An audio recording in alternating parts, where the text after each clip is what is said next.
Oh, hi. I'm here early. I had to do some gotcha pulls, I guess.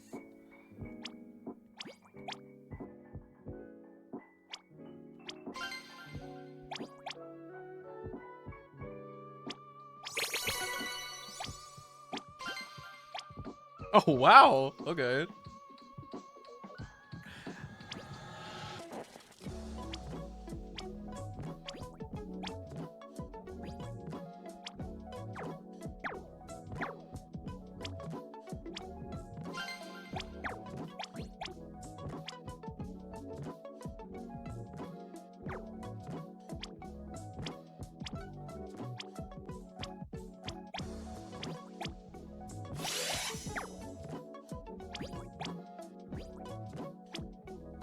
How's everybody doing?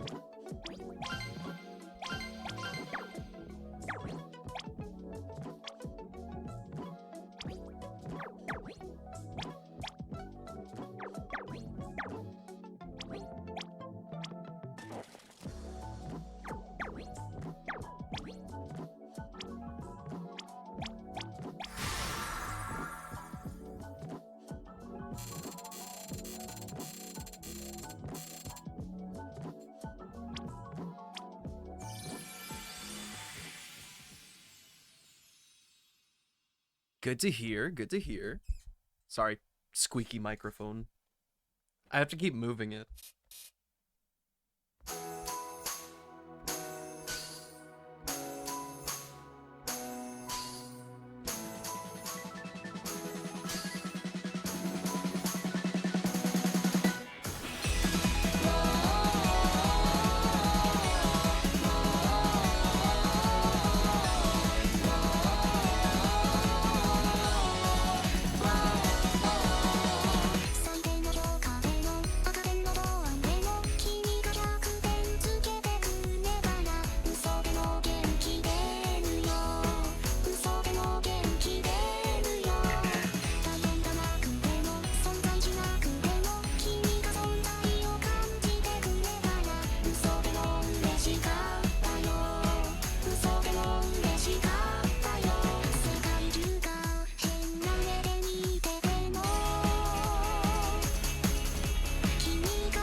My hands exist.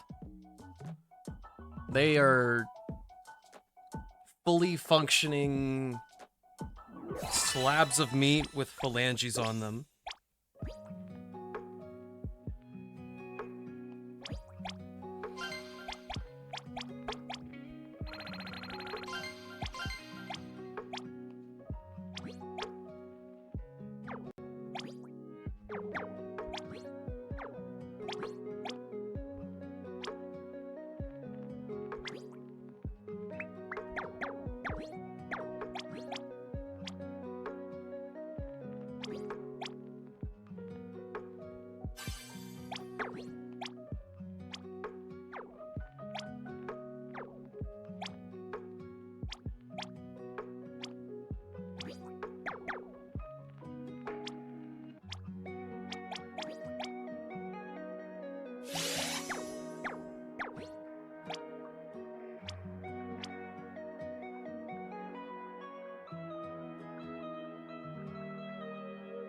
Oh my gosh, I don't know what's going Quit on right now. looking at our double cheeseburger.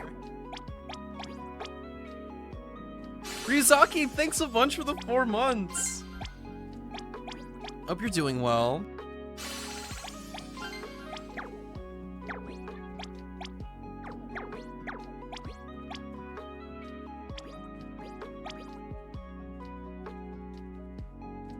Longest commitment, that's crazy talk.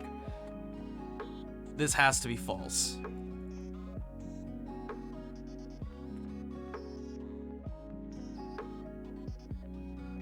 I did not, Danny. I did not.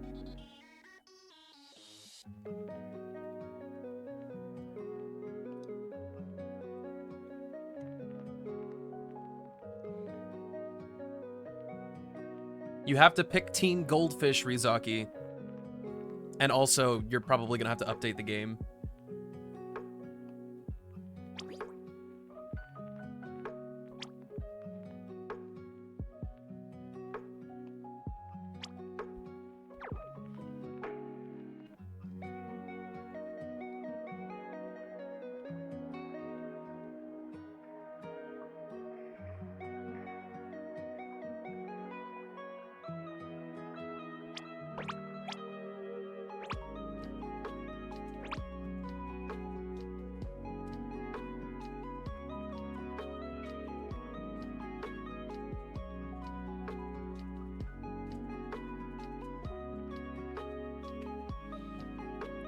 No, there's a gaping hole in the community without you.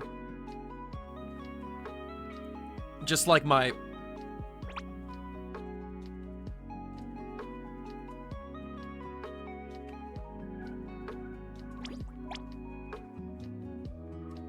What did they do?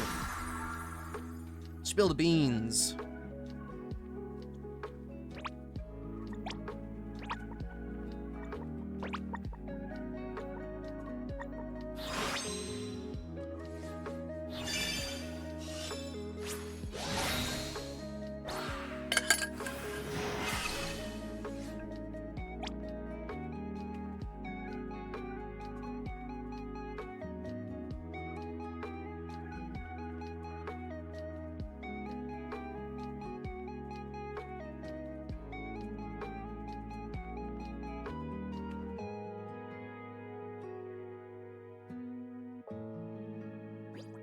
Yo!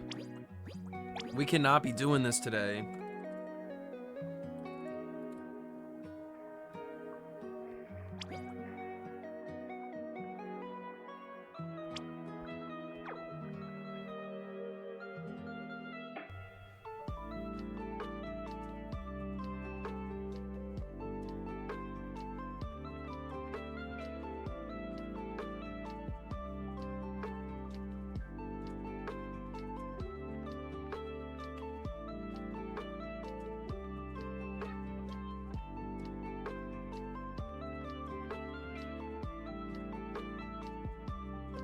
Team is second. Congratulations.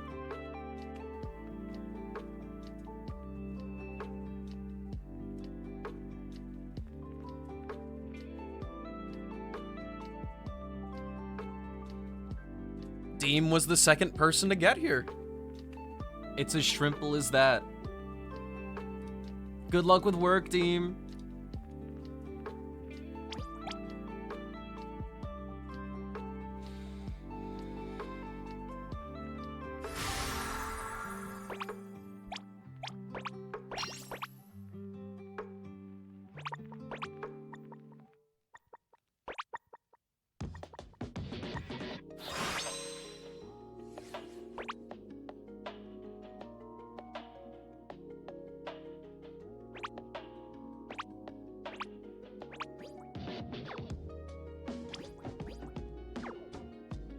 Bro, this is brutal.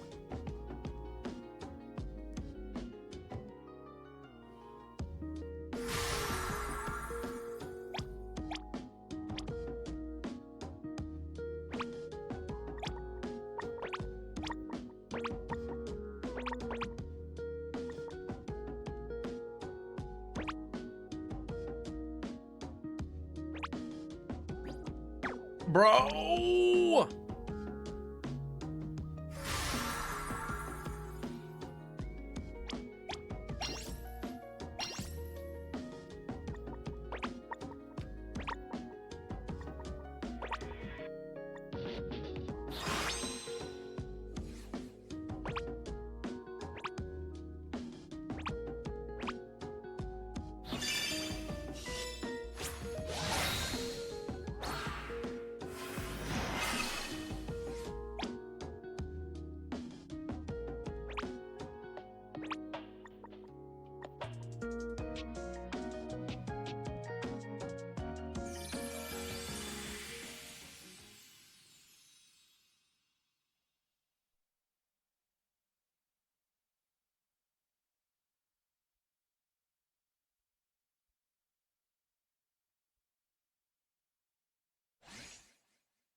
Let me know, Rizaki.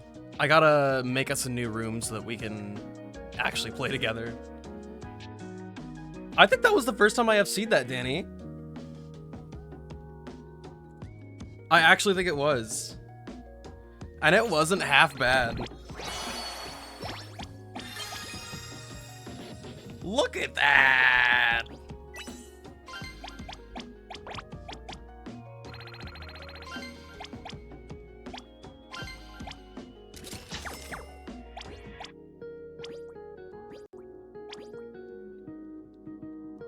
Get in here, Ryuzaki.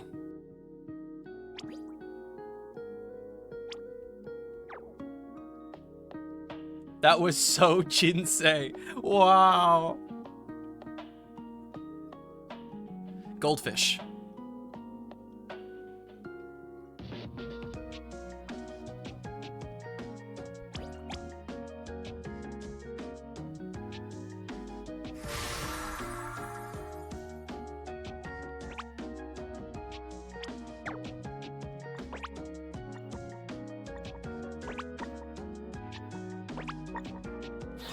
Why are you thanking me? I didn't do anything.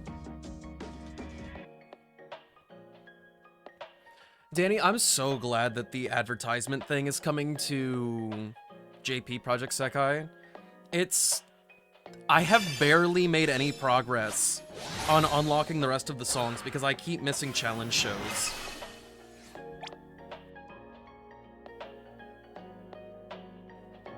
Well, everybody's welcome to join, unless you're on Team Guppy.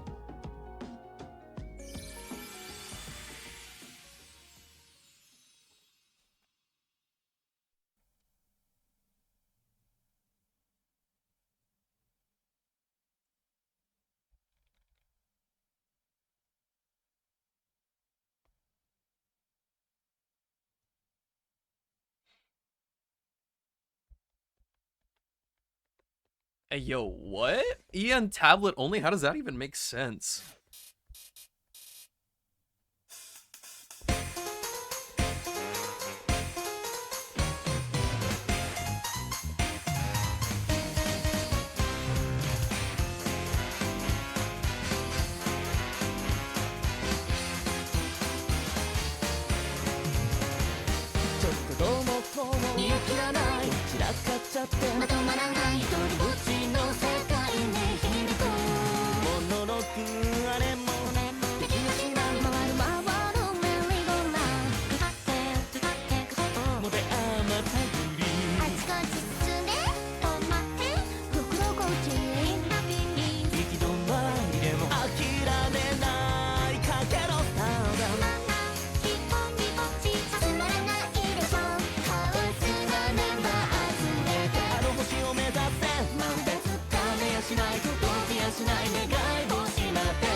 I got too antsy, we'll say.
What are you showing me?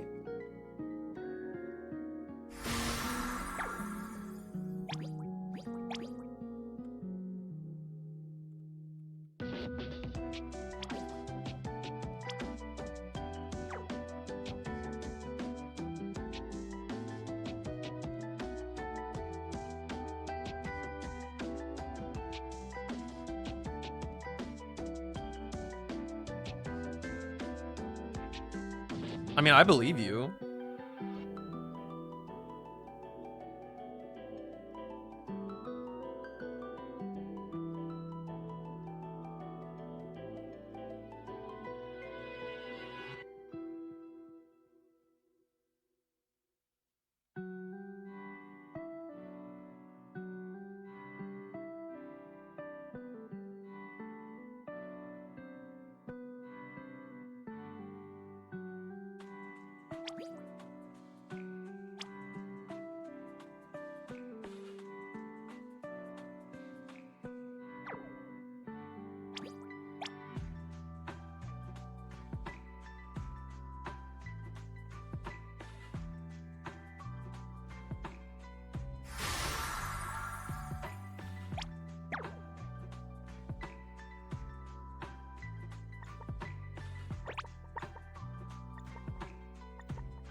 Ooh.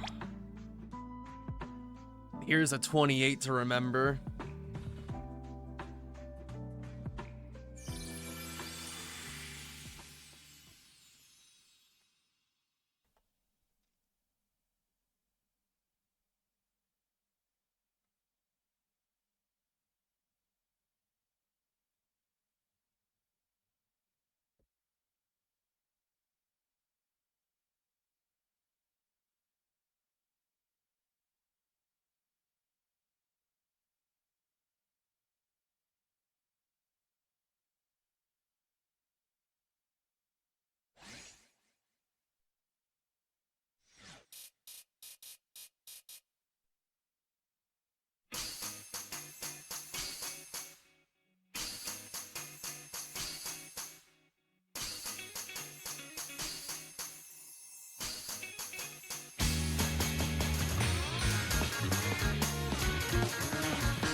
Do you know how many songs you're missing in total?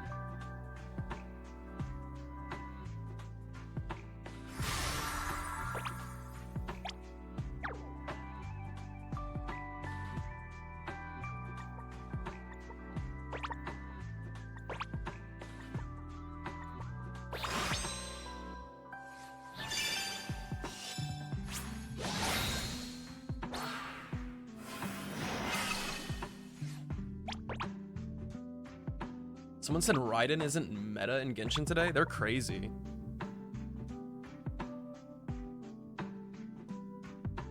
Calling the Electro character not meta is actual insanity.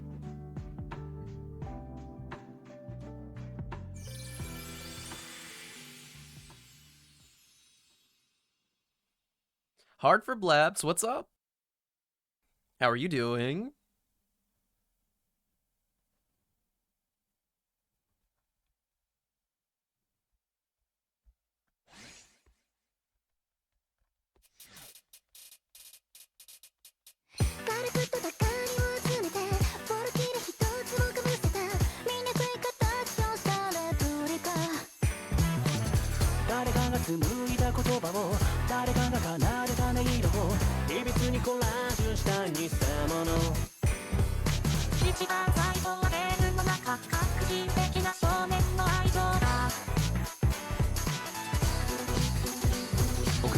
Oh, that makes me really nervous.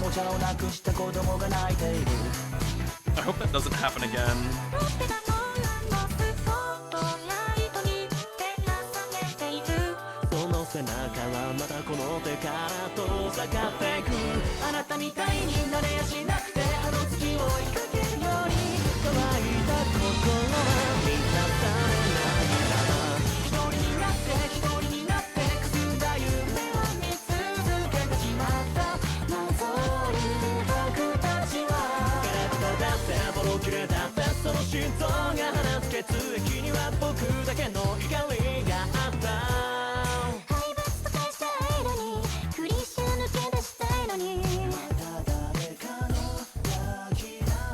This song also feels like it's so long.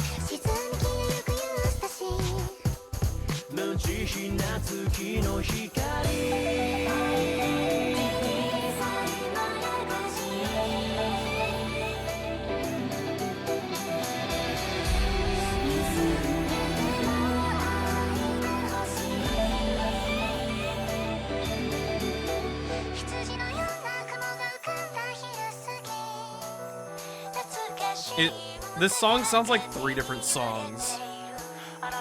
It's weird. It's really weird.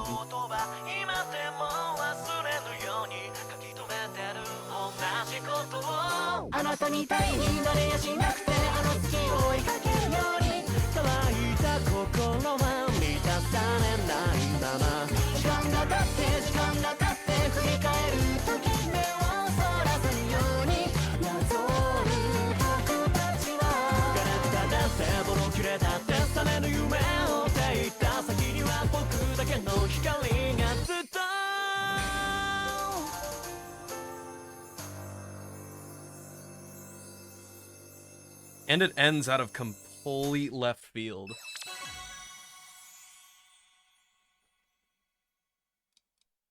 Aw, Bleps, thanks a bunch for the follow. I appreciate it. The question marks are not necessary. The only thing that matters is that we're here now.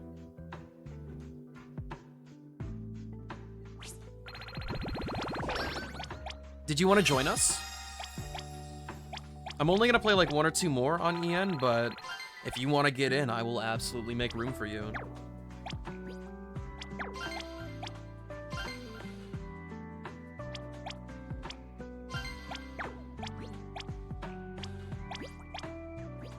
You're on Goldfish? I'm on Goldfish.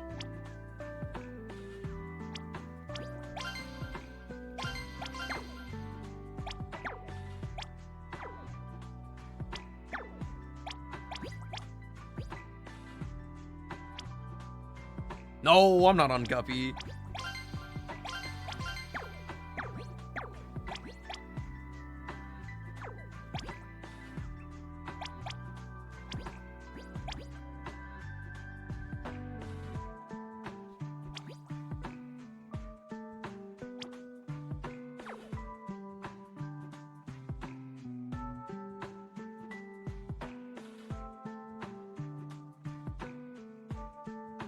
I still love my peppermint one. This one makes me happy. Oh, uh-oh. That's okay. I'll wait for both you and Bleps. Ryuzaki, if you want to, once the song actually starts, you can like go to your home screen and it'll back you out if you don't want to play through it. Nah, yeah, this stuff straight up fixed my lips.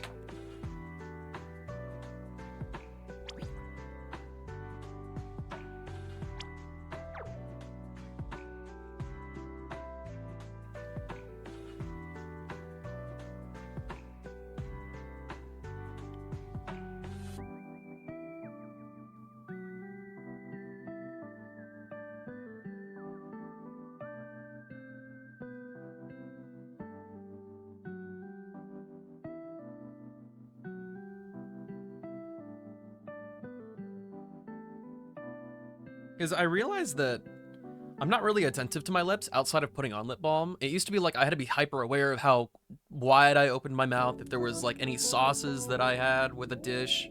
It was wild.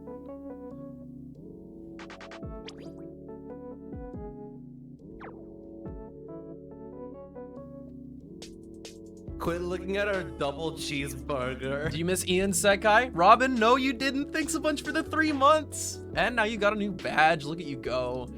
You almost missed it though, Robin. Team Goldfish. I'm playing like 2 more songs.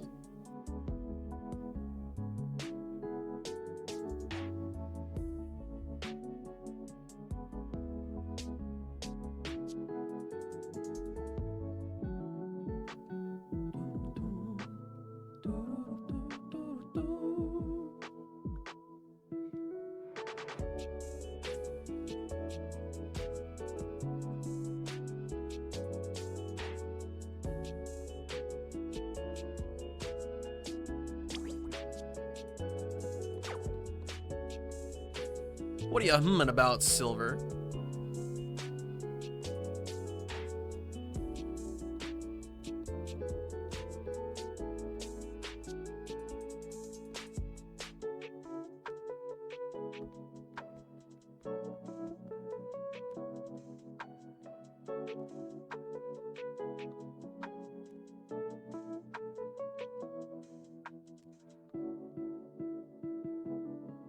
I'm just waiting for my friends to show up.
Yo, we got Scaramucci.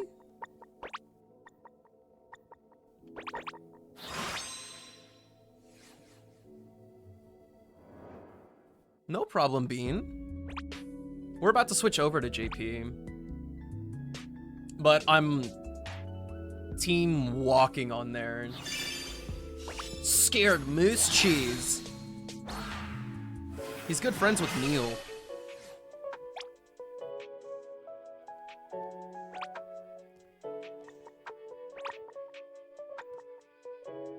Should you change to Goldfish? Do whatever your heart desires.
Oh, what's wrong with me?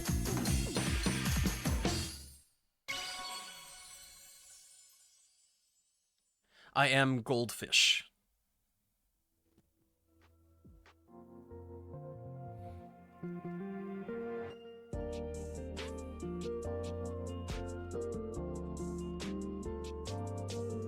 Jelly bean, you traitor!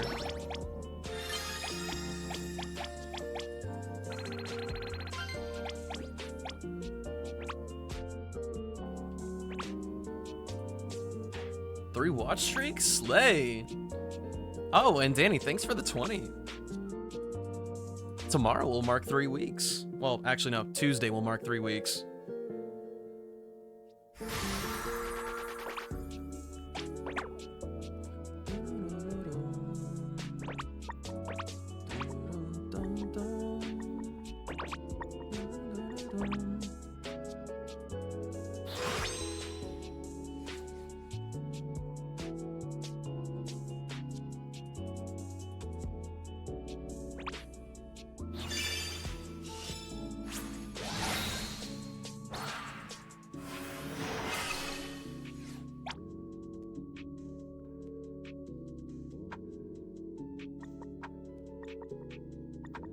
Did you pull for Fez? Yes, I did.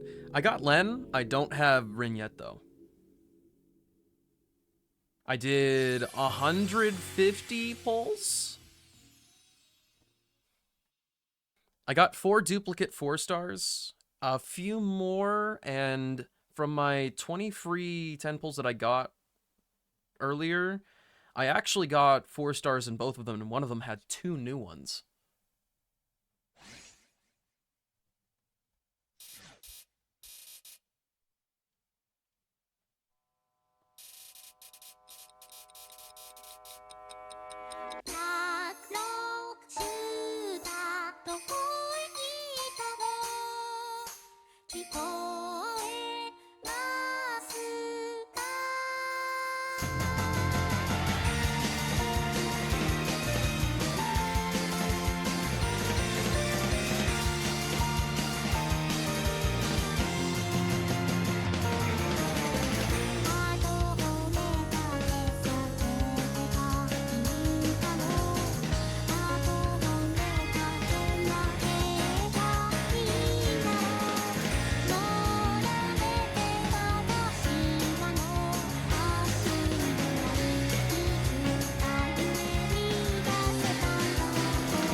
My name is David, and I like eating fish. I also enjoy eating fish. Yo, how did we lose? Alright, this is the last one on EN for me. And then we'll switch over to the Japanese version.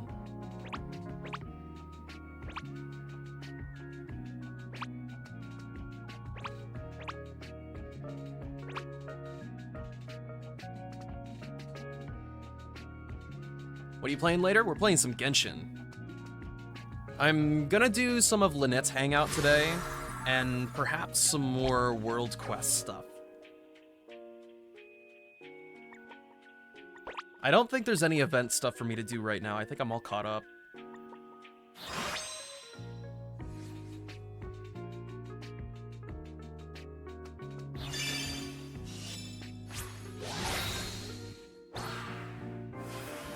Also, how's the day going, Ajax? How's the Sunday?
I didn't stay on the hold.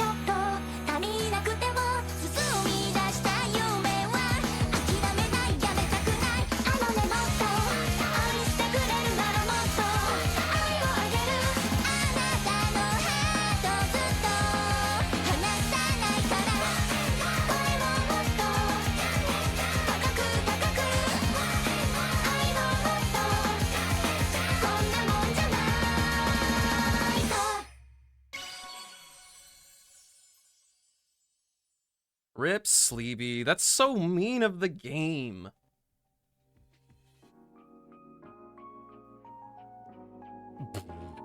Heart, don't apologize for that. It is not that deep.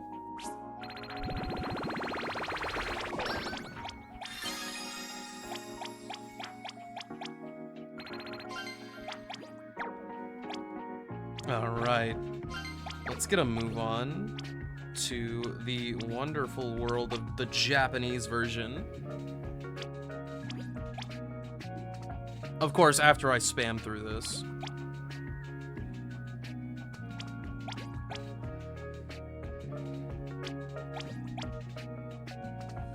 Not getting the Super Fever caused me to lose 20% of my score. How dare you?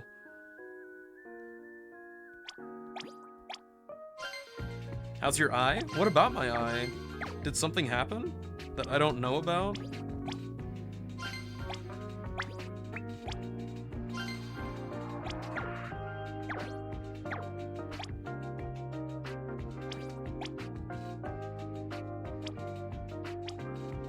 Bruh. I've gotten that card 3 times now.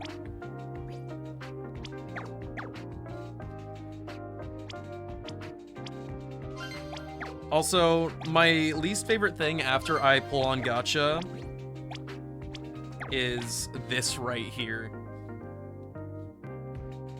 I'm just absolutely blasted.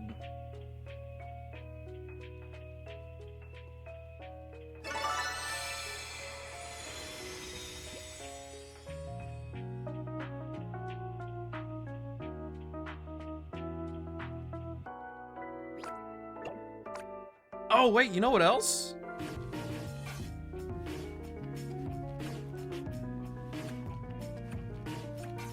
Wait, I don't know what else. Oh, yes. I want this card right here. And I'm gonna get it. Just you watch.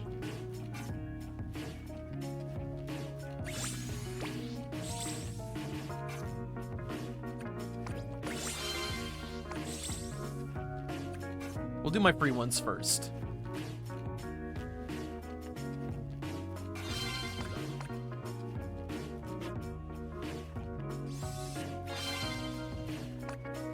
Okay, we got a new 3-star. That's crazy. Also, wait a minute. Yeah, okay.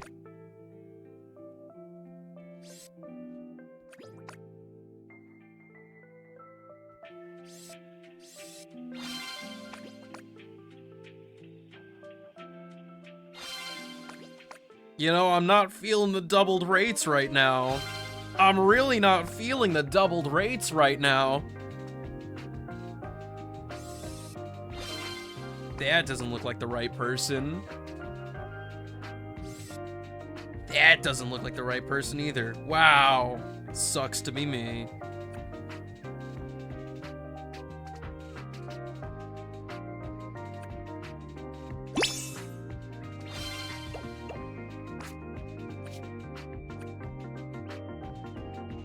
Oh. Oh.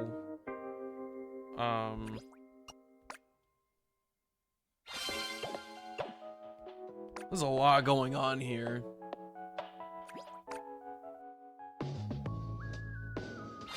Oh, I used up all my luck earlier. This stinks.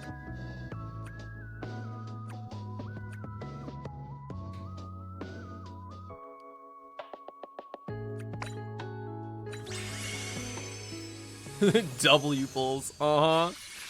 Sure.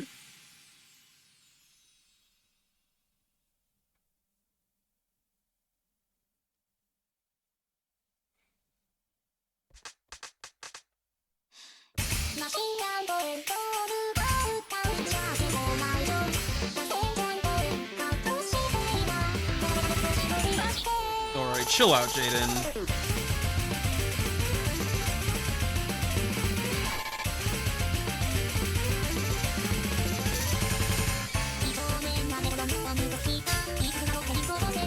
Chill out.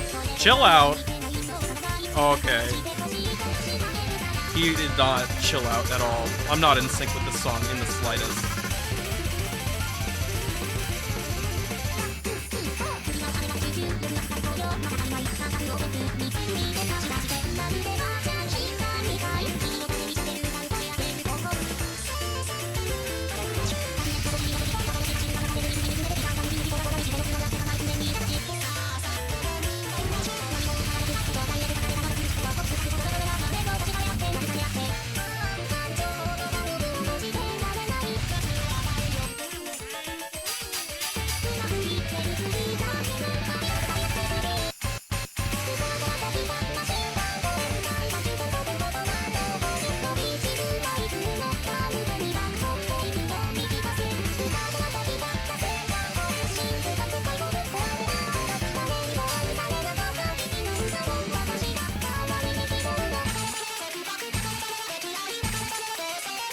I'm so not with it. Just let me do the ladders. He can't do the ladders either.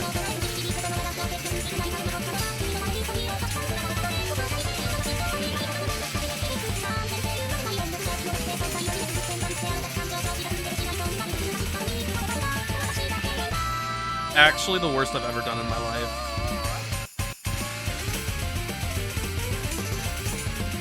I was so with it on EN, I don't know what's up.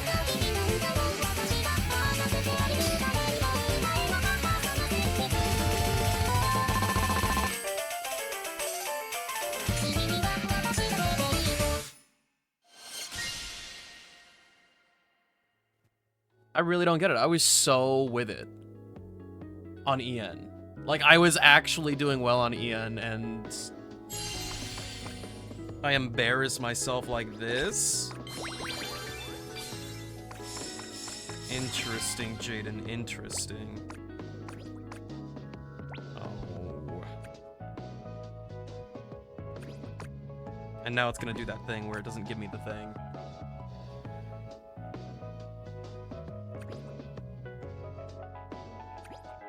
I didn't do a checkup on who's actually playing on JP, so I'll make a room here really quick.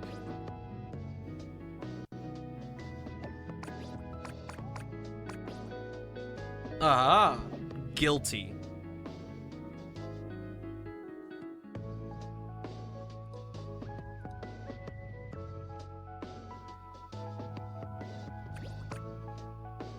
Oh, con.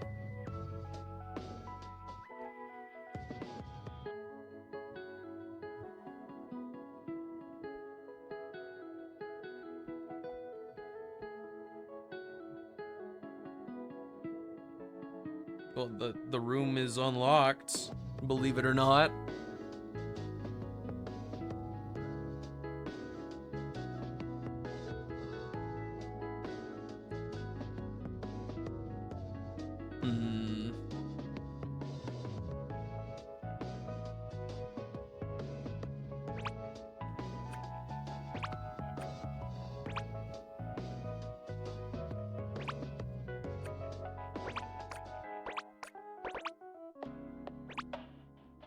Nope, it's a regular room.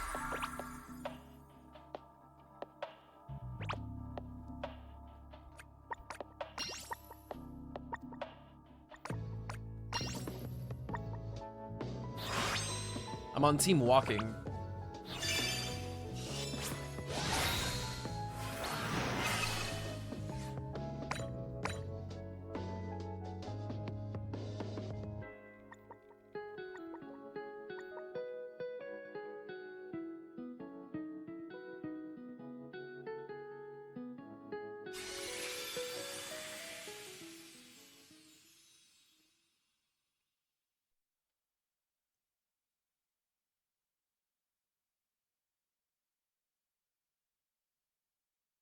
I literally only chose team walking. Well, actually, no, I probably would do that. But I chose team walking because it has a nice Shiba on it.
I'm not making that decision for you.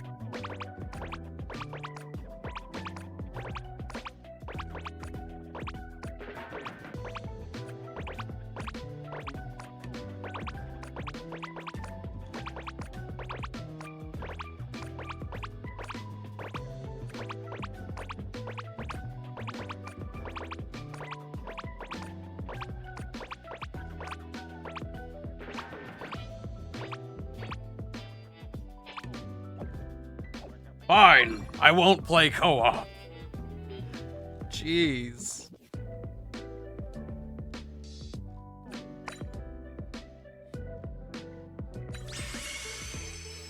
After embarrassing myself with this song, I'll go play some Genshin.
Dude.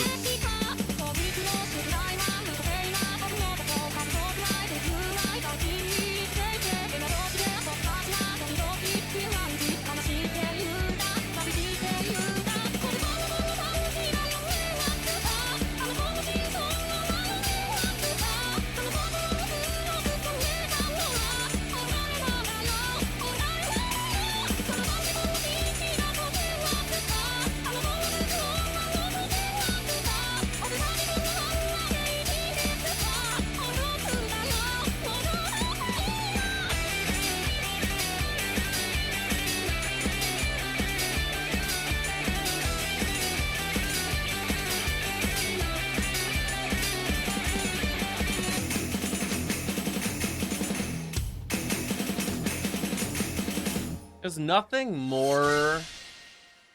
I feel like I complain and bitch about whatever whenever I struggle to play a song like this. Because sometimes it goes kind of well and I feel like I'm learning, and then other times it goes like this, where I feel like I just hit my head on the wall for no reason. And I get 50... All my grades were earlies. All of them were earlies.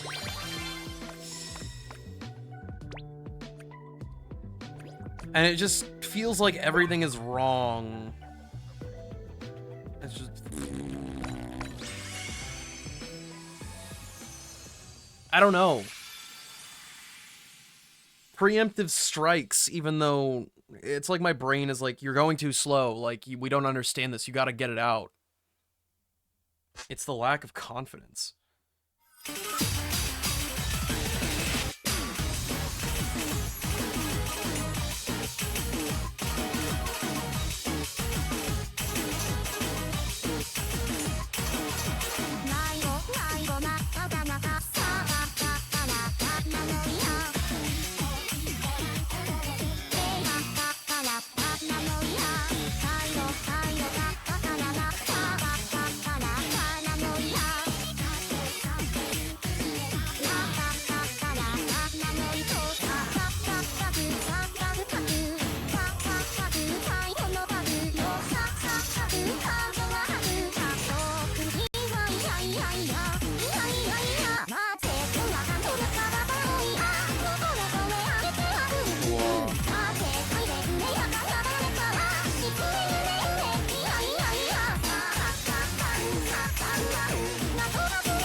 My finger sleeve is falling off and making a I want to tear it off, but that would make it worse.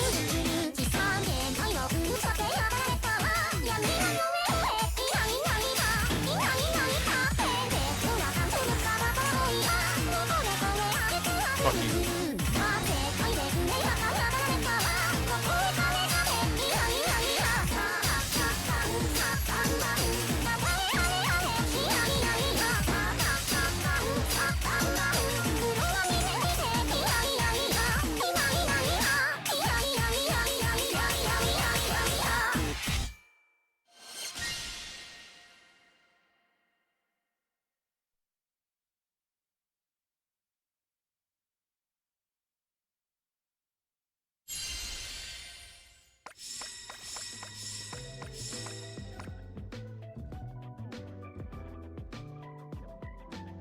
Okay, I can't get mad at something I don't know how to do, right?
I want to play one more so bad.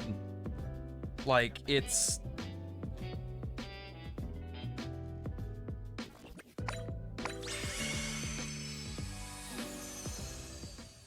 I'm gonna be playing through an ad, but whatever. Whatever. Everything's fine.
No fun, no play.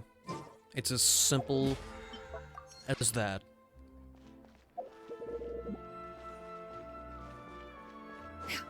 Danny, take a moment to bring the tension down and then play some not level 30 songs. Just vibe with the music, and then you'll get better.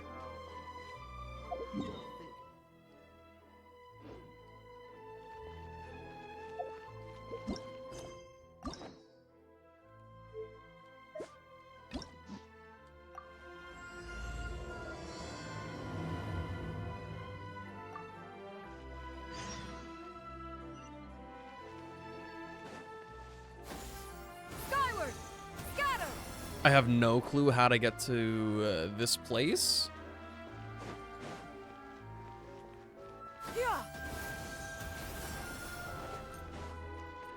Oh, we'll be totally fine. Skyward!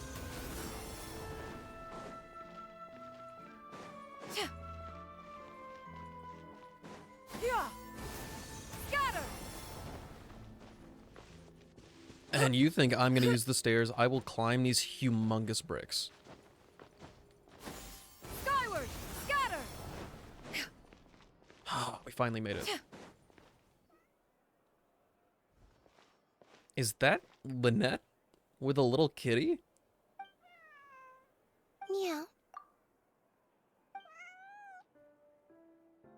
What are you up to? Oh, it's you. 1 second. Now activating chat mode. You made me jump there. I thought they'd finally caught me. Made you jump? Barely. I didn't notice. Well, my heart rate did. Jumped up a little, I mean. So, what kind of trouble are you in exactly? Objectively speaking, the trouble was entirely of my own making. Half an hour ago, I was at Hotel de Boer for a drinks reception.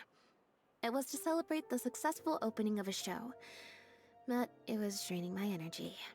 So, I waited for the right moment, then snuck away so I could switch to standby mode. I see. So they sent someone to find you and bring you back? But why? Probably because I'm playing the lead role in the show? Is that so surprising? I'm always getting invitations to do solo performances. I just usually get Linny to write back and turn them down. But then came the Fontanalia Film Festival. We took all the kids from the House of the Hearth out to see a film, and after it finished, they all started clamoring for me to try out acting for some reason.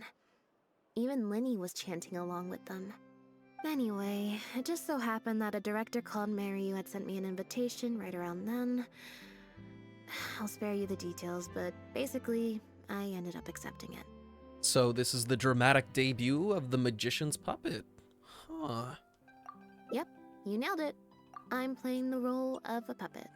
In fact, the show's called The Lost Puppet, and it's a masked mime show.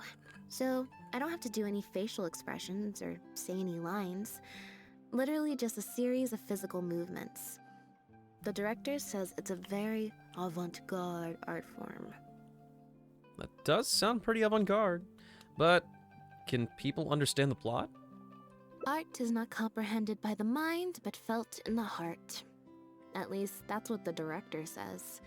Anyway, if nothing else, the opening performance seemed to go down well. At the drinks reception, everyone was crowding around me, saying, "Triumphant character portrayal, faithful adaptation of the original work, unequivocally, quintessentially avant-garde," and stuff like that. But being the center of attention is draining. So the moment they left me to go harass the director instead, I was out of there. For once, you weren't able to use Lenny as a human shield. The other thing is, some weird things happened while I was on the stage.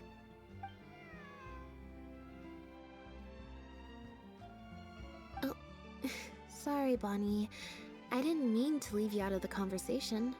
My bad. I take it Bonnie's your pet cat? No, we just met. We bumped into each other right after I slipped away.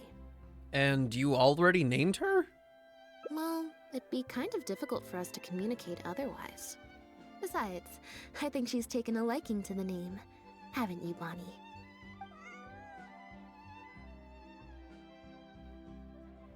Yeah, that's right. Good kitty. We'll go find your owner soon, I promise. Owner? Not a stray cat then? Nope. She's wearing a collar, and for the most part, she's pretty well groomed. If she is a stray, she hasn't been for long. Her stomach's been growling a lot. I guess she must have been missing for a few days now. As much as I'd love to hang out with her for a while longer, her owner's probably worried sick about her. Assuming she has an owner, that is. But the reception... I should probably show my face there again at some point, even if it's just to make excuses and leave again. Decision time. Is this a tough decision for you? Well, I just find it exhausting, thinking through all the different ramifications of different choices and so on. That's more Lenny's area than mine. So, unless it's something really important, I usually just leave the decision-making to him. But for once, he's not here when you need him. Bet that doesn't happen often. It's fine. He got Fremine to make me a little something for just this situation. Poof! A phaetometer. What's this? It looks pretty over the top, I know, but it's essentially just a box of cards. He kept the design simple, so it'd be harder to break. The way it works is, I pick a card at random, then look at the number on the card. And how does that help you make a decision? Well, for example, if the number on the card is 5 or higher, I help Bonnie find her owner. If it's less than 5, I go back to the reception. Simple and straightforward. I just have to believe in the bond between me and my cards, and my fate will reveal itself to me in numerical form. At least, that's what Lenny said.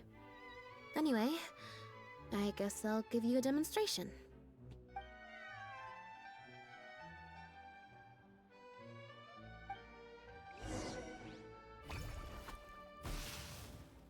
Huh, I didn't like that. Was I using it wrong? Maybe if I just...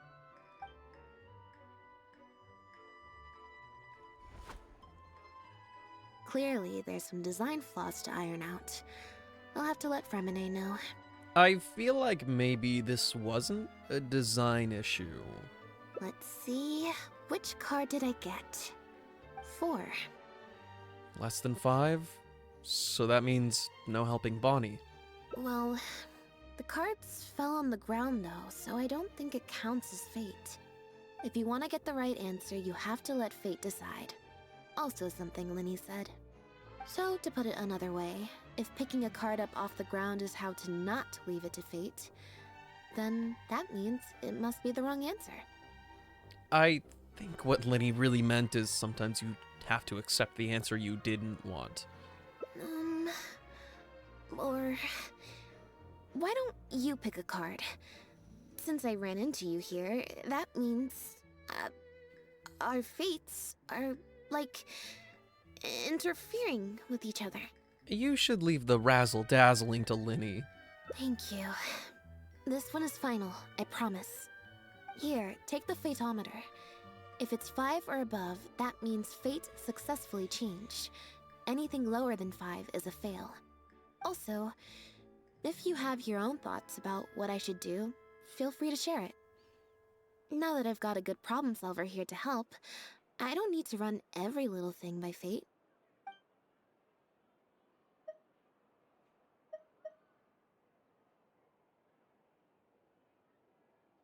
I think you should head back to the drinks reception. Back to the drinks reception. I mean, clearly you don't want to go. You could just... Nope, I said it was your decision. I'm not gonna waste any more energy dragging my feet. Besides, the drinks reception is technically part of the job as an official publicity event. So, if I bail on it... You'll feel guilty inside? I might get sued for breach of contract, and that would be a huge pain in the butt. One other thing. Do you want to come with me? If you're free, I mean. Sure. Then you'll have at least one friend there. Mm-hmm. Thanks.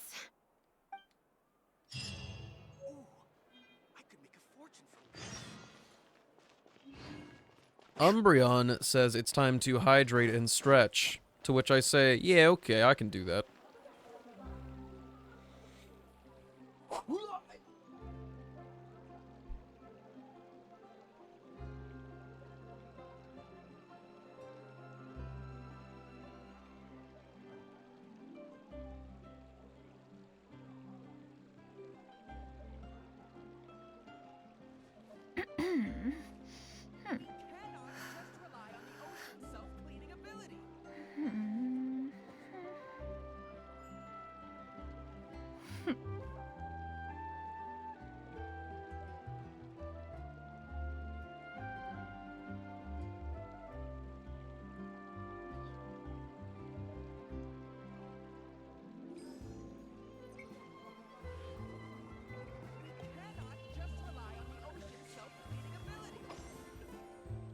Getting that flexibility is hard.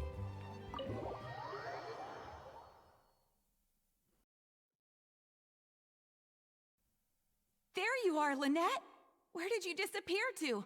Leone and I have been looking everywhere for you. Wait, where did you get the cat? Oh, it followed us. I found her outside. Do either of you happen to recognize her? I don't think so. Could belong to one of the guests, I suppose. Fair enough. It was a long shot. So sorry we couldn't help you, Lynette. Don't worry. We'll ask around for you. Leone's probably just being forgetful. Maybe you could leave her with us. We'll take her to the reception desk and see if they know anything. And if not, we'll just keep looking. Sure. I would help, but I'm a little preoccupied. Sorry to dump this on you. It's no trouble at all. We're happy to help however we can. Also, if it's no trouble, I mean, could we maybe get an autograph? And maybe a photo too? Leone! You can't spring that on her now. Not while she's working. At least wait until the event's finished. One last thing, Lynette. Director Mariu's looking for you. We'll take the cat to the front desk now. See you later. You're so popular. I'm not usually Twinsies, the I part guess. at these kinds of events, so I don't even have an event mode. All right, guess I'd better go see the director. Spectacular choreography, a masterpiece of mise en scène, and the performance, oh my, groundbreaking, dripping with je ne sais quoi. My congratulations on another magnificent show, sir. Yes, I for one was particularly captivated by the clearly allegorical narrative undertones. The Lost Puppet shines a spotlight on the impact of technological advances in our modern society, particularly as they relate to changing modes of emotional expression and the challenge of mutual intelligibility. Such a pioneering work, so far ahead of its time, a tour de force of avant-garde theater. I can already see the headlines of tomorrow's newspapers. They will certainly be singing your praise, Director Mariu. But it was a group effort, of course. To convey emotions in a silent show with no facial expressions, the entire cast had to go above and beyond. Everyone truly outdid themselves. Speaking of the cast, Jillian, another strong performance from you in Director Mariu's latest show, as of course we've all come to expect from your numerous successful collaborations to date. That's quite an overstatement. I've only ever played supporting roles. On that point, you stated a few months ago in an interview that you were looking to secure a leading role in your next show. What led you to the decision to stay in a supporting role this time around? We had a discussion about this, and while Lynette hadn't previously performed in an acting role, we were blown away by her talent, and she was a perfect fit for this character. Quite simply, this was the role she was born to play. Exactly. I was honored to share the stage with her. Lynette worked extremely hard in all of the rehearsals, and she's an incredibly talented actress.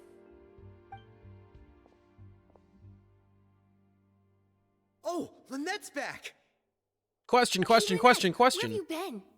Were you in standby Oh, mode? damn. Some reports say you switched that state to recharge after a show. Ah, method acting, of course. Such a compelling portrayal of a mechanical puppet could only be achieved by an actor who lives and breathes their role even while off stage. Bro, be quiet. Those seemingly stilted movements were in fact an inspired portrayal of the character. The ostensibly bad acting, in reality, was the product of supreme acting skill. Oh, I went outside and there was this cat there, so I played with the cat for a bit. A cat? We've long heard that you are a kind soul, as well as an incredible actress. No wonder your debut performance has garnered such popularity. Yo, everybody is This show literally looks on just track to yapping. break box office records for avant-garde theater. Lynette, any words for the fans? Not really, no. I believe Lynette is trying to say that the act of performance itself is the actor's true means of connecting with their fans. Oh, I see. Lynette, any comments? Right, exactly. But don't you want the fans to know how you're feeling right now after the hugely successful opening of your first ever show? That's true. I'm sure the fans would love to learn a bit more about you too. How interesting. The random checks triggered by the Fatometer often serve as indicators for Destiny's course or the success or failure of an action. Press to draw a card and get a random number between 1 and 20. If the number displayed is greater than or equal to the check difficulty, you will pass the check, otherwise you'll fail it. Adequate preparation and friendly aid can sometimes affect the results of these checks. Your current check bonuses will added to your randomly drawn number. Totally. Making it easier to pass checks.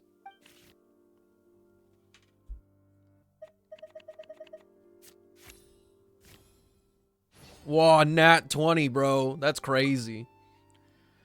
Lynette's voice was so deadpan during the interview. She sounded like an auto-reply bot. Hold on. Lynette has only just finished performing. She needs to recharge. Oh, really? I'm so sorry. How rude of me. Huh? Wait, you're the traveler who's been in the news. Did you come to see the show? Wow, are you a fan of Lynette too? Do you have any comments on her first performance?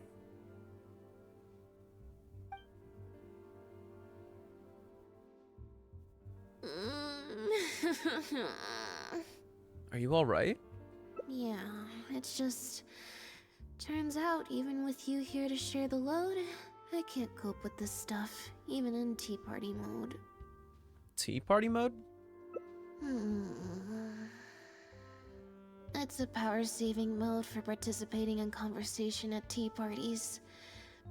Normally, I can get through an entire conversation just with, Oh, that's true.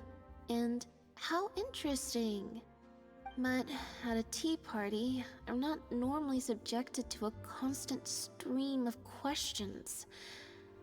The energy consumption of that interview just now was 3 times as much as the average tea party. It's a big adjustment. Give it some time. I think I'd rather pray that I never have to do it again. Lynette, Director Mariu would like you to join the group photo to commemorate the successful opening of the show. A group photo? It's just the members of the troupe, along with Maloney and Corentin. Everyone's waiting for you. Alright then. See you in a minute. 3, 2, 1, smile. My thanks to each and every one of you here for your help in making The Lost Puppet a success. The group photo is already being printed as I speak. You can collect your copy from the first floor after the drinks reception concludes. May it serve as a reminder of this fabulous performance every time you see it. Maryu! Get over here. Let's have another drink. There's a few things I need you to glance over for me. Wait, that means the reception still isn't over? I thought the group photo was the final hurdle. Well, at least there's no more people hounding me with questions. I just need to find somewhere to switch to standby mode, and the time will fly by. I hope.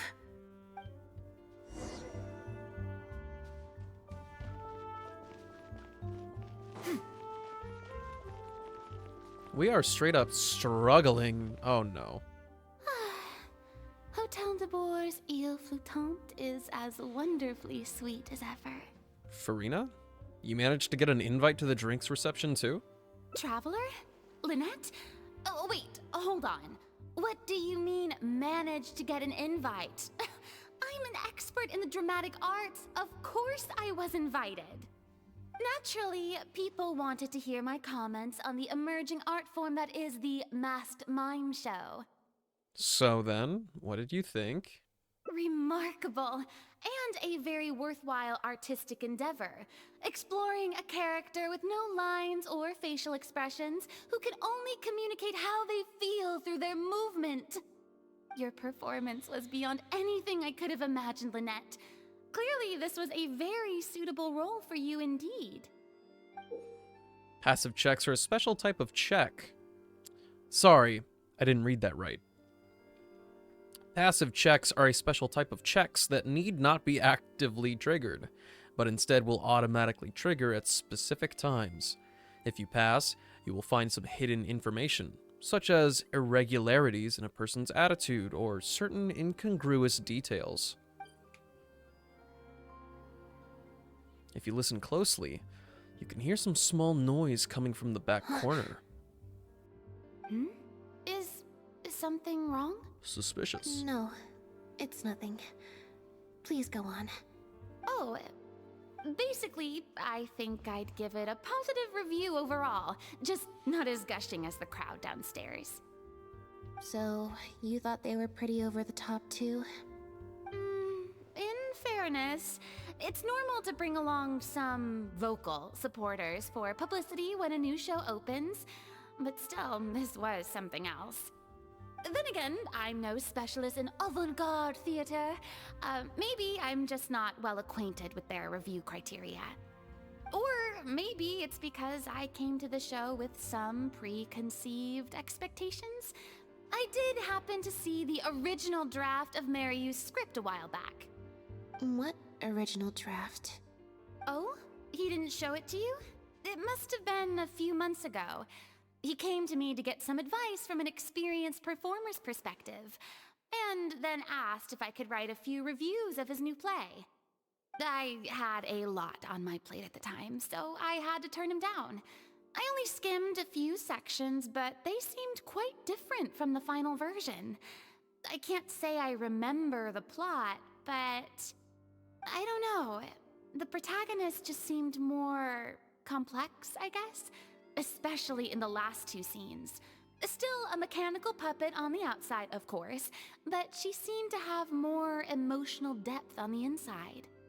Emotional depth? Oh, I'm just thinking aloud here. Don't take it to heart. Besides, a script and a play are two very different beasts. There are so many fine details to consider when turning a story into a stage production, more than most people could imagine. Especially with a novel art form like a masked mime show. I'm sure Maryu had his reasons for the changes he made.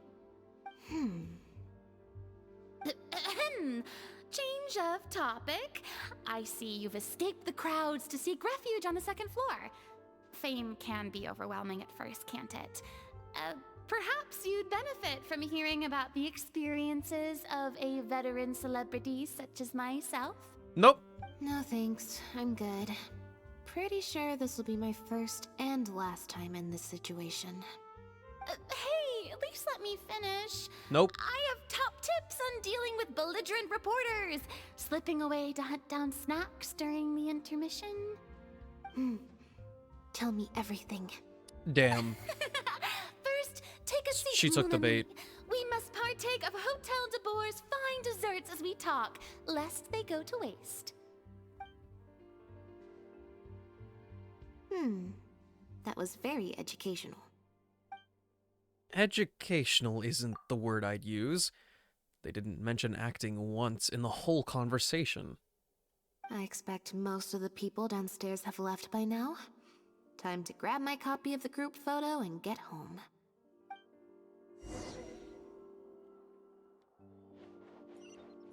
Yeah.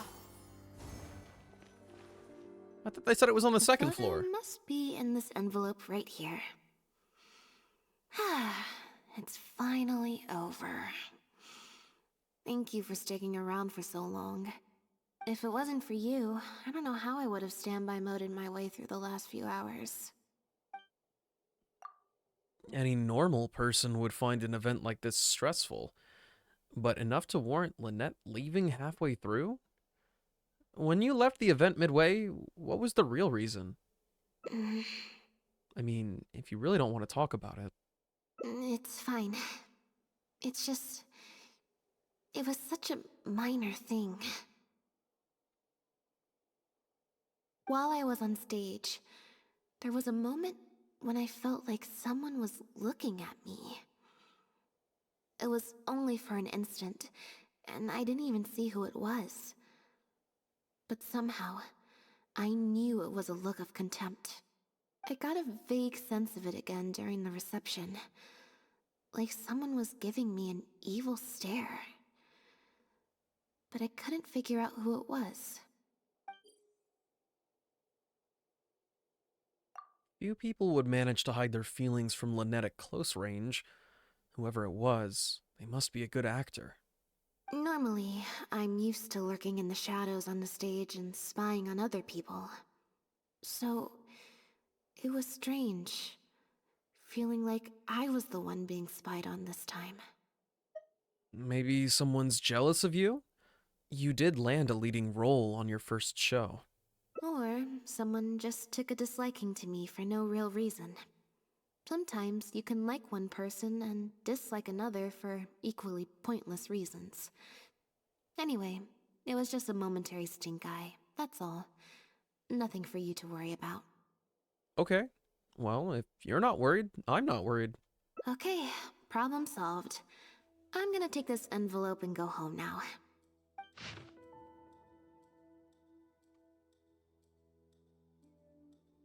You heartless puppet.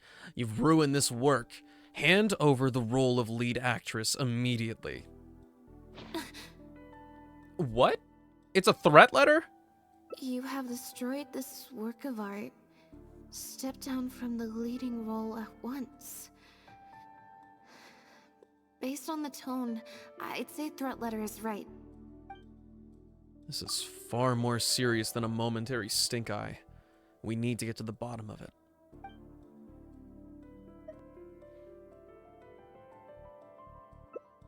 There were a lot of people downstairs at the time. Any one of them could have slipped the letter into the envelope. All the envelopes were left on the table on the first floor, but nobody was tasked with watching them. I could ask reception, but it's unlikely they saw anything. The unsealed envelope contained the group photo, the threat letter, and some photographs of Lynette from during the show. This was definitely meant for her. The letter demands that Lynette step down from the leading role, but stops short of saying what will happen if she doesn't. Neither of us recognize the handwriting. It's messy, perhaps to cover their tracks? Or maybe this person just has messy handwriting. I don't think we're gonna find any more clues here.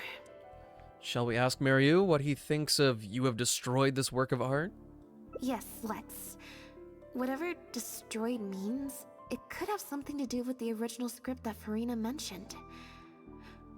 Also, I'm gonna have to ask you to stick around a while longer. I can't believe how well the whole Lynette's debut acting role thing worked out. Even the avant-garde box office is lapping it up. Sorry, bro, I couldn't hear you. How could I ever have doubted you? If you hadn't stuck to your guns and kept sending those invitations, this opportunity would have passed us by. See? I told you. All the times she'd refused in the past were all the more reason to keep inviting her, because it turns into a big talking point. Can you imagine if you'd gone with Jillian? You'd have been lucky to get half the ticket sales you've ended up with. True. Well, Jillian still needs to get a few more productions under her belt.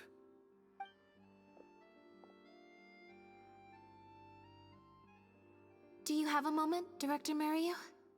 Oh! Ah, if it isn't the star of the show! We were just talking about you.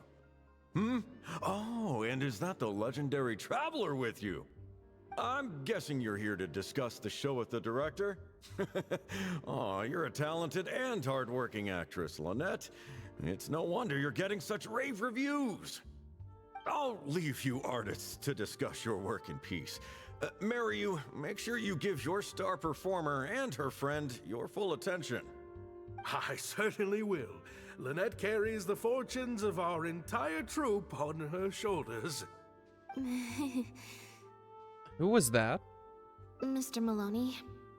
An investor or something, I think. I've never asked him. So, what can I do for the two of you?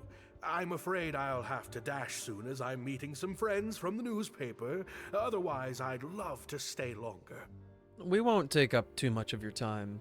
We heard that the original script for The Lost Puppet was quite different from the final show.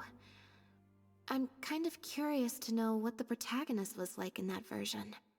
Oh, well, this is a surprise. I didn't think you'd be interested in that sort of thing.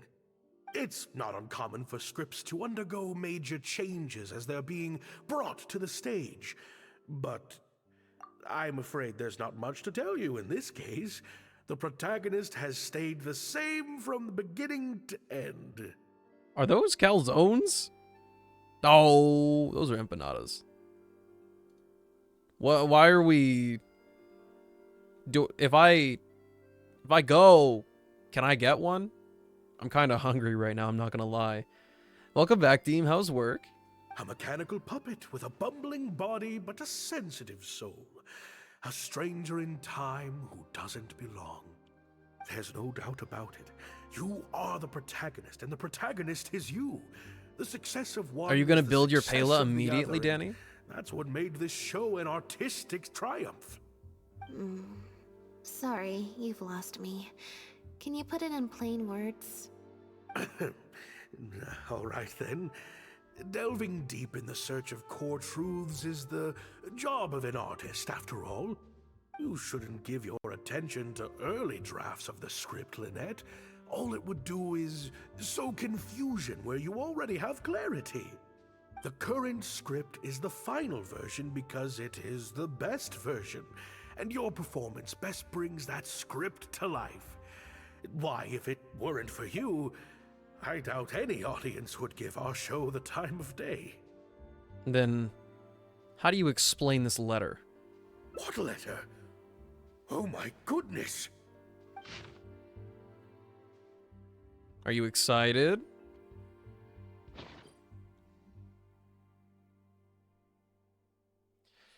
Mariu's expression is hard to read, but the surprise seems genuine.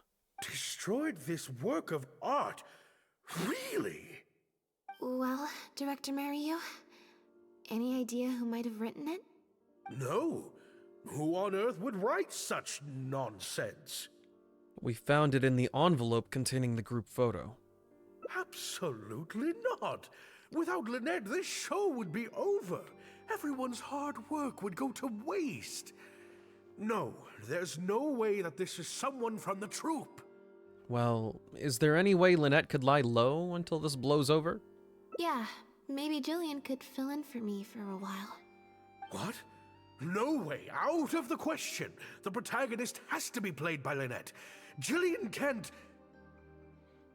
She's just not what the audience... Do you know what you want to is get from there looking already? Do you have a specific hankering?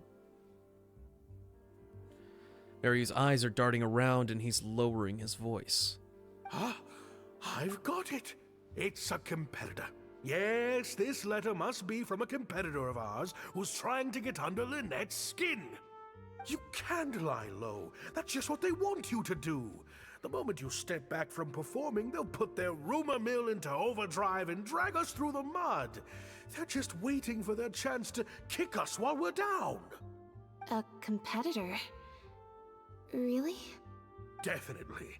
Those lowlifes. Slander and libel are all their specialties. They drown out the truth with a flood of misinformation, and they stop at nothing once they get riled up. Do you have a particular suspect in mind? There's so many of them out there. Fame always seems to attract haters, no matter what you do to try and keep everyone happy. But don't worry, I will get to the bottom of this. Stay strong, Lynette, and keep up the good work on stage. I have to go and meet my friends from the newspapers. Who are you hoping now, for? But rest assured, I'll be discussing countermeasures with them. Steak do be expensive. So, a competitor, huh? And unfortunately for me, I kind of hold the opinion that hibachi is a little bit more expensive than it's worth, at least for me. So when I go there and I get something with steak, it's immediately just me like, I can't believe I just did that. Do you think that's it? I kinda doubt it. We've dealt with those types before. Usually their goal is to steal our venue for their own show, or to cover up a scandal by planting a story to divert public attention. But at the moment, I don't think anyone's got a reason to do any of that stuff. Let alone pull a stunt like this. A threat letter is quite extreme. Besides, when I felt that evil stare, I'm pretty sure it was coming from somewhere backstage. So that rules out a lot of people. I'm actually more concerned about Maryu. When I mentioned Jillian, his reaction was pretty unusual. So you noticed that too. Especially since Maloney mentioned that the initial plan was to cast Jillian as the lead. Sounds like there was an original protagonist as well as an original script. I should probably go talk to her. Do you know where she lives? Yep. She told me she lives in the Fleuve Sandra.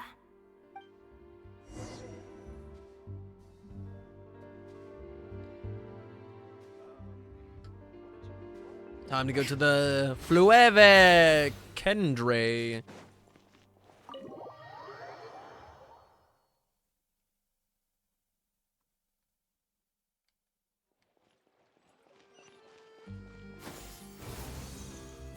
Oh, is that the one that's... It's underground, man. I don't know about that. Do I smell pizza? Today might be a pizza angle. I'm kind of excited.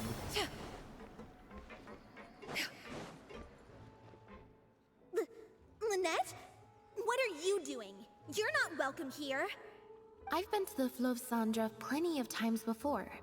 This is the first I'm hearing about me not being welcome. Things are different around here. You might be used to a crowd of bootlicking morons fawning over you wherever you go, but not down here. We know what you are.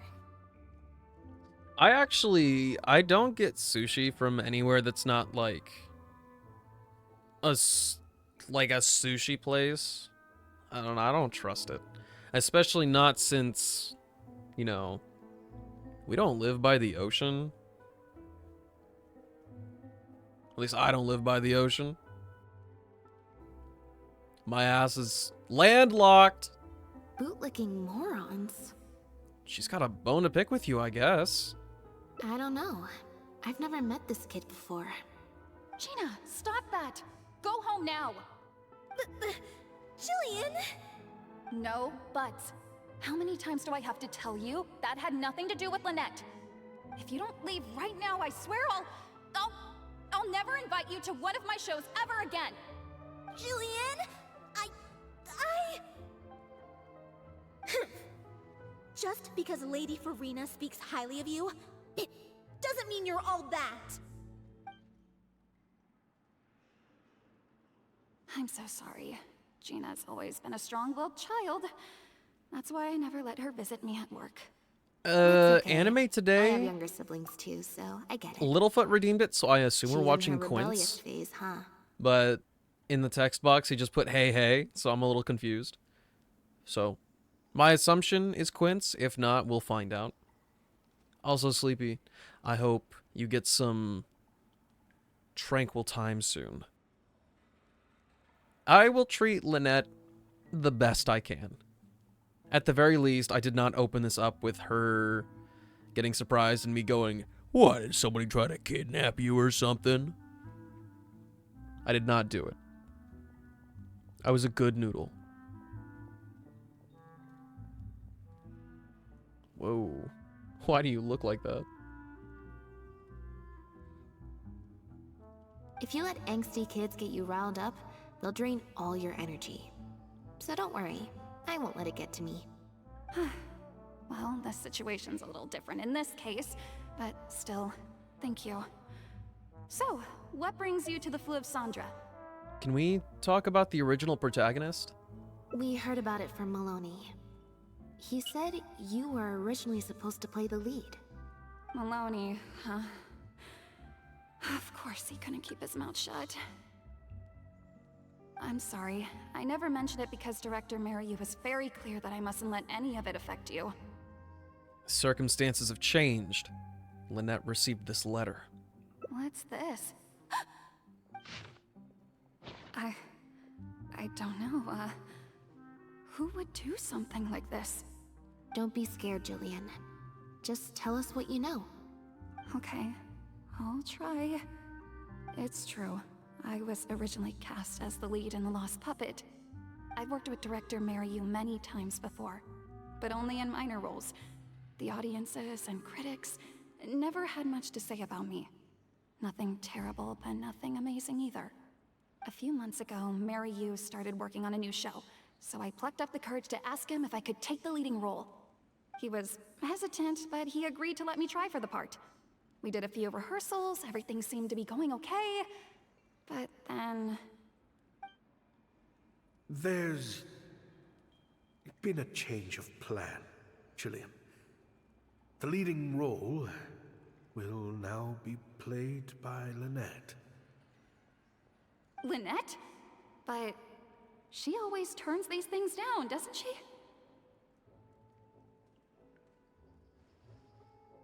And that's why we cannot afford to waste this opportunity.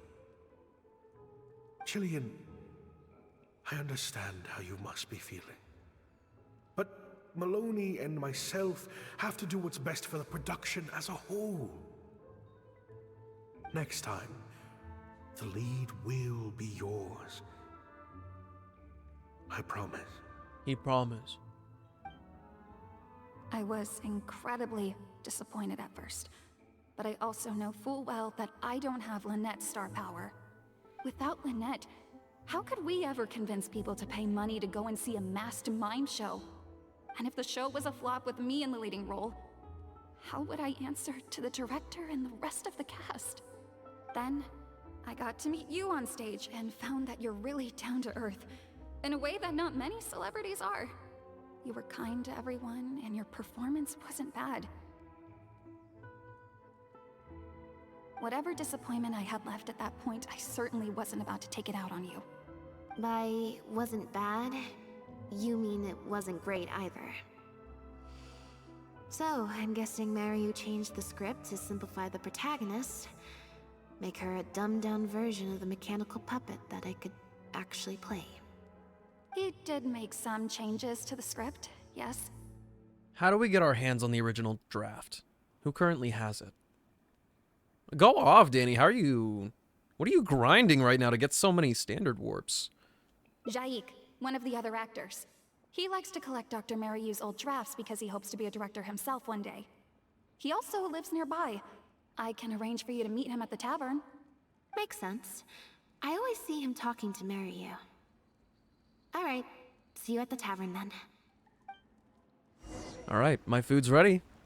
It's time to me to go find out whether or not my pizza senses are right. I'll be back momentarily.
We made it back. We actually made it back. Pizza was bussin'. Yeah! Skyward!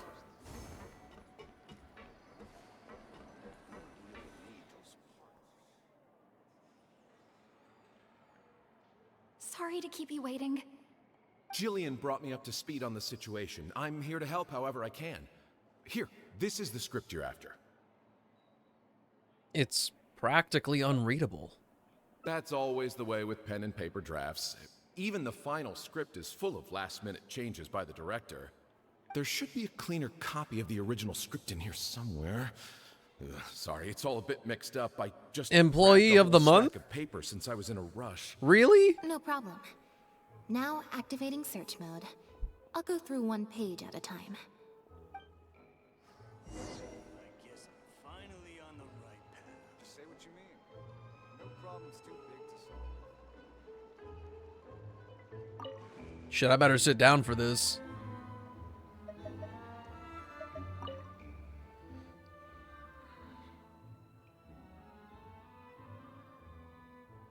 Don't say that. Don't say that. There are newspaper clippings in amongst the notes. They're about shows of different styles. Those on the first few pages have turned yellow, which means they must be quite old. Good evening, Nim. How's the day going so far?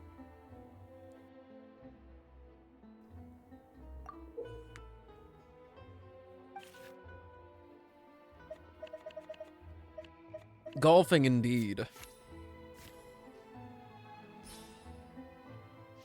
Check failed. Skimming through the early newspaper clippings, none of the headlines mention director Miku. In more recent years, there are many reports praising Miku and as a forward-thinking director, one of the greats of his era. Never a quiet day at work? Dude! Let's catch a break one of these days, please. Stream's been okay. Stream's been okay. Something weird is going on with me, though. I've been playing better on the EN version of Project Sekai. Also, I did hundreds of pulls on gacha today. And I got, like, I think 5 duplicate 4 stars today. And I only got, I think I only got Len's Color Fest card. I still need Rin, I think. Let's see what differences there are between the current version of The Lost Puppet and the original script.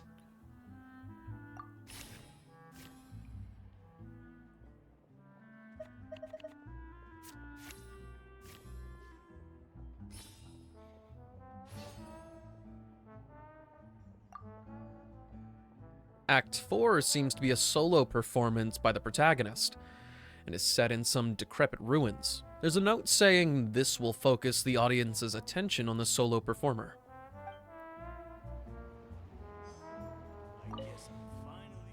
The official script for The Lost Puppet details how the dancing puppet protagonist is rejected by humanity, and then begins searching for new meaning. Nah, not the new meaning. The meaning of life. I don't think it's a focus in this event, though, which is a little weird.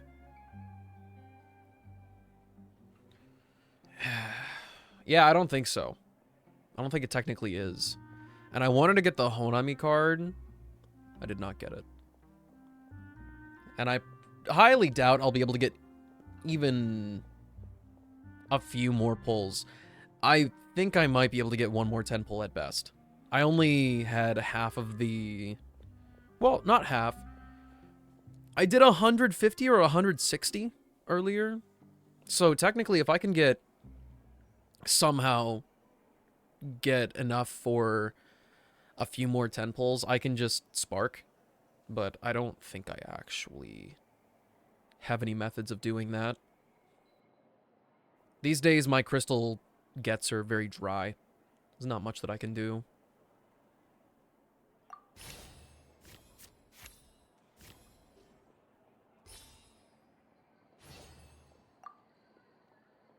In Act 4, the protagonist loses the ability to dance due to wear and tear in her circuitry. There's a note saying some cursory movements to get the point across will suffice. The audience's focus will be set on the fancy set and the extras.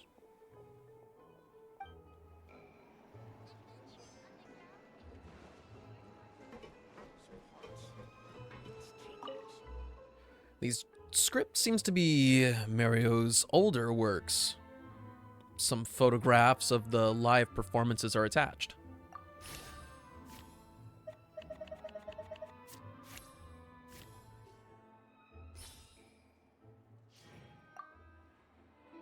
The photos from recent years show fancy venues and polished sets, but the earlier photos show much humbler venues. I don't see anything else noteworthy.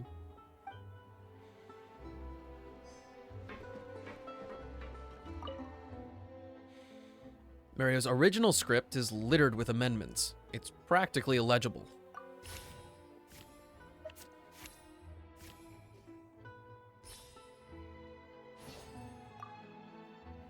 The reason it's so hard to read is that it's been edited with correction fluid multiple times. I'd estimate that each line was rewritten at least 3 times. Looks like Mario wasn't happy with his edits. The protagonist returns to the ruins where she began and performs a dance in honor of her deceased companions. She dances until her joints have rusted stiff and mechanical parts are falling from her body. Yep, that's not something a novice could hope to pull off after just a few months of rehearsals. The basic plot seems to be the same. She loses the ability to dance due to wear and tear in her circuitry. But there's more emotion behind the scene. The memory of her former companions coming to peace with her life. The simple set and solo performance means the lead actress has to carry the whole scene herself. It's a much more demanding role than in the final script. Frankly, I think that the original script is much better, and the original lead is the best fit. Jillian, shall I go tell Mariu to put you back in the leading role? Huh? What? Are you serious? But the next show is at the Opera Epiclese. It's such a huge opportunity. But not such a rare one for me, though, right? That's different. This isn't you as part of a magic duo. It's a chance to star as the main character in a show. You'll reach whole new heights of fame. Fame in small doses has its perks, but too much and I'll get overloaded. But if you play the lead, the fame will be yours, and I get to be free. Sounds like a win-win, don't you think? It'll never work. There's no way Director Mariu or Maloney would ever agree to it. The set for Act 4 would need to change, as would all the marketing materials. And that would mean asking Maloney for a lot more Mora. Changing actors at the last minute is just too risky. If anything went wrong, it could bankrupt the whole troupe. Plus, Maloney's friends have already published a ton of articles saying how this is the role that Lynette was born to play. No one else can play the protagonist now. If Lynette quit the show and I took her place, It would destroy the reputations of Maloney's friends. if Lynette left, they'd sooner stop the whole show than let me take her place. Stop the whole show? But all the people in the troupe, months and months of everyone's hard work would all be for nothing. Convincing him to replace the lead actress won't be easy. Is there another way?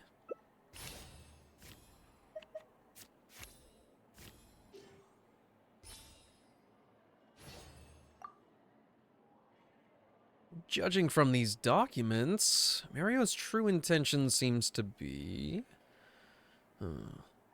I have an idea. You do? What is it? All we need to do is this.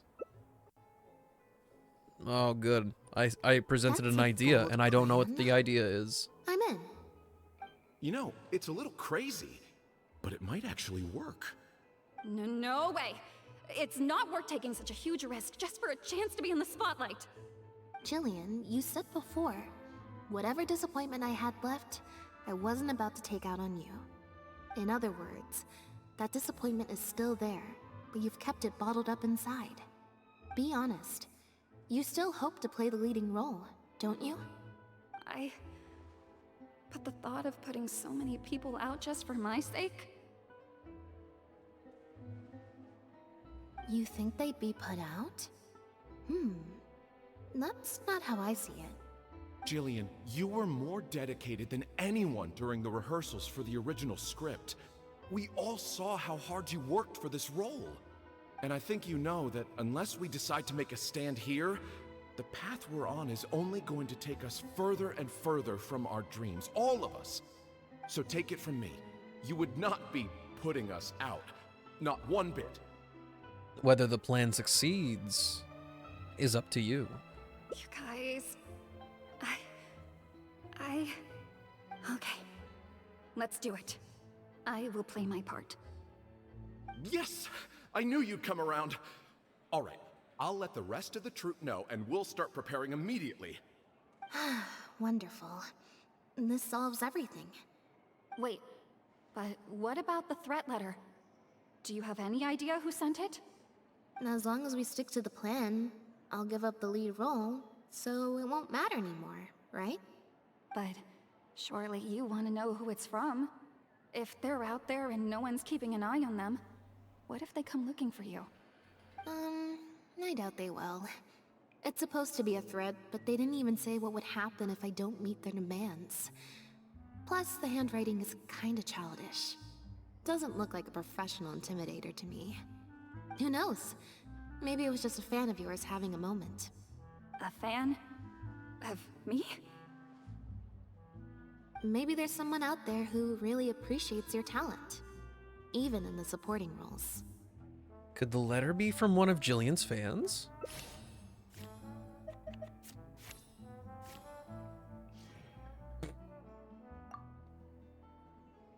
I don't think there's any solid evidence. It's getting late. We should be leaving. What was the point of that? Huh? So suddenly? Come on.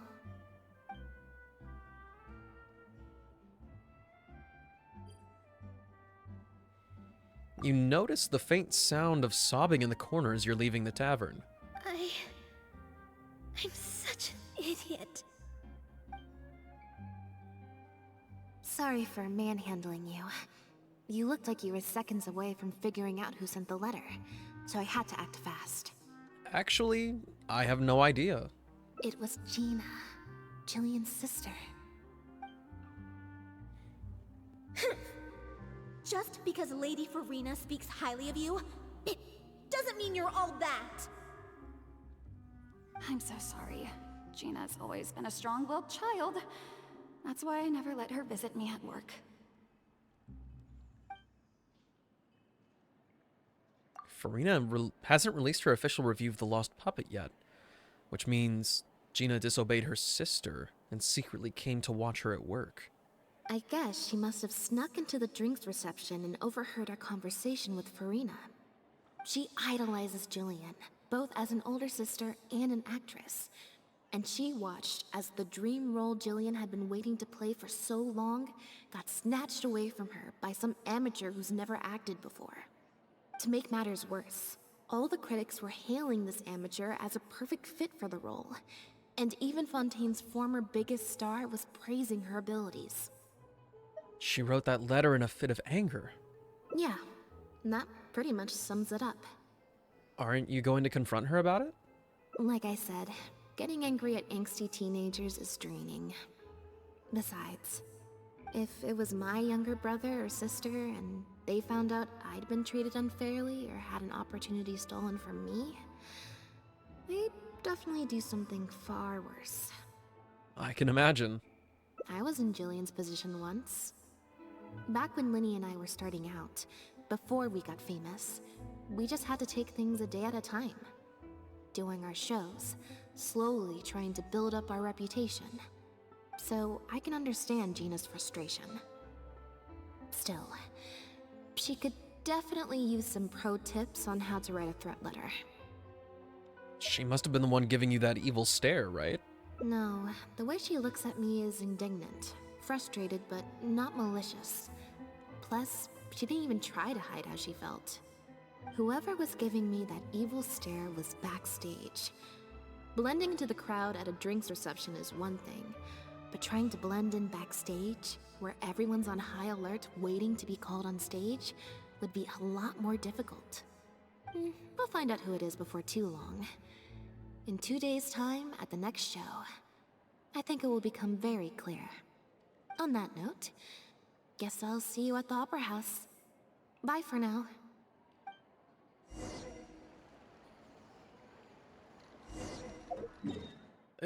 That's like 2 days later.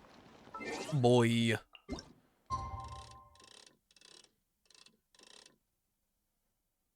I don't remember what time it actually said, so we're just gonna hope that I have the greatest photographic memory.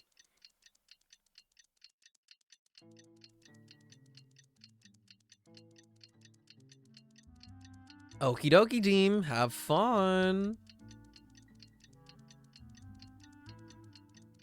And if you don't, we're gonna have problems.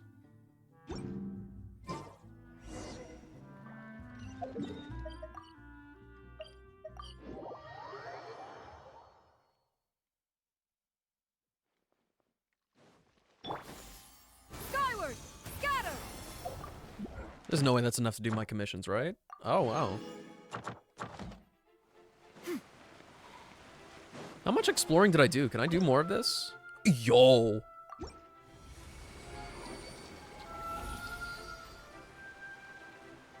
What do I get? I get a key to the Shrine of Depths. I will probably forget that. So let's hit this one up before we go into the Opera Epiclese. And then we'll be big chilling. Scatter! Yeah!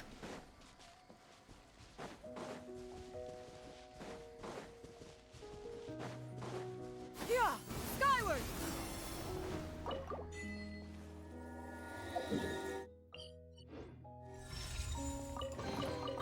Perhaps one should invent some form of curio discern mechanism.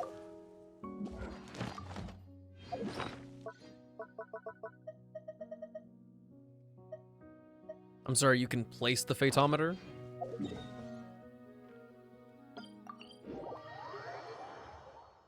I don't think I had enough to do it again, but that did just give me like 10 sigils. It wouldn't hurt to do a little checkup. Oop. So close.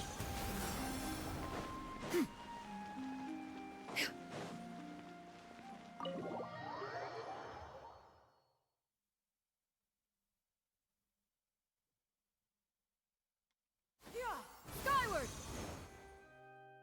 Oh, you're here. Lynette and Jillian are busy getting ready, so please come with me. You got it.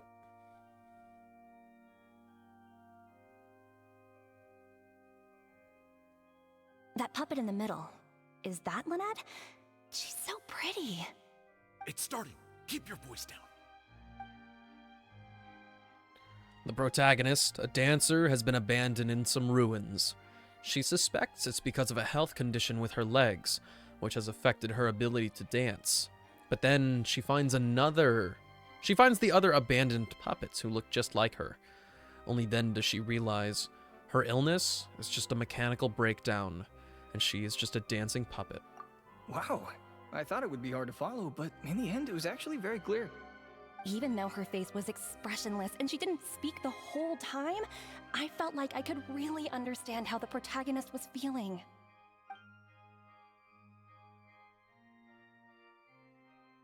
Some mechanical puppets believe in a myth. At the end of the world, there is a god of puppets who can turn puppets into human beings. And so, the protagonist and her companion begin their quest. But the myth is a lie, spread by someone with nothing but contempt for puppet kind.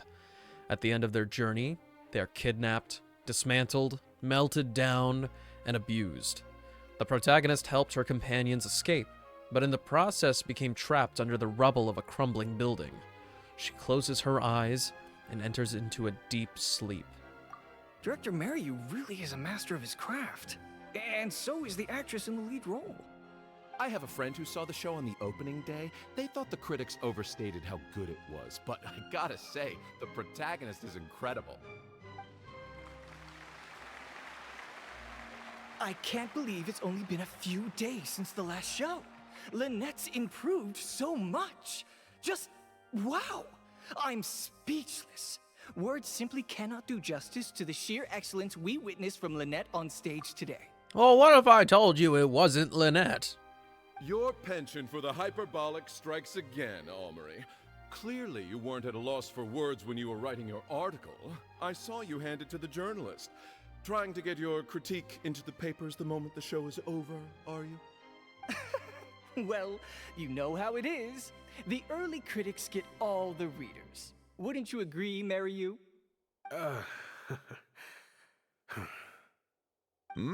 What's the matter? Cat got your tongue? The first half was a huge success. Even I could tell the acting was top tier. My apologies, Mr. Maloney. Please excuse me for a second. I need to have a little talk with my actors. I think he knows. Very well. Hey, while you're at it, this might be a good time to talk future collaborations with Lynette.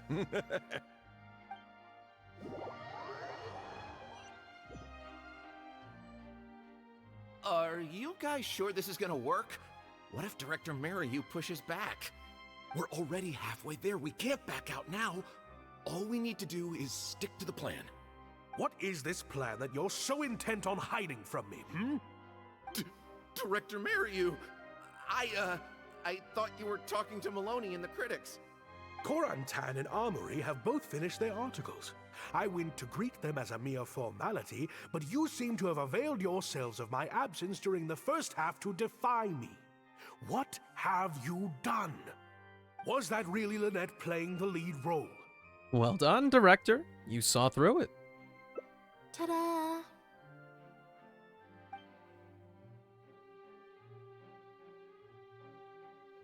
Director Mariu, I was the one playing the lead role just now.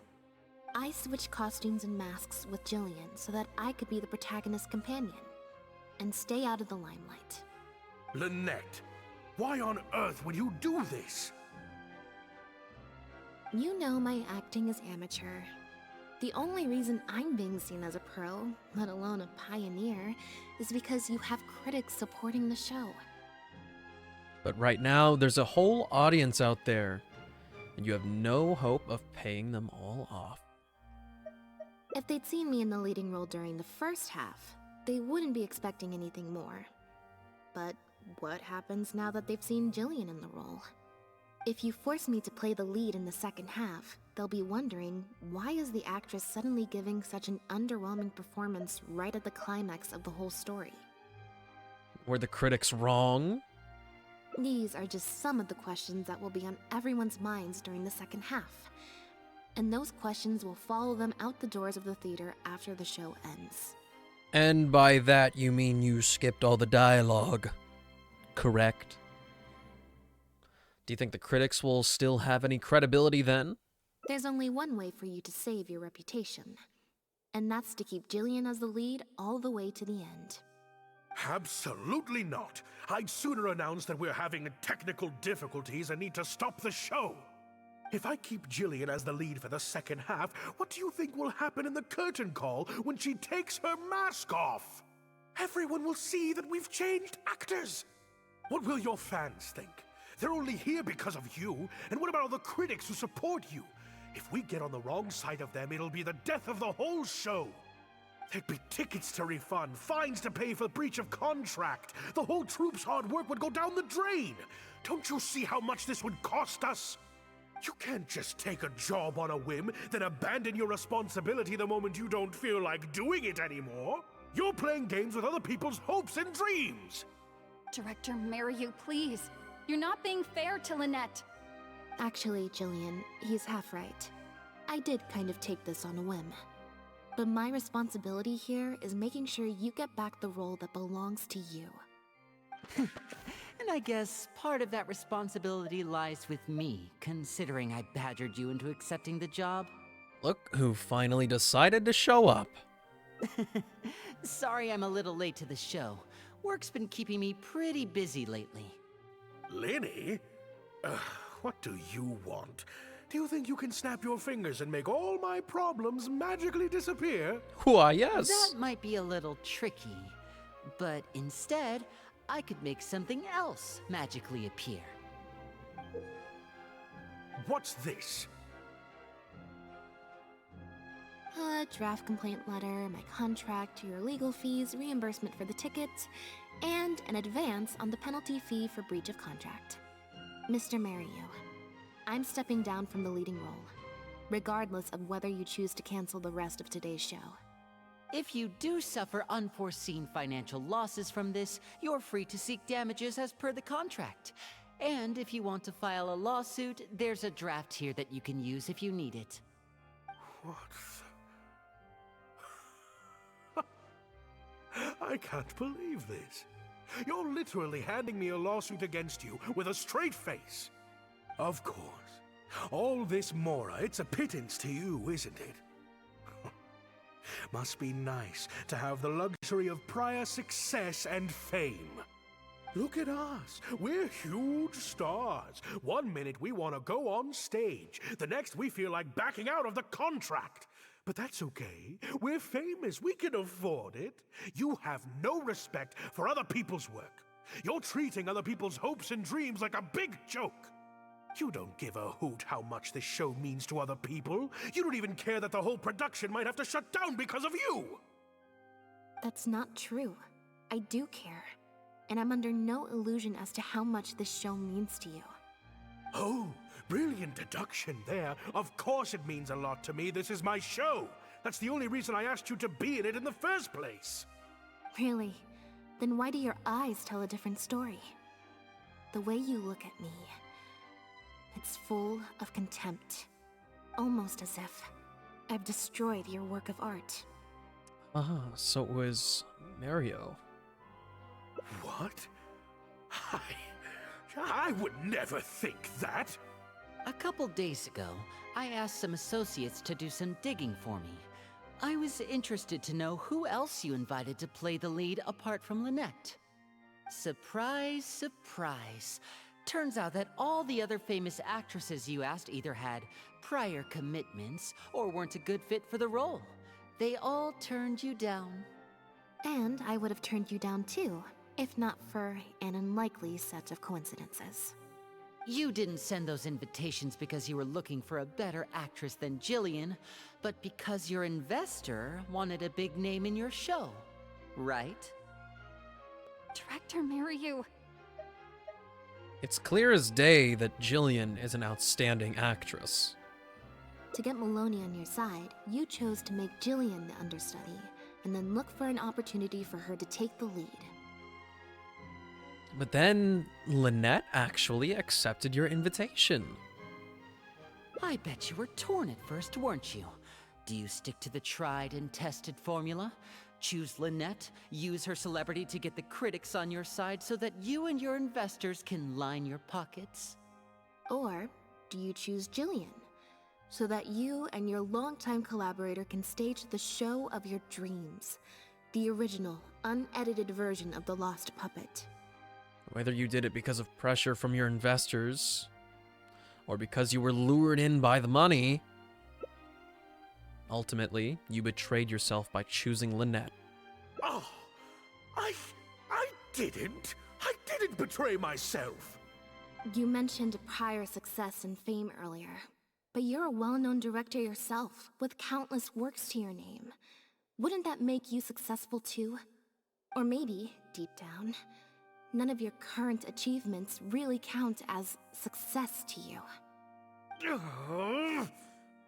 Right now, you have an opportunity to send Jillian onto that stage and perform the second half as you always imagined it, faithful to your original script.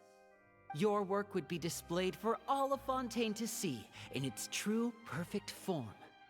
Did you say perfect? Will you keep pursuing a kind of success that you don't even value, at the cost of your own artistic integrity?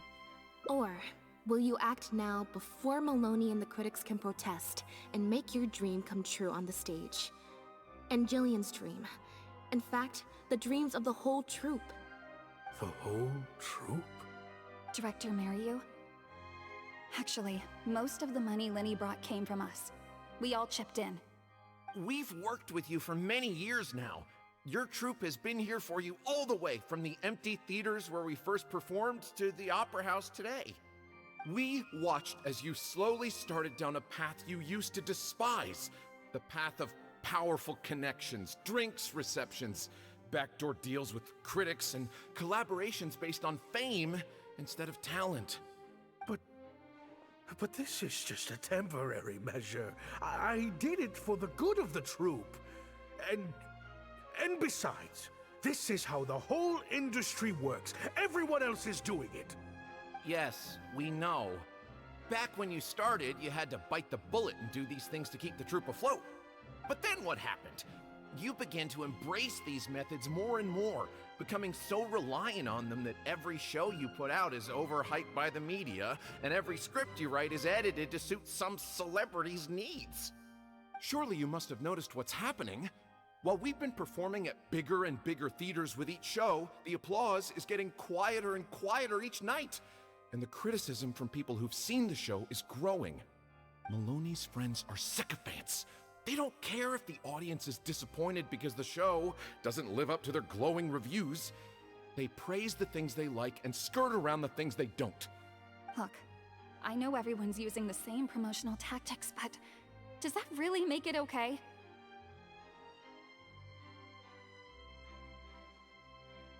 Well, it's just a stopgap solution. As soon as I've made enough Mora, I'll stop. Things will be different next time. I promise. Next time, huh? Yeah. Next time, you won't use your connections. Next time, you won't pay off the critics. Next time, you'll let Jillian play the lead.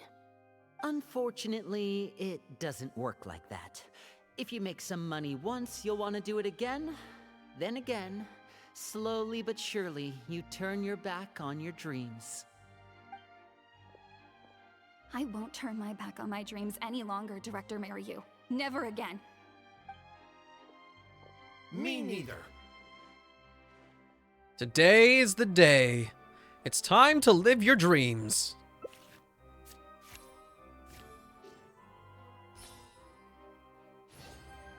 I had dreams too. What?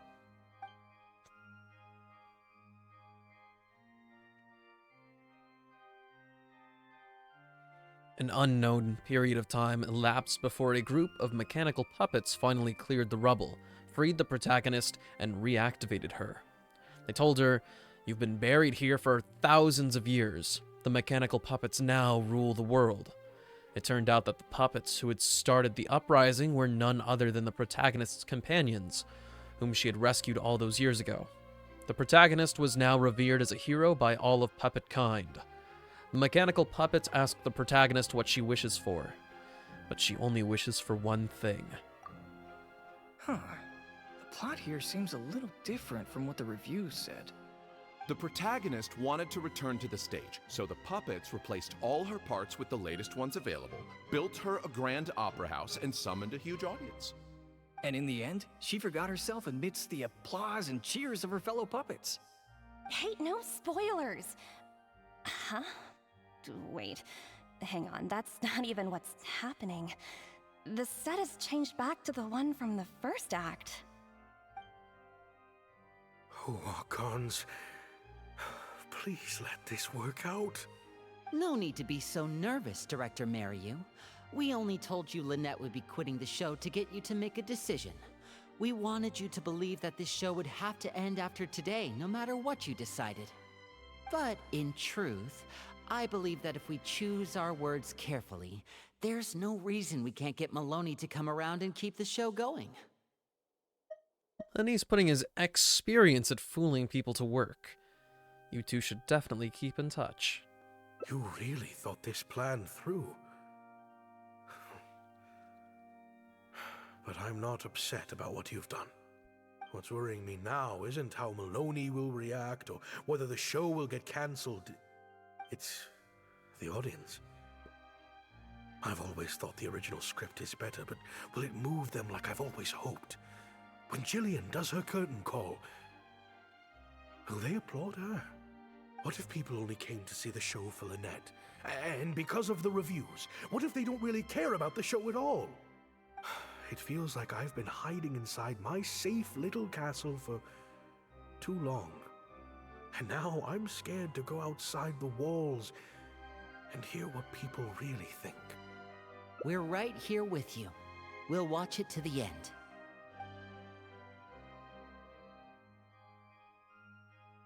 The protagonist rejects the other puppets' offers of new parts and a grand stage built in her honor. Her only wish is to see her companions again, but she is told that they gave their lives for the revolution. Their bodies lie buried in the ruins where they first met. The protagonist returns to the ruins alone, to where her journey first began. She performs one last dance before the graves of her companions.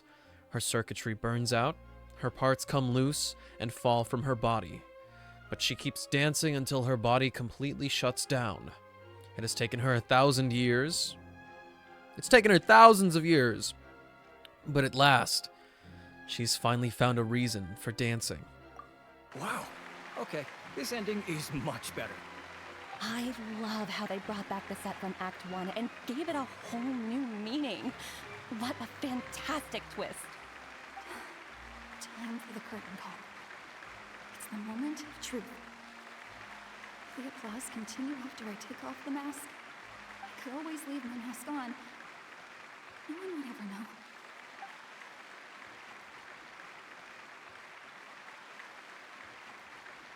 So what the heck?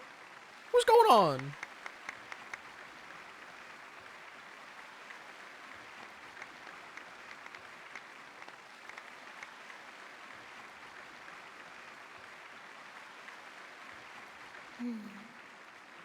This is what fame looks like, when it's truly deserved.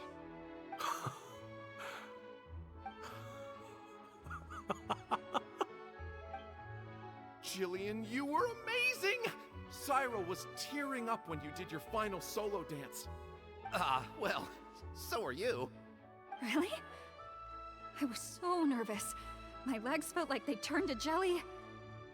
What looked like an actor unsteady on her feet was in fact a poignant expression of the protagonist's frailty in her last moments.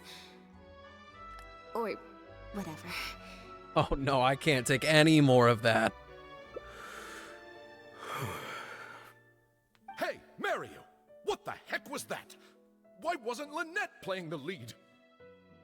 Our articles are already going to press. You better have a good explanation for this. It was my... Hey now, it was all of our... Hold on. The decision was mine, and mine alone. They had nothing to do with it. If you have any concerns, gentlemen, then please direct them to me. Marry you? So it was you? Well then, I trust you'll have no objection to me pulling the plug on this production. His worst fear is coming true. Time for Act 5. Director Mariu, Mr. Maloney, what on earth is going on? Why was Lynette not in the lead role? It took a lot of convincing from me for her to accept the role, and I had to turn down some big work opportunities to come and watch her performance today. You have some explaining to do. Lenny, it was all his idea. Mariu, explain yourself. Wait, Blinny, as a matter of fact, this was a piece of performance art. In this play, the masks and costumes serve to obscure the differences between characters, and by extension, the difference between human and machine. We took that idea to the next level with an actor swap. blurring the lines between one performer and the next. So it's in service of the ambitious artistic goals of the production. What? It's similar to deceiving the audience in a magic show. We employed this technique as a means of breaking the fourth wall. It allows the audience to more intuitively understand the cognitive dissonance felt by the protagonist as a machine trying to reconcile the notion of her humanity. The audience's experience mirrors the protagonist's own confusion and becomes part of the artistic performance itself. Hold up! What is this nonsense? Oh, I see. Well, bravo, Director Mariu. You even had me fooled. That's probably more because you just don't really understand avant-garde art very well, Lenny. Maybe so, maybe so. Well, perhaps it went over my head, but I'm sure our experts here saw the whole thing coming a mile away. Oh yes, but of course! You must have worked it out by the end of the first half, surely. Mr. Amory, I just heard that you managed to write your review after just the first 2 acts. I'm sure that will help Dr. Miryu by setting future audiences up for the surprise twist at the end. Yes, you're right. Director Mariu and I are old friends. You should have said something. Then I could have played along even better. Yes, well, to deceive the audience, you must first deceive your closest companions. I have to give credit to Lynette and her experience in performing magic. That's what inspired me to take my art to the next level. You mean your show was partly inspired by Lynette's background in magic? Well, in that case, I'll have to plug it to everyone I know. Unfortunately, I think Mr. Maloney is going to cancel the show. Cancel the show? Mr. Maloney, is this true? While I accept that deceiving the audience in the manner you did certainly has artistic merit, this is not a magic show, and we don't want our audience demanding their money back. A very valid criticism, and one that I humbly accept. If that happens, we're prepared to reimburse and apologize to any audience members who weren't satisfied with the experience. But based on their reaction today, I think that what most people want to see is an excellent piece of theater, and not celebrity cameos. Plus, it looks like Jillian is better than me at delivering the excellence people want to see. I'm sure audiences will be very happy with the show if she's allowed to stay in the leading role. Some reviews have said that Lynette's gave the performance of the year. Wouldn't you say Jillian's was the performance of a lifetime? Maloney, I believe there should still be time to tweak my article. From the look on Lynette's face, I think she's being sincere. Oh, one other thing. We managed to get a meeting with Lady Farina earlier. All thanks to the Traveler's reputation, of course. Anyway, she agreed to write a review focusing on Jillian's performance and the quality of the show as a whole. She promised to give her honest opinion. And I'm sure today's audience will be discussing her performance too. There's sure to be a variety of opinions. But what about you, Mr. Cornton? How would you rate this show? Oh, I mean, art at its finest, clearly. But I'll have to give it some thought before I decide exactly what to write. Oh, of course. Always good to put some thought into these things. Especially now, with a growing range of voices out there. I imagine competition for readers becomes more fierce when everyone's discussing the topic. Corntan, Amory, let's go. Get shit on.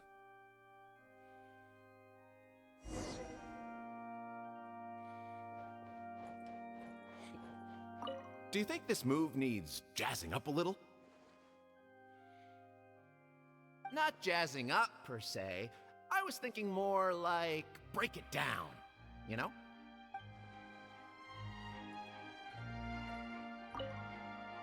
Gina?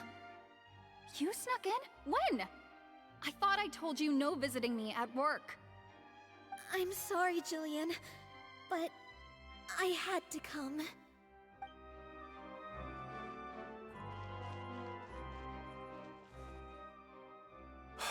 Thank you both so much. Without the two of you, who knows how much further down that cynical path I would have gone. I always told myself that once I'd made enough Mora, I'd get back to doing what I loved. But somewhere along the way, I started to lose sight of what that was. Just like those critics with their dishonest reviews, I became all about the trappings of success, at the expense of the art itself. At least you came back to your senses just in time. And you've got an amazing group of talented people behind you. You're right. Yes, I'm a very lucky man. Anyway, enough about my problems. What are we going to do about the threat letter that Lynette received? I've been looking into it a lot over the past couple of days, but it doesn't seem like it was one of our competitors after all. Ah, yes, about that. Lynette, do you have a moment? Wait, you're Jillian's sister, right? I'm sorry. Gina insisted on coming to see Lynette. I couldn't stop her. Lynette, I'm sorry! Lynette just shot me a glance. I think she's unsure which mode to use in this situation.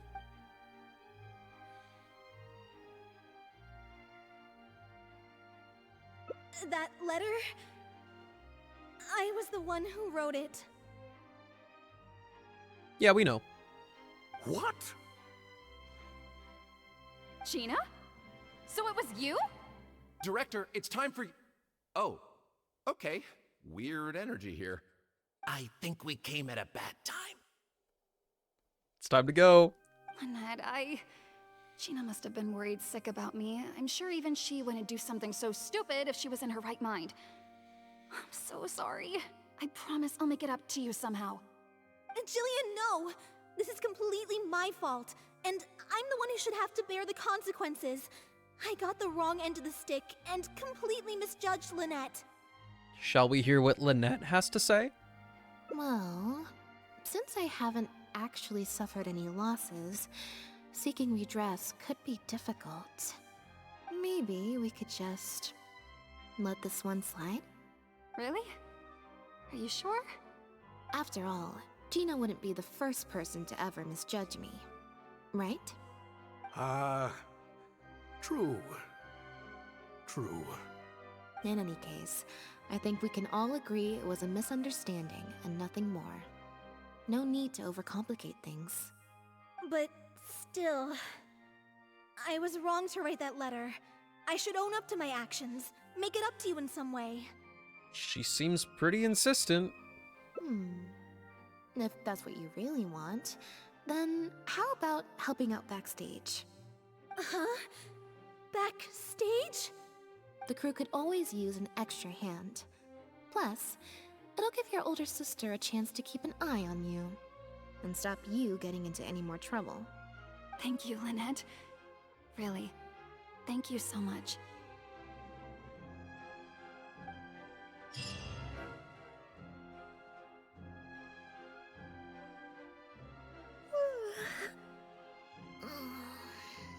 You're finally awake.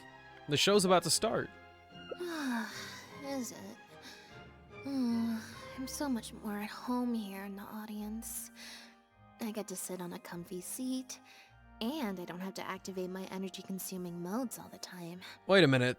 Who did they get to replace the other actor?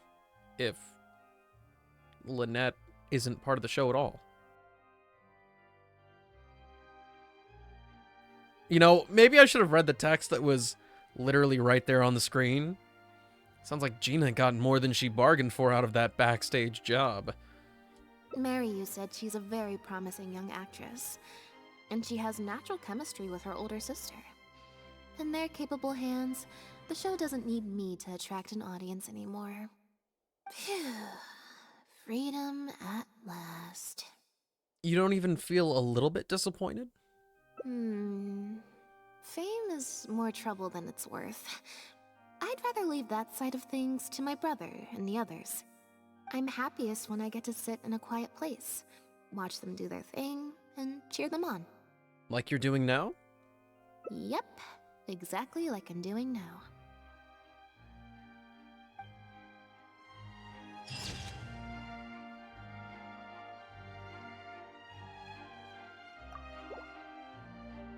Okay. Does this one have any branching paths? Or did I pick the one linear one? Oh, okay, okay. Let's see where it actually goes.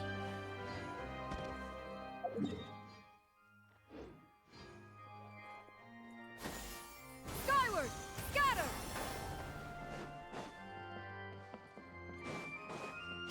What decision was it that made it go somewhere else? Thank you both so much. Oh, it's this. Lynette just shot me a glance. I think she's unsure which mode to use in this situation. What's she talking about? Never heard of it.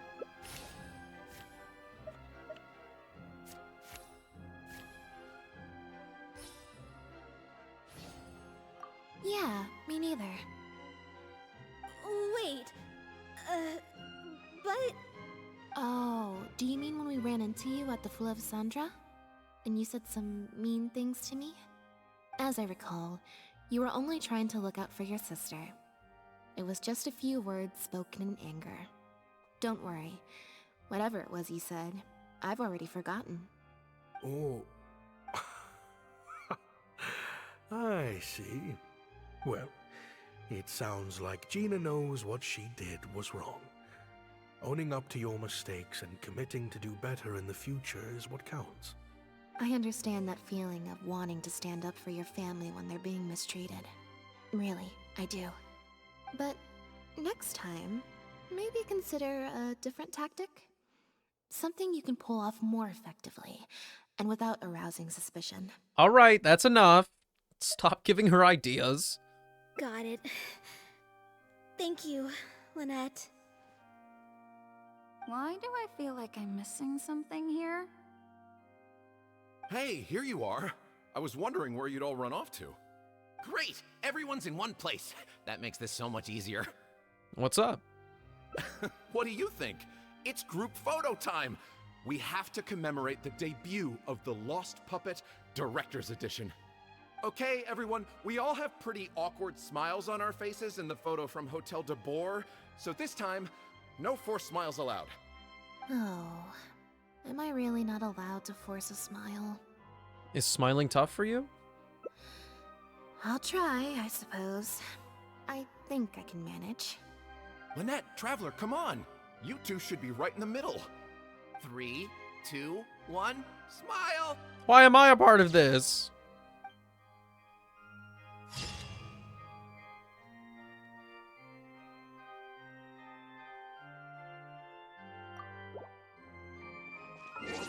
That was it?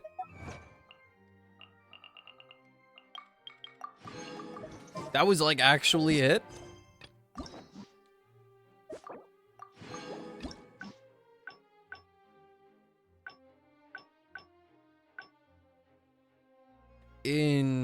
Interesting. That was like, you know, whatever.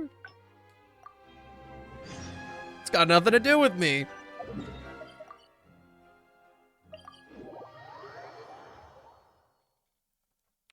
Wait, wasn't this underground? Skyward! Scatter! Nope, never mind. She's outside chilling with the cat. Also, what's good, Remington? I missed you earlier. Huh. Apologies. I didn't like that. Was I using it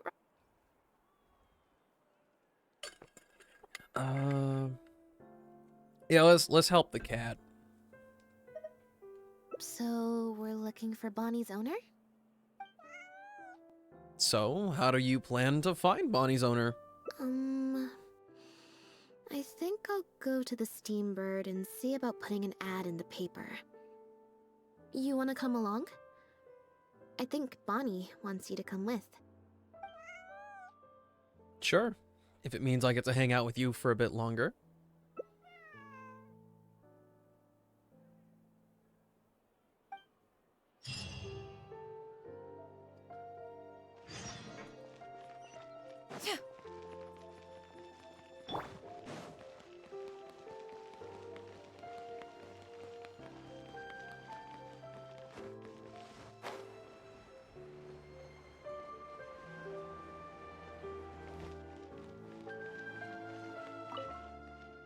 Every stupendous day starts with a steambird.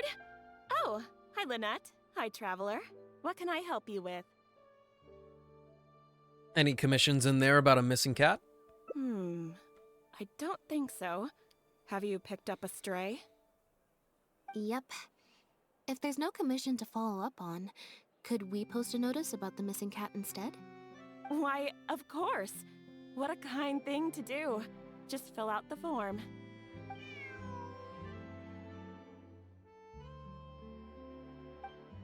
My cat has a humongous mouth. Well, we've registered you as missing.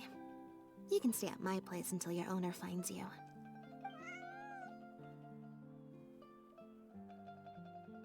Also, I just wanted to say thanks for keeping us company for so long. Well, I should probably head back to the drinks reception. Hopefully most of the people have left by now. If you've got some time, you should stop by my place tomorrow to see Bonnie. There's a nice cup of tea in it for you. I'll be there. Alright, see you then.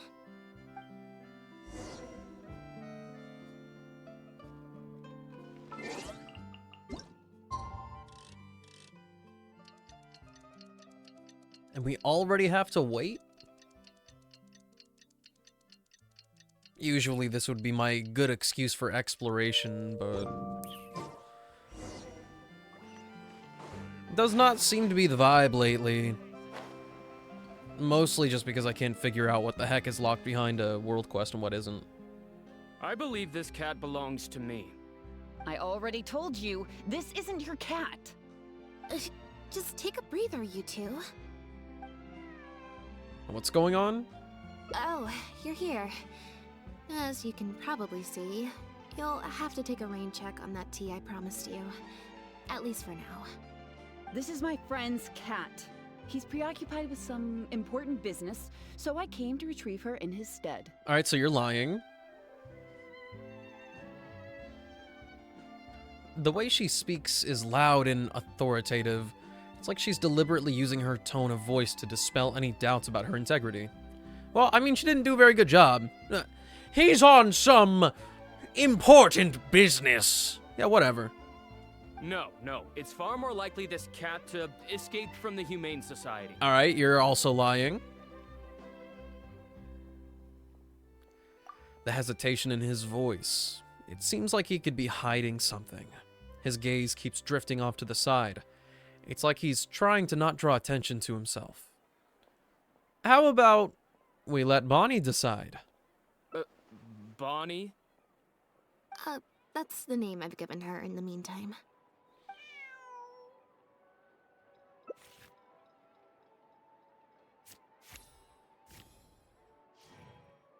Oh.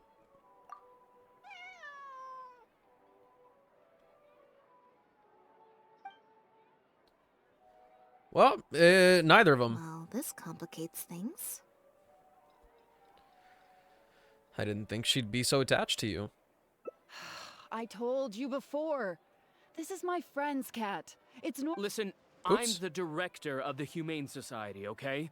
We've got so many strays, dogs, cats, you name it. I'm not even the one feeding them most of the time. You can hardly expect the cat to recognize me. Then how are you so sure she belongs to you? She just looked somewhat familiar, so I came to check, just in case. If she turns out to be one of ours, I'll take her back. Simple as that. Even if that's not the case, the Humane Society could still take her in, if no one else comes to claim her, that is. What's the Humane Society?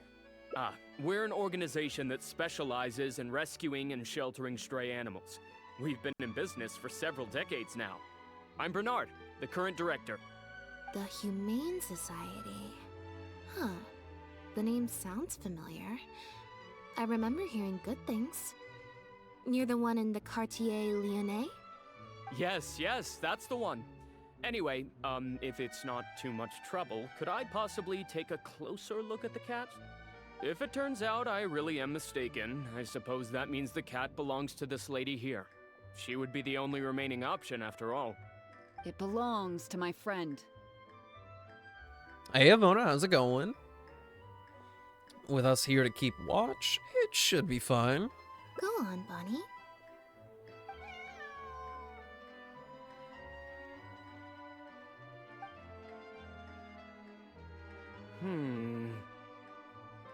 Oh, nope. Looks like I was mistaken. They do look similar, but there's an ever so slight difference in this one's fur color. Deepest apologies, friends. Well, I suppose this means I still have a missing cat to search for. Apologies again for the confusion. So, is this your friend's cat? Oh, yes, exactly. Wait a second. You lied earlier, didn't you? Lied? I'm afraid I don't know what you mean. A liar always has a tell. The look in their eyes, their breathing pattern, the way they hold themselves. The things that can give you away are often more numerous than you would think. What are you talking about? The way I see it, you're conflating baseless conjecture with fact. Normally, when someone is called out, their breathing speeds up as they begin to panic. But your breathing pattern hasn't changed one bit. In fact, it's been strangely calm and measured this entire time. It stands to reason, then, that your agitated behavior earlier was all an act. If you're a bad guy, I'm sure you'll take off running the first chance you get. If you're a good guy, the most likely explanation is that you're a member of the Guards, or some similar organization. And you're basing this off of? Intuition. Nothing more. Intuition. Well, I have to hand it to you, Lynette. You're right. I'm a member of the Guards. The name's Elodie. I'm currently investigating a cross-border smuggling case. This cat here... Bonnie was her name? Well, her owner is one of the prime suspects of our investigation. A couple of days ago, our suspect got wind that we were on his tail and fled. That's most likely how he got separated from the cat. I just so happened to stumble upon your notice in the Steambird. So, I decided to see if he'd come back for her. But... it looks like I overestimated him. What does magic skin do in Isaac? Well, you better find out, huh? Pick it up. Use it on something. I think you'll like the results. Or not. Everything has a consequence. If I were on the run, I don't think I'd come back either. The impact of this case has been huge. The Marechaussee Phantom, the Guards, and the Special Patrol have all launched investigations. If there was even the slightest chance that he would show himself, I had to follow up on the lead. So, what's being smuggled? A new kind of illegal drug. Imitation synth. Ew. We confiscated all the synth on the market, but addiction isn't something that goes away overnight. Even without substances on the market, people are still looking for a way to get their next fix. And criminals are all too eager to capitalize on that addiction. That was the impetus for imitation synth. Needless to say, a small-scale market opened up very quickly. After the original synth debacle, we put several measures into place to prevent similar incidents from occurring. The perpetrators got smart, though, and shifted their sales overseas before those measures could kick in. That's when the imitation synth smuggling began. We only recently got word of the presence of imitation synth overseas. We managed to track down evidence of some early transactions. What we were able to find out, however, hasn't proven that useful given the amount of time that has passed. The Marechaussee Phantom launched an investigation to track down every person in Fontaine capable of producing a drug like that. That's how we learned about Bonnie's owner. Who is he exactly? He's a researcher at the Fontaine Research Institute. His name is Pierre. Pierre Lafayette, to be exact. Lafayette. Covfefe. A slight look of dread just crossed Lynette's face. Strange. She usually schools her expressions with mechanical precision. The Marechaussee Phantom found him in Poisson. In addition to the cat, he also had a pendant with him. At first, there wasn't much cause for suspicion. A search of his house didn't reveal much to go off of either. The Marechaussee Phantom very nearly left it at that. It was only later that we realized the coat of arms on his pendant belonged to none other than the Lefebvre family, one of the most infamous aristocratic families in Fontaine. Obviously, this discovery prompted a further investigation into Pierre. At that point, however, we discovered that he'd already fled. Now the guards and the Special Patrol are all searching for him. Could his family be hiding him? That's not possible, actually. The Lefebvre family has been gone for a long time. Exactly. Many years ago, several important members of the family, including the Patriarch, were murdered by an assassin of unknown origin. From that point on, family's power and influence took quite the hit. The family is engaged in all manner of crimes. As you can imagine, there's no shortage of people waiting in the wings to take their revenge. And with the family severely weakened, they were able to do just that. Most of the remaining family members succumbed to sickness or hunger. The ones that survived are currently living out their days under a new identity. Pierre is one of those very survivors. He's been hiding away in the Fontaine Research Institute all these years. His true identity unbeknownst to all. Until now, that is. Is it really okay to share all this information with us? Well, my fellow guards have told me all about how smart and courageous you both are. And I know you possess a strong sense of justice. There could be a chance that Pierre, or one of his accomplices, might attempt to get close to Bonnie. Now that you've been briefed on the situation, I was hoping you'd help us keep a lookout.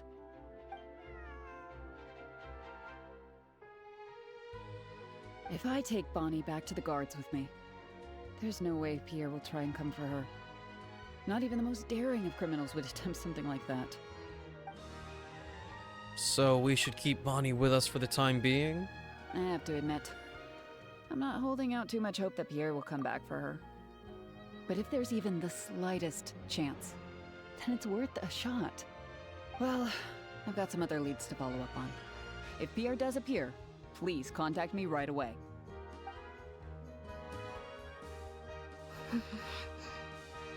What's wrong?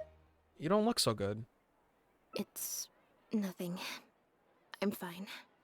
It's just the head of the Lefebvre family. He was the eminent person who kidnapped me all those years ago. It was at a dinner party. Someone tricked me into boarding the Lefebvre family carriage. Whoever it was, they took me back to their home. But before anything worse could happen, Father intervened. So that's what happened. Yep. Father was the one who orchestrated the fall of the Lefebvre family. That's what led Lenny and I to join the House of the Hearth. After all these years. I never thought I'd hear the Lefebvre name again. Are you okay?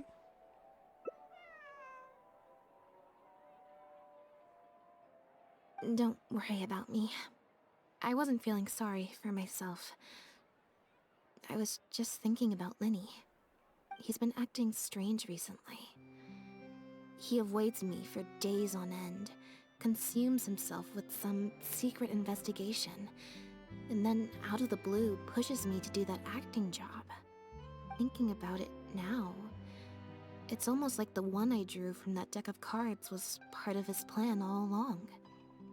He must have asked Fremine to help him out. In any case, I know he's hiding something from me. He's really pulled out all the stops this time. You think he knows about Pierre? It's very possible. I'm sure he tried to send me away because he was afraid it would bring up some painful memories for me. It wasn't necessary, though.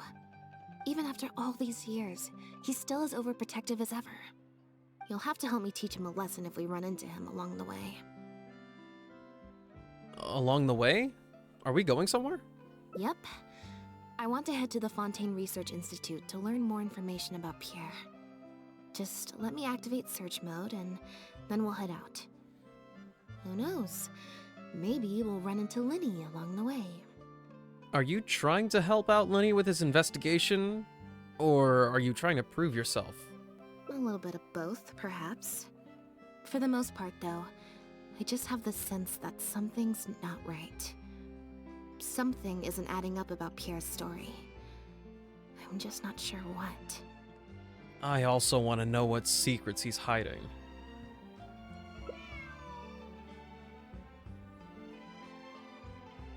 Okay, I'll write a letter explaining everything to the crew. Once that's done, we can head out.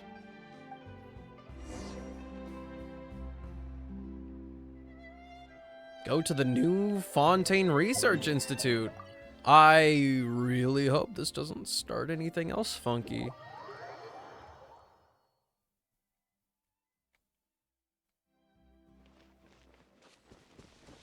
Oh, it's Chevrolet. Lynette, you're, not at rehearsal? You can drop the act, brother. In fact, I don't think either of us will have a need for acting anytime soon. You should know better than to try and keep something from me. You've never been able to do that, even when we were kids. And that's why I tried to distract you with the masked mime show. But I guess you're just too good. Care to introduce us to your new assistant? Oh. This is Officer Shavras, captain of the Special Security and Surveillance Patrol. You may have met her already. We meet again? Nice to see you. I should clarify something. Mr. Lenny's here at my invitation, not the other way around. To borrow your expression, Miss Lynette, I suppose that would make him my assistant more than anything. We've brought on Mr. Lenny as a consultant in the past. He was instrumental in helping us crack a case involving a perpetrator who used magic tricks to commit crimes. I was hoping he'd be able to provide some valuable insight this time around as well. Are you here because of the Lefevre case? So you've heard everything then? That's exactly why we're here. There's always been questions surrounding the fall of the Lefevre family. Some people even believe the House of the Hearth was involved. Whoever was behind it all was extremely cautious. They didn't leave a shred of evidence. This very fact, however, leads me to believe it was indeed the work of that Harbinger. Well, right on the money. I took a look at the entrance and exit records of all the carriages that night. Let's just say it wasn't hard to deduce that there's ill will between you two. Don't worry, I don't have any evidence to that effect, and I certainly don't plan on going to bat for such a despicable family. Plus, you were victims back then more than anything. I sought Mr. Lenny's help with the smuggling case. Nothing more. You're really teaming up with the House of the Hearth? The way I look at it, it's a collaboration between us as people, not the organizations we represent. Besides, by working together, we can expose the truth as quickly as possible. You can hardly say that's at odds with the justice my organization strives for. I'm assuming you wouldn't be opposed to some extra help? Not at all. I was planning to invite you from the very beginning, Miss Lynette. It's just that my assistant here raised some objections. Linny, I'm not the same person I was back then. That little girl who did nothing but cower in the corner in fear, she doesn't need saving anymore. I know you want to protect your little sister, but little sisters don't stay little forever. I'm sorry, Lynette. You're right. I let my concerns get the better of me. Oh, and the next time you want to distract me, you should try a different approach. Hi, Bonnie. Who's this? You pick up a stray while I was gone? It's a bit complicated. I'll explain later. Anyway, her name's Bonnie. Well, if there are no objections, then I suppose the only thing left to say is... Lynette, Traveler, welcome to the team. It appears the Lefebvre family was very particular in their use of insignias and emblems. The family would use different emblems to mark differences in status, blood relation, and the like. In fact, the insignia that was discovered on the pendant was used to represent an illegitimate child. So that would mean Pierre is a bastard child? It's highly likely. That very status might have been what allowed him to emerge from the fall of his family relatively unscathed. It would also explain why he was able to assume a new identity as a researcher with relative ease. We discovered something interesting, though. After talking to some of his co-workers, it appears he pretty much works at the Institute in name only. He's practically been cast out. Wait, what happened? Apparently, Pierre was once addicted to synth. He tried to use the resources at the Institute to create a substance with a similar effect. He claimed it was just for research purposes, but the Institute revoked his access to the relevant materials regardless. He was placed on disciplinary leave, pending a thorough investigation of his actions. But it seems the Institute ran into some trouble along the way. Could have been a lack of personnel or a timing issue. In any case, they had to table their formal investigation into Pierre. Unfortunately, that also included reporting any relevant information to the higher authorities. As for his family background, it appears none of his co-workers at the Institute were aware of that information. All they could tell us was that he was quite the recluse. Did you find anything useful at his residence? Other than the pendant, we didn't find anything else of note at his residence in Poisson. Based on the samples of imitation synth we've been able to analyze, it appears the substance leaves behind strong traces wherever it's produced or stored. Those traces might not be obvious to the casual observer, but they're not something our guard poodles would miss. Pierre's home, though, came up completely clean. We didn't find any records indicating possible involvement in overseas transactions either. So, the Marechaussee Phantom didn't view him as a major suspect at first. Maybe he had a separate, dedicated area where he made the imitation synth.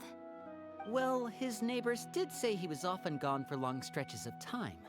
You would think with him out and about so much, people would have spotted him around Poisson, but residents said they barely ever saw him in town. If his reclusive nature was just a matter of keeping a low profile, I guess it would make sense for him to have a secret base to carry out his business. After he disappeared, the guards conducted a thorough search of Poisson, but they didn't come across any suspicious locations. Poisson. What is it, Lynette? You know Hotel de Boer, where I first found Bonnie? To get there from Poisson, you have to cross a stretch of ocean. It's not somewhere a cat could just wander off on its own. A cat? You mean...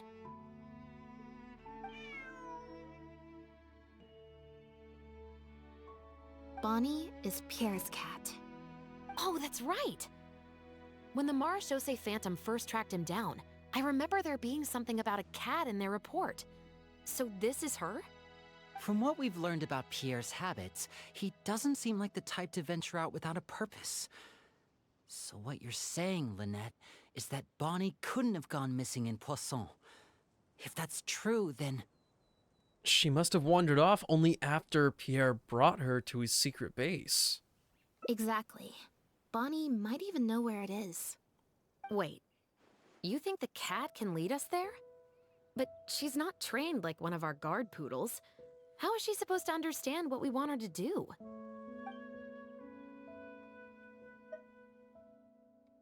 I can give it a go. Meow. Meow, meow. Okay, before I pull this card, I'm gonna do the silly thing. It's not silly at all. I'm gonna go run some ads so we get another hour all to ourselves. And then we can see where my meowing takes us.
Pick a card, any card. Which card is gonna make my meows pass the test? That would be this one. Nice.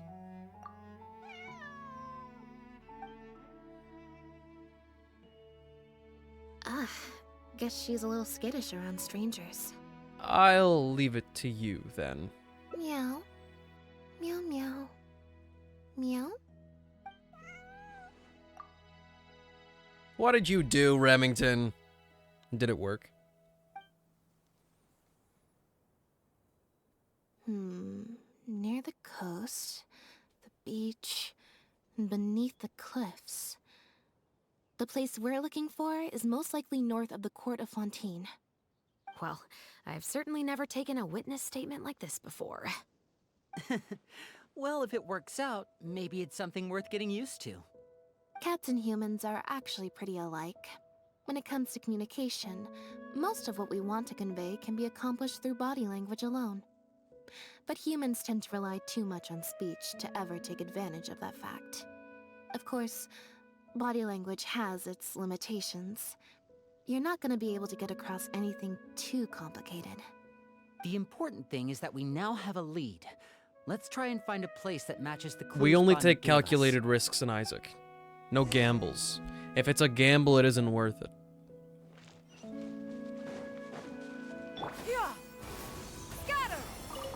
If you ever have a problem that requires such drastic measures, get good.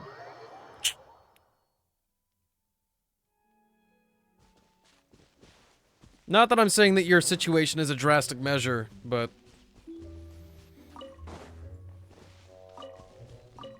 there's fish everywhere. Skyward! Scatter!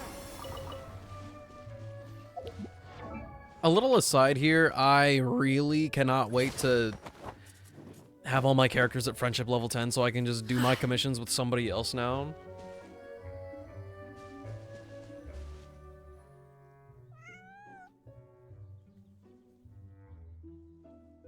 Seems like Bonnie is trying to take us somewhere.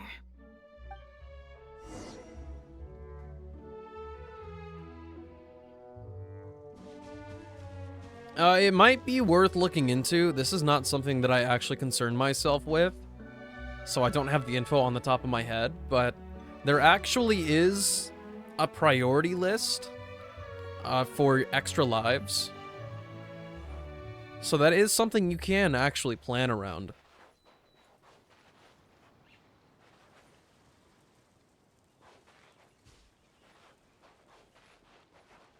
Gardamex ahead. Look out!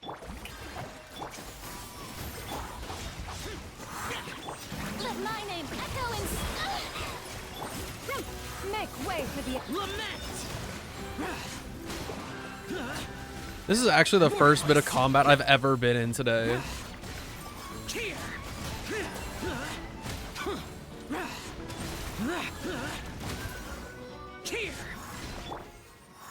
Kind of weird to think about, but hey. Skyward! Scatter! Wow, Lynette, you found this place so easily. If I thought there was any chance you'd say yes, I'd recruit you into the Special Patrol here and now. No questions asked. Sounds familiar.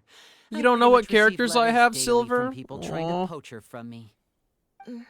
Let's just focus on our search. Just remember the There's a 4-star lot to phobia. investigate.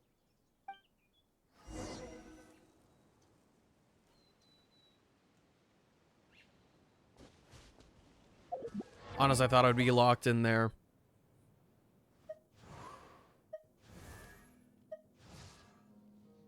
I'm missing like 3 or 4 characters.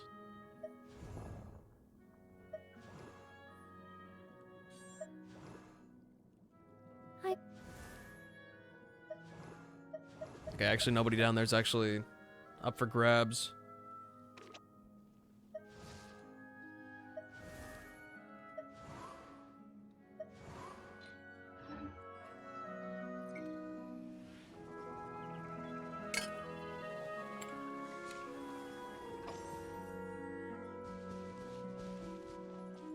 Get investigated. Aha! Just as we thought. This is where the imitation synth was being made. Yep, just out in the open. Contained not from the elements. A very clean and safe environment to procure such drugs. These bottles and jars, they're all imitation synth? Looks like he's got more than just imitation synth stashed around here. In addition to the raw materials needed to synthesize the substance itself, there's a large quantity of cleaning agents and a few drugs I haven't been able to identify. These cleaning agents are likely used to dispel traces of the substance, like its smell. The Special Patrol did some digging into imitation synth. Our records indicate that it's very difficult for ordinary people to detect traces left behind by the stuff. I'm sure that was the case for Pierre as well. It must have taken a considerable amount of time and skill to ensure all those traces get washed away. But what are these other drugs for?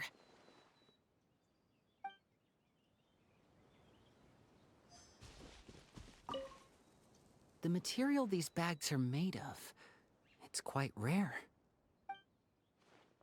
Doesn't it look similar to the material used for your magic pockets? It's the very same, actually. Romaritime flower fiber. But there's something special about the composition of these bags. I took a closer look, and it appears they're not only waterproof, but also corrosion and leak resistant. And you know it's corrosion resistant just by looking at it? You got a keen eye, my dude. Even the strings look specially designed to keep the bags closed nice and tight. I came across some bags made of the same material just now, but they were much smaller and thinner. From the look of them, they seemed far less durable as well. So, kind of like one of those small sealed bags? Very similar, actually.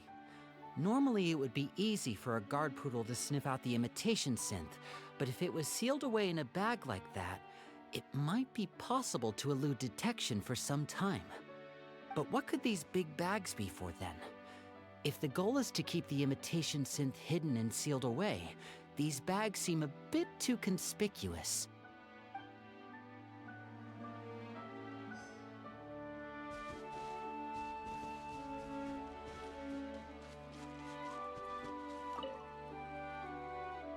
When the Marechaussee Phantom searched Pierre's house, there was no sign of these barrels, right? He must have moved them, but carrying them all the way out here would attract way too much attention. You got roast beef? Hey, yo! Well, I can almost guarantee that you're not talking about Arby's, so how's the preparation of this going? How's the quality of this roast beef? How thick are the cuts? How lean is it? You're right. That doesn't seem like his way of doing things. How did he get them here, then? The barrels show signs of water damage. Dried up water stains can be seen around the circumference of the barrels. There seems to be a pattern to the location of the water stains. For some reason, they appear to be limited to the lower half of the barrels. The lids don't seem very tight, leaving sizable gaps around the edges. But there doesn't appear to be any traces of water inside the barrels. Only the lower halves of the barrels appear to have been submerged in water.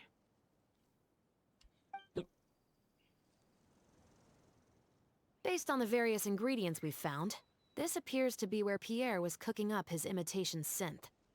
It looks like he used a special cleaning agent to get rid of any residual traces of the substance on his person before he left. That's how he was able to get past the guard poodles. That's why the Marechaussee Phantom didn't find anything suspicious in his home. So then he transferred the imitation synth into small sealed bags and took it somewhere else for the drop-off. No. I don't believe our suspect is the kind of person who'd go around carrying incriminating evidence with him. That would potentially create too many eyewitnesses. My least favorite veggie? Brussels sprouts? No! Also, grilled green beans? We didn't grill anything else? Just the beans? Dude. A grilled carrot? A big-ass carrot with grill marks on it? Damn. Second least favorite?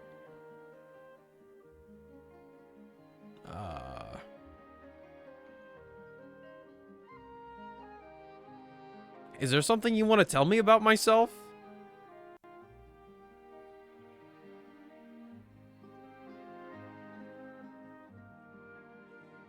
Ah, corn! It's kind of funny. You tell me corn? I literally don't even consider it to be a vegetable in my head. Like, that shit does not exist. It is so useless and gross.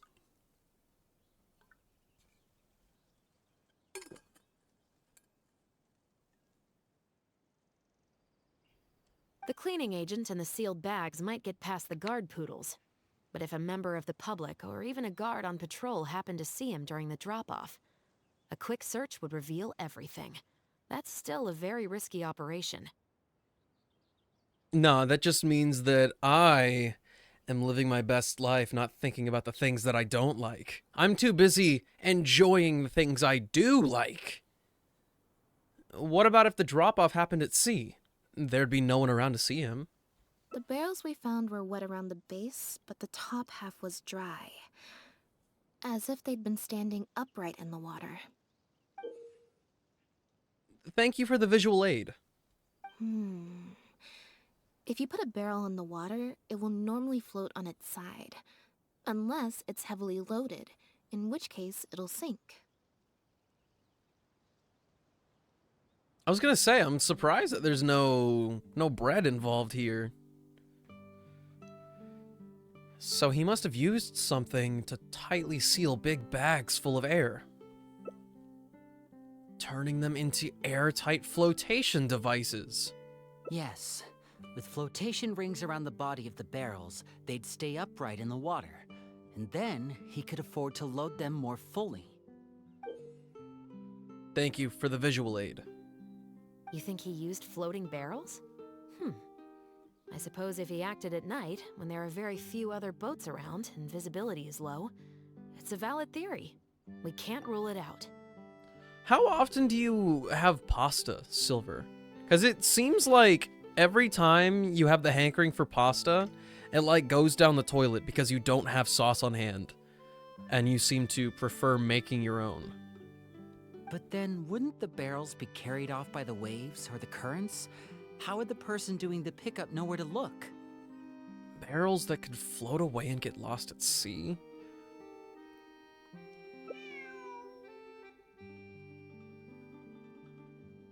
Traveler, can you come take a dip in the sea with me? I have a feeling that somewhere down there, we might find some rope. If a rope can be used to keep a pet from running away, then why not a barrel?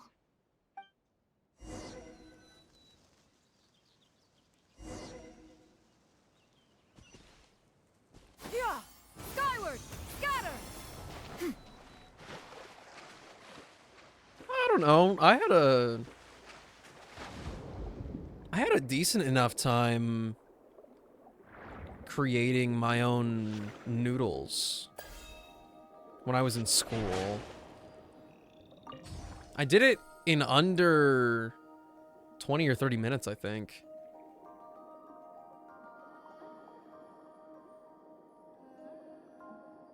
And then I'm pretty sure I made my own bolognese as well. It's actually kind of wild how bad I am about being efficient in the kitchen when I was forced to do so in high school. And I actually, like, made good shit with it.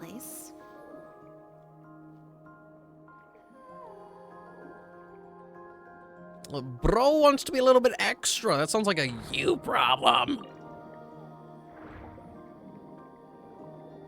Something perfectionist.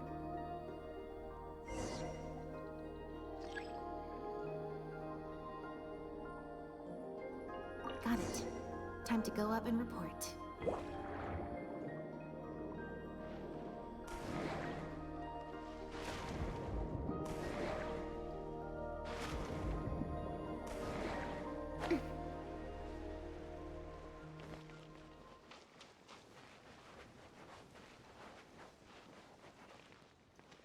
Yeah, I get it. I get it. You know, every now and then I really want my Pieces of rope and some Pixar's anchoring Cars stones shaped underwater. macaroni. If you attach them to a floating barrel, it would look like this. Thank you for the visual aid. With this anchoring system, it would be possible to use floating barrels for the drop-off. You would just need to drop them in the water at the agreed-upon location. We also came across the wreckage of a small boat. It must have been left out on the water and capsized due to the force of the wind and waves. Its small size, however, would have made it perfect for staying undetected. Let's talk this through. Based on the evidence we've collected, it seems like Pierre would row a small boat out to the agreed-upon transfer point, drop off the barrels, leave, and then row back and retrieve them after the transfer was complete. Why was such a convoluted drop-off method? Why did I say it like that? Why use such a convoluted drop-off method, though? Wouldn't it be easier for both parties to meet up at the transfer point on their respective vessels and exchange the goods right then and there? It could be that he was trying to avoid meeting up with his associate face to face. As one of the sole survivors of the Lefebvre family, maybe he was just used to that sort of elusive lifestyle. It seems like Pierre deliberately chose the floating barrel method so that the goods could be dropped off and picked up at separate times. That way, the two parties wouldn't have to meet each other. Whenever I watch Japanese movies, it always surprises me when they be taking bites out of tomatoes like they're apples. You better watch your tongue, Silver. Takaru might hear you.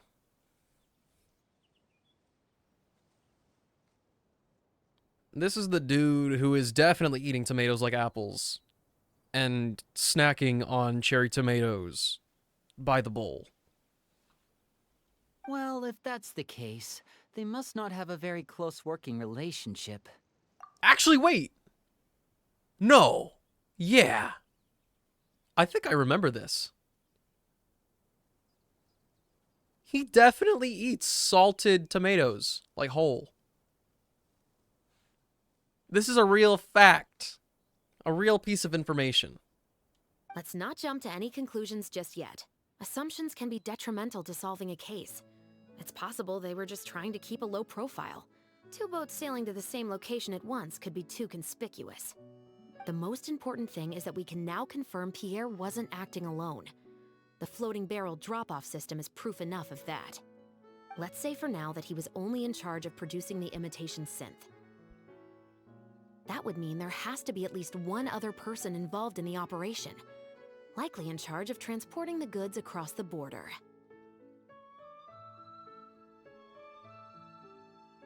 Oh, no, I can't do that.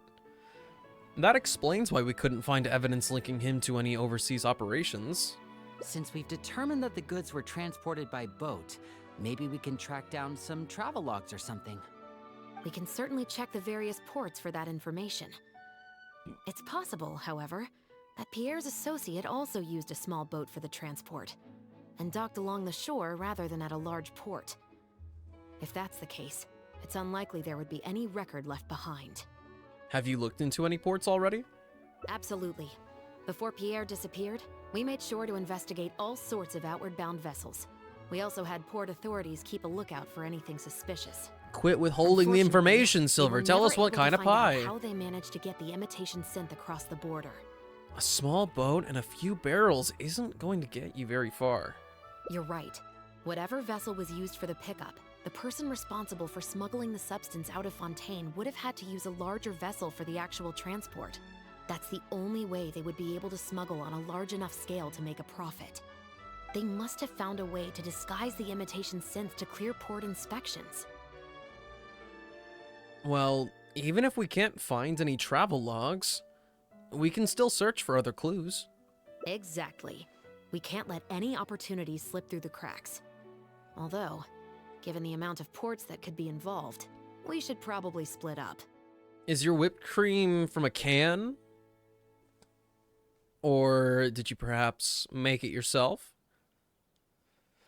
Or perhaps it's just in a little tub when you scoop it? I'll run home and ask some of my brothers and sisters to try and dig up some information. I should also head back and update my platoon on our progress. I'll grab some reinforcements while I'm at it. Lynette, Traveler, why don't you head to Lumideus Harbor and see what you can find out? Lumideus. All right. Come on, Bonnie. You too.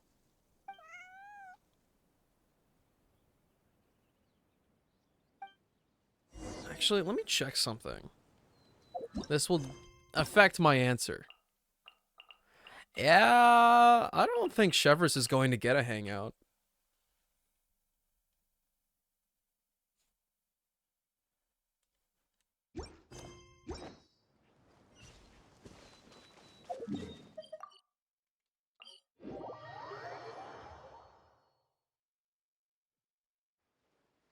Yeah. Those nitro carts go they do be crazy. Crazy good.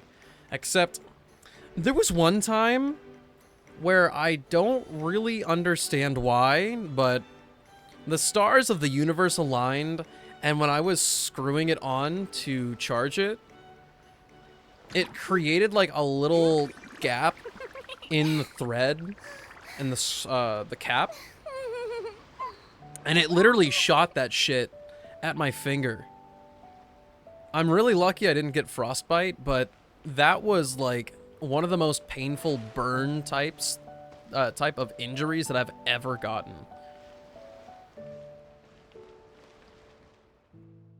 Oh, Lynette, Traveler. And Bonnie, too. What brings you all here? Did something happen? We're here to check the travel logs. Oh. I see. Thank you for everything you're doing for the people of Fontaine. I'm basically certified to make everybody a drink. Oh, Remington, I was just talking about that time where I was making whipped cream, and I tried to charge it, and it just decided that, hey, bro, say goodbye to your finger, chuckle nuts. And what are you doing here? I'm in charge of guarding the port. You mentioned you were after some travel logs, right? I can go fetch those for you. Looks like I've got another hard day of work ahead of me. Are things usually pretty hectic around here? No, not usually. It's this incident that happened recently. Before that, everything was normal. All we had to do was confiscate anything suspicious and we could call it a day. Pretty simple stuff. I thought I burned my hand, dude. That was a spicy feeling and a half.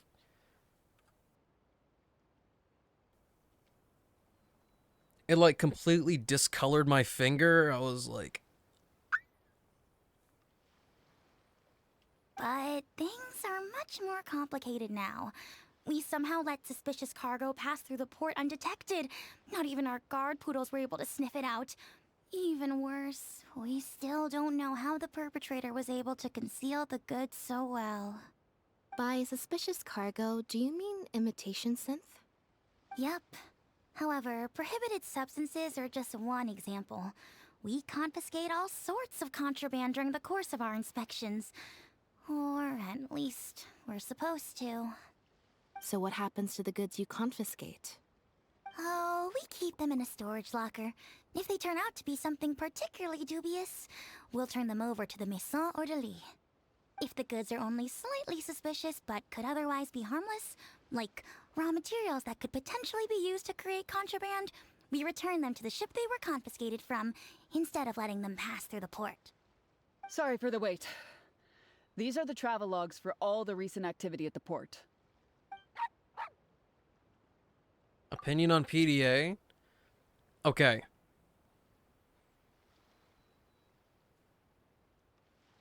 Hugs? Fine. Hold hands?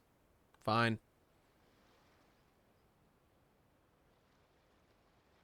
A nice little peck? Fine.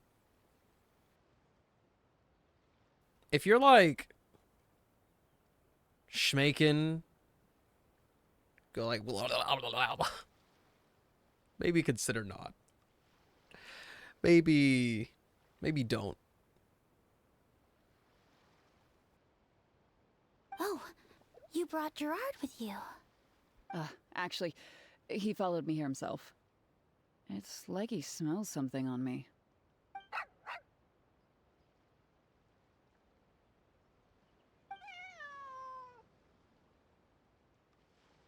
What is bro apologizing for? I wonder why Gerard is reacting to you two so strongly.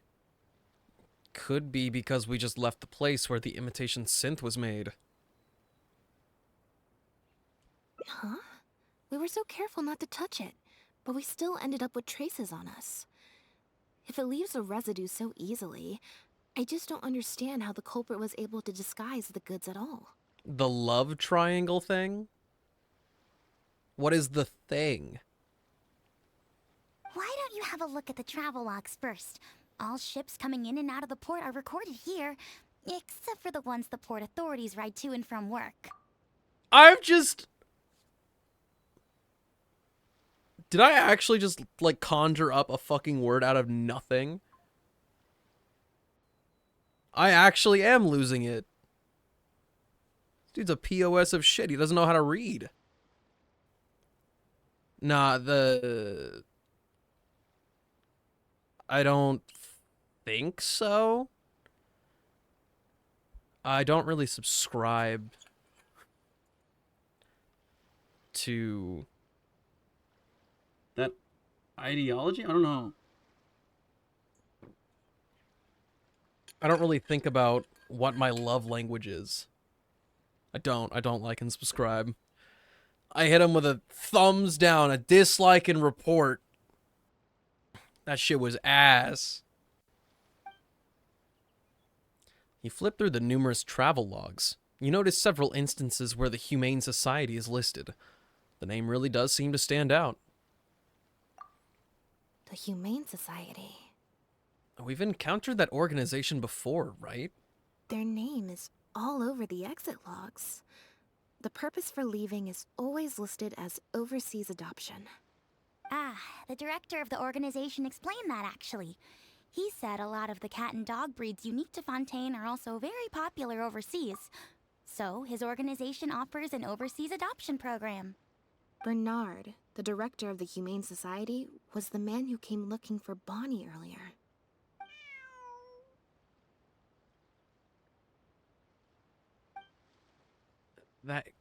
The cat that fled from Pierre looks just like the cat from the Humane Society. Could that really be a coincidence? It seemed as if Bernard was also hiding something. He seemed so insistent, but only ran a cursory check before leaving just like that. When he came looking for Bonnie earlier, what if he wasn't actually there to check if Bonnie was his missing cat? Maybe he was there for some other purpose. Have you figured it out too, Traveler? The way the criminal disguised the goods? The cat pissed on it. When Bernard asked to take a closer look at Bonnie, he was actually checking whether there was any imitation synth in her stomach. Oh, what? Sorry. Rengoku just fell.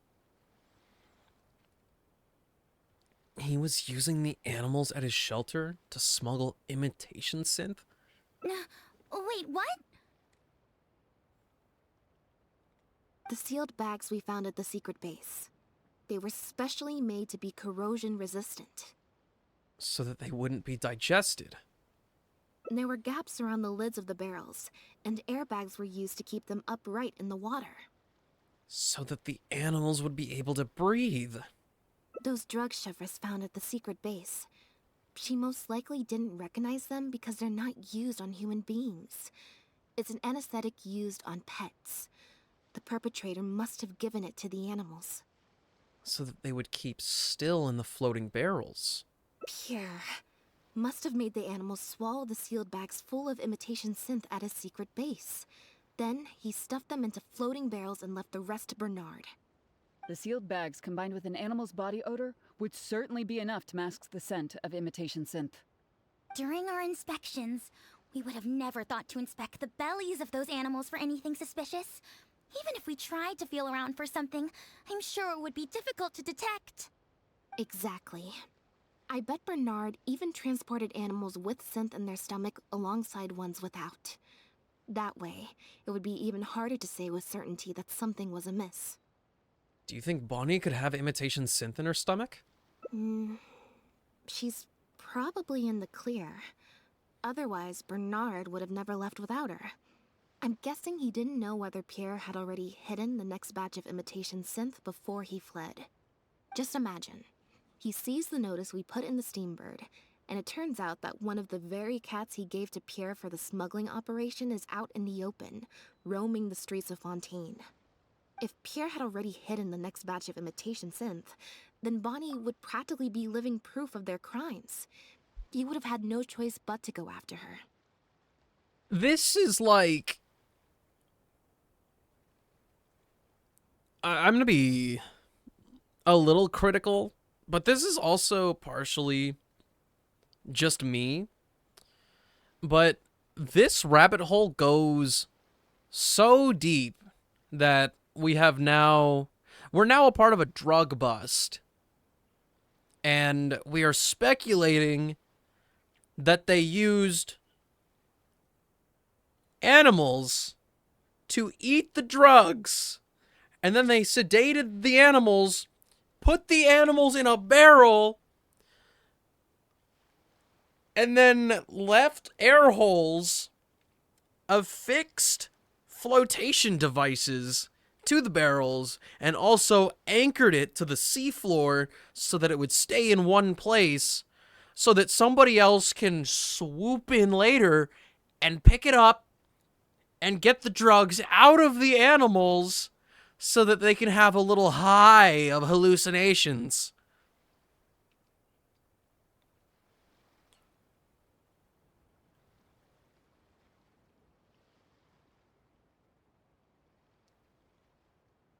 Whenever something like this happens, whenever there's a mystery that's going on in fiction, because the story has a pace it has to keep up, there's no room for me to figure anything out. And I know, as a media consumer, that they're just gonna do it anyway. Like, I don't have to figure out anything. They're just gonna... They'll find something, and then they'll go... And then it'll all be laid out for me. But I still don't make those connections, so I just sit here like... Yeah! Yeah, why wouldn't you just put it in the animals? So, that's why he came to find you and insisted on taking a closer look at the cat. Pierre must have fled in a hurry. That fact is probably what spared Bonnie. Wait a second, I'm a little lost here. I get the part about hiding the substance in the pets, but those... what did you call them again? Floating barrels? Why even put the animals in there in the first place? If you've got something as convenient as a floating barrel, why not just stuff it with the imitation synth directly? Why not wait to hide the stuff until after the exchange has been made?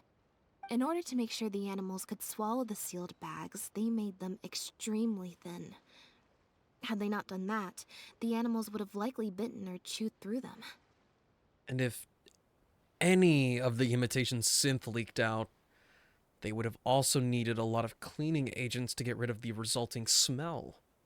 That step would have required a lot of energy, as well as a certain amount of technical expertise. So, it was better left to the more experienced Pierre.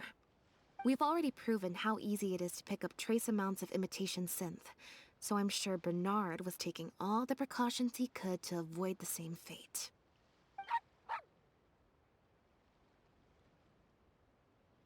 Okay, then let's head to the Humane Society right away and bring that guy to justice. I'll bring a Gardamek to speed up the process.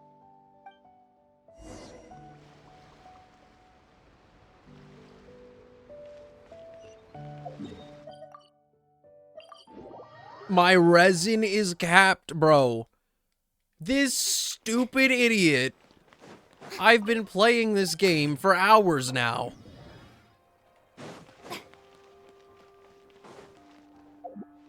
Add Astra. Thank you for Add Astra.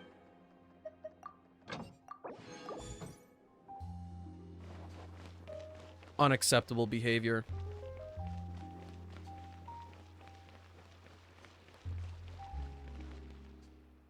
The headquarters of the Humane Society should be somewhere around here. Bernard could show up any moment now. Ah, you're the people from earlier. Wait, you're from the guards?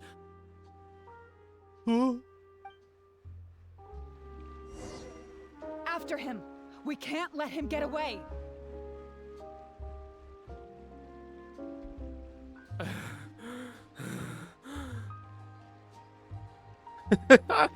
They have a goofy ass run.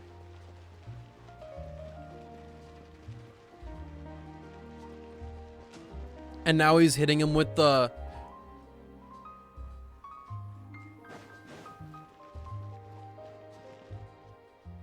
Give it up, Bernard.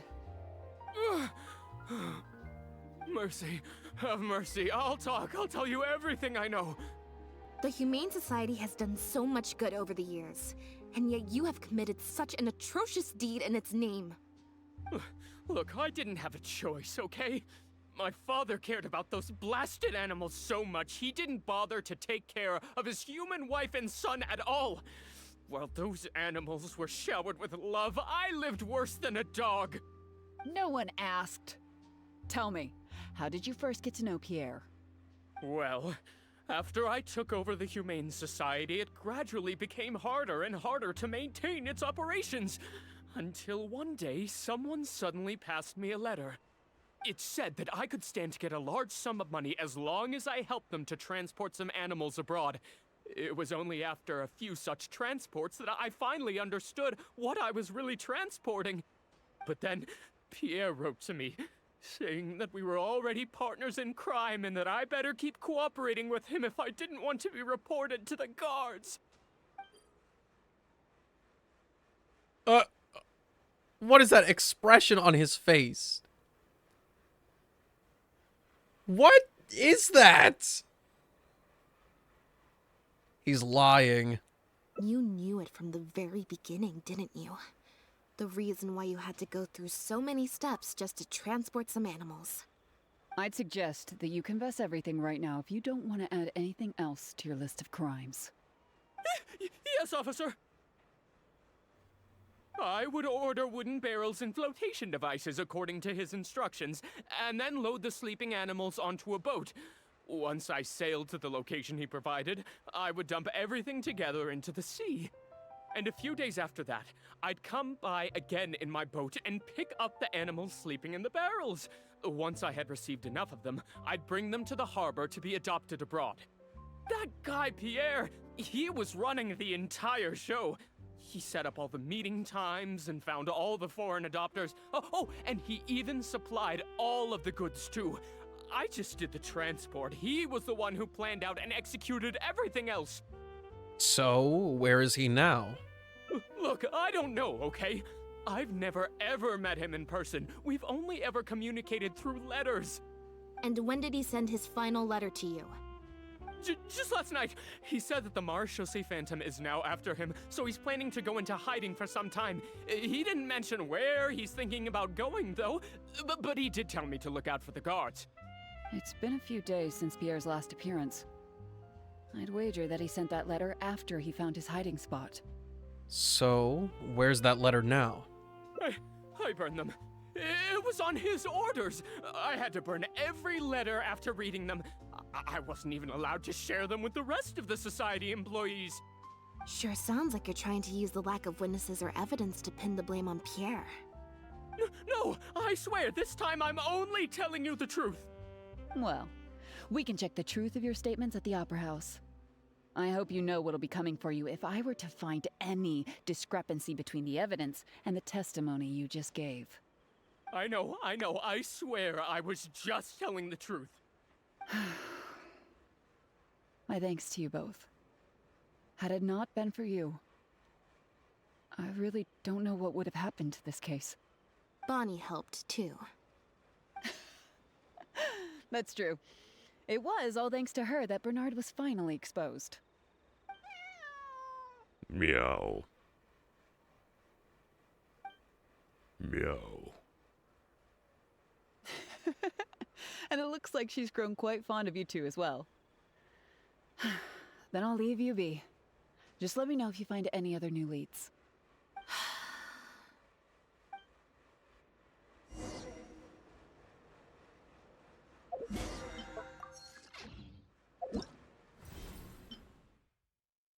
Afterward. Yeah. Sweet. Wait.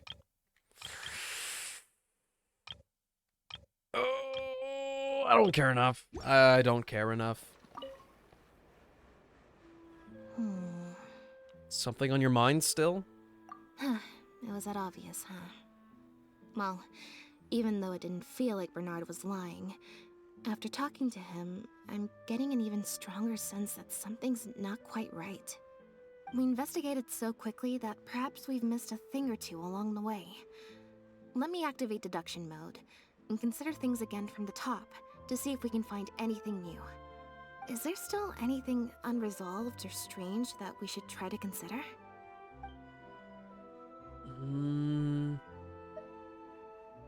About what we found in Poisson.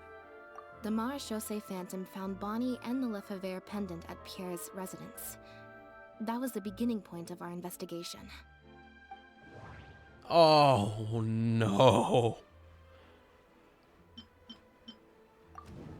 The pattern on the pendant is proof that its owner is an illegitimate child of the Lefebvre family.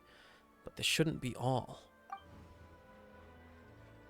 According to Bernard, the trafficked animals were taken directly to Pierre's base, rather than to Poisson. The Lefebvre family is infamous in Fontaine, and even their innocent scions became targets of revenge. But Pierre just carried the pendant with him as if it was an ordinary piece of jewelry.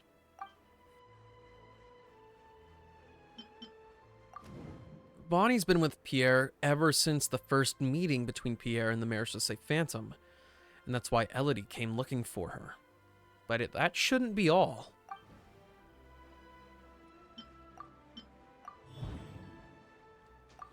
Pierre became the key suspect in the case because of a suspicious cat and a suspicious pendant.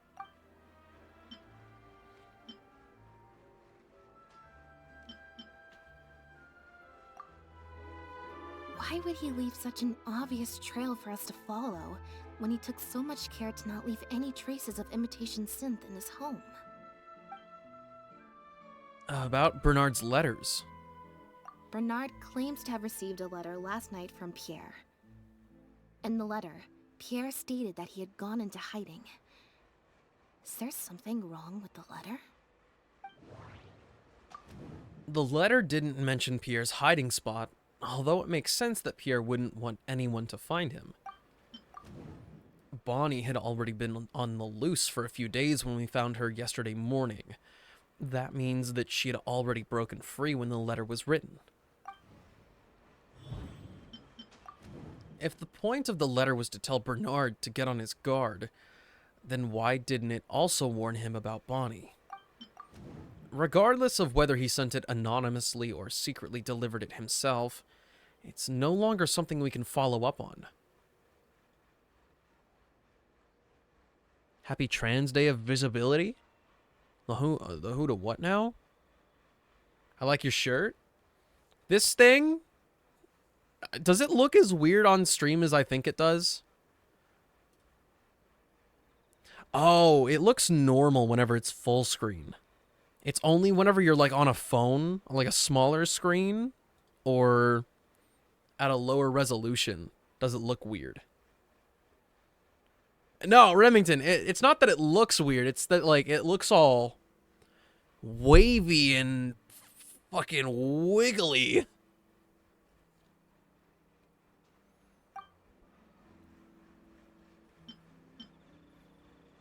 There's nothing wrong with being wiggly, it's just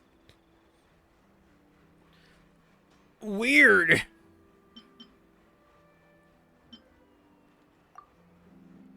If Bonnie had imitation synth in her body, then she was a liability that had to be recovered at all costs. But if she wasn't carrying anything, then it would have made sense to tell Bernard not to worry.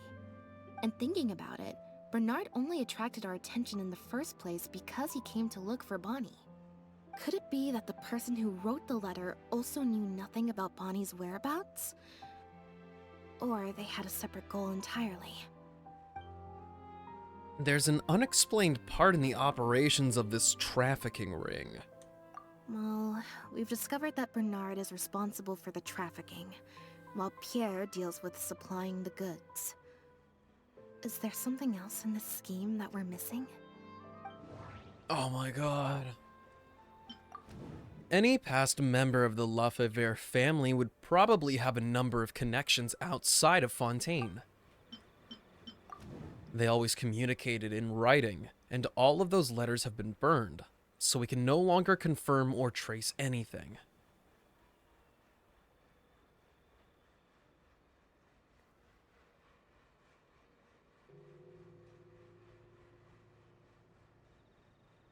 Was it, like, really bad?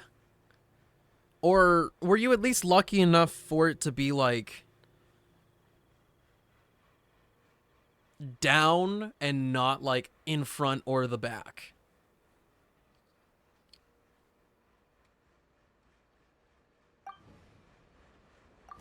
We've already proven that Bernard and Pierre coordinated their handoffs by passing floating barrels to each other on open stretches of water.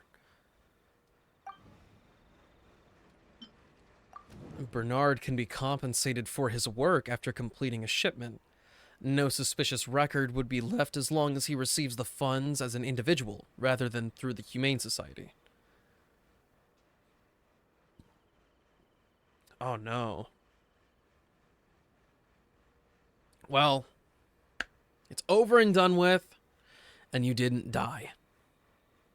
Other than that, though, I hope you had a good day. Are you treating Lynette right? I haven't made her cry, so I think we're good.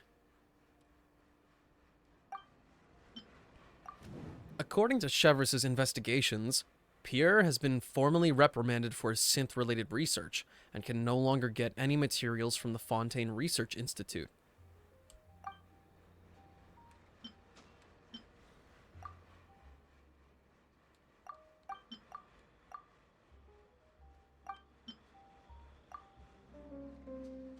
No, I don't think that can be used to answer the question at hand. There's no need to rush. Let's see if we can find any other suspicious points about this case.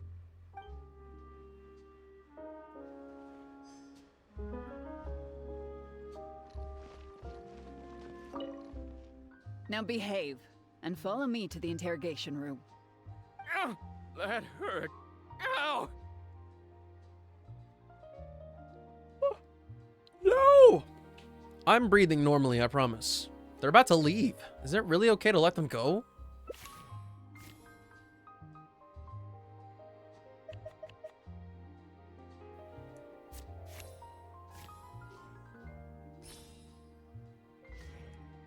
So this is because I failed the last one?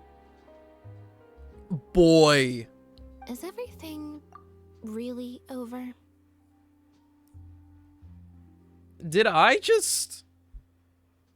I feel like that was a turning point. That is definitely...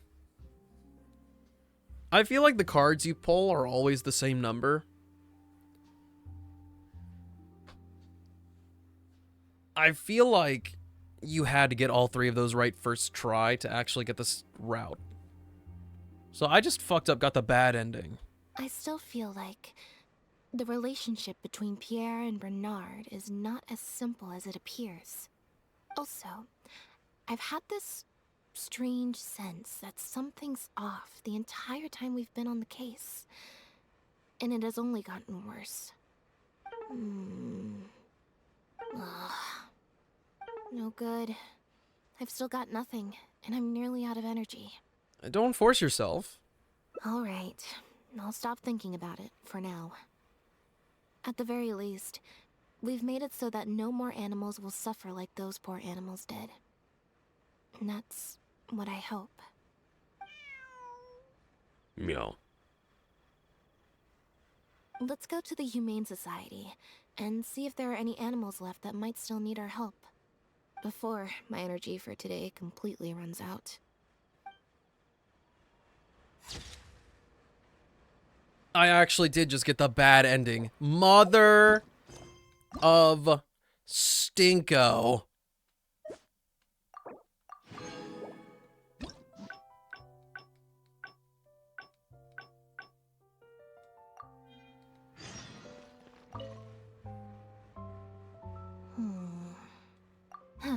It was at a... We investigated... Is there still any... The Mara show safe...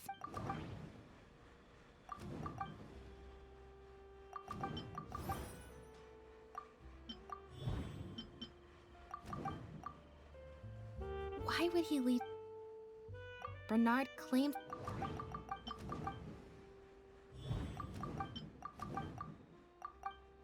Oh, wait, what did I say for this one? If Bonnie had... And thinking about it, could it be that the... Well...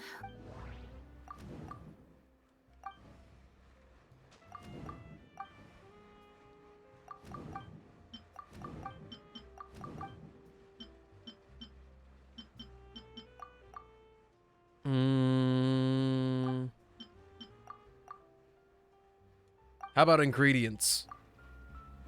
Yeah, according to Bernard, Pierre also supplied all of the goods. But if the Marechaussee Phantom's records are correct, Pierre should have lost all access to the materials required to create the imitation synth. And the Institute has also not reported any theft of their stocks. The final question is, why did I sense that something wasn't right after hearing Bernard's testimony? Even more so than before. Oh no. Both written letters and handoffs using floating barrels are methods of communication that can be intercepted. Bernard has never met Pierre in person. Pierre made such a complicated operations plan, yet also exposed himself so easily to the investigating guards. It almost feels like the plan and the expose were done by two separate individuals, and Pierre was set up.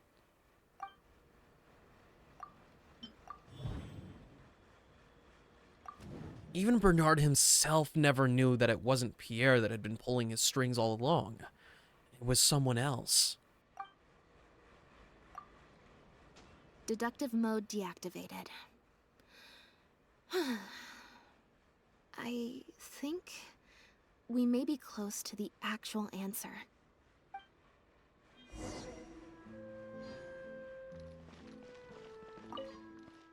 Now behave, and follow me to the interrogation room. Ow! That hurt. Ow! Yeah, so... Watch, it's gonna... Oh, well, now it doesn't actually matter. What?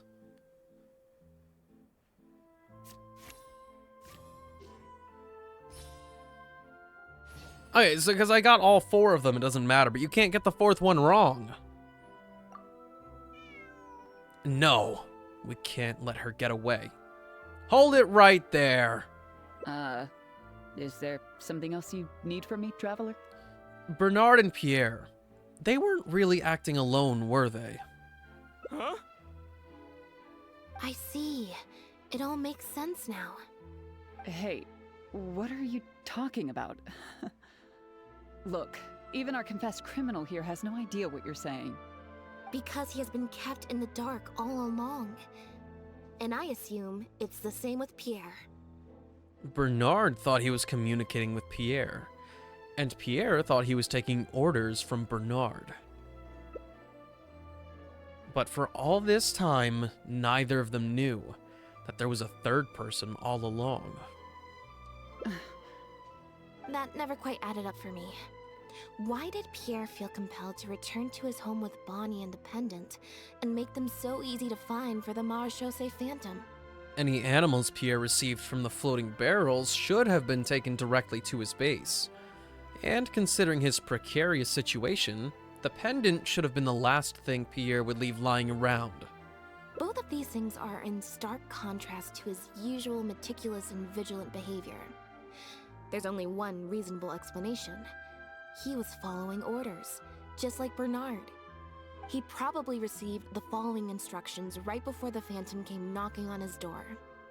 Bring the cat and the pendant, and our undercover agent will be sure to help you. Unbeknownst to him, however, the third person who wrote that letter to him had long decided to sacrifice him and Bernard to save themselves. They instructed the two men to communicate through letters and barrels specifically so that they'd never get to meet each other. Honestly, this third person probably planned to sell both of them out from the very beginning. We'll go with the first one. What? You can't be serious. There was a third person involved? If you focus only on Bernard's testimony, it's easy to believe that only Bernard and Pierre were working together. The case appeared extremely simple. Bernard did the trafficking, Pierre the imitation synth production, drugging, and stuffing. Do not crease my socks. I'm innocent. It was a simple mistake. One wrong move leads you straight to failure. With everything accounted for, the third person would then be cleared of all suspicion. Wait. But that doesn't make any sense. If that's the actual truth, then as soon as Pierre is caught, he'll explain his side of the story and the third person will... Yep, which is why the third person made sure that Pierre would never be found again. I actually, on that apron, my nice apron, there are actually some unflattenable creases. I legitimately don't know how to get rid of them. They're like super creases. Mr. Electric, send this streamer to the principal's office and have him expelled. Wait, no. No!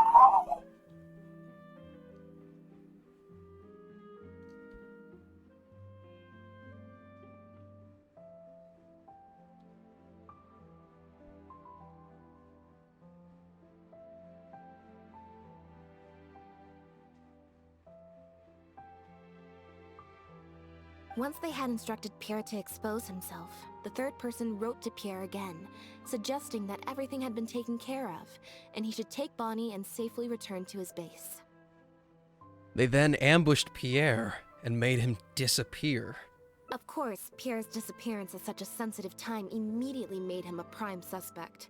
Knowing that Bonnie had last been seen with him, all the third person would have to do from that point on would be to lead the Phantom to investigate the Humane Society and get Bernard to confess the truth. The anime lady I've been dreaming of? Well, that would be none other than Fern herself.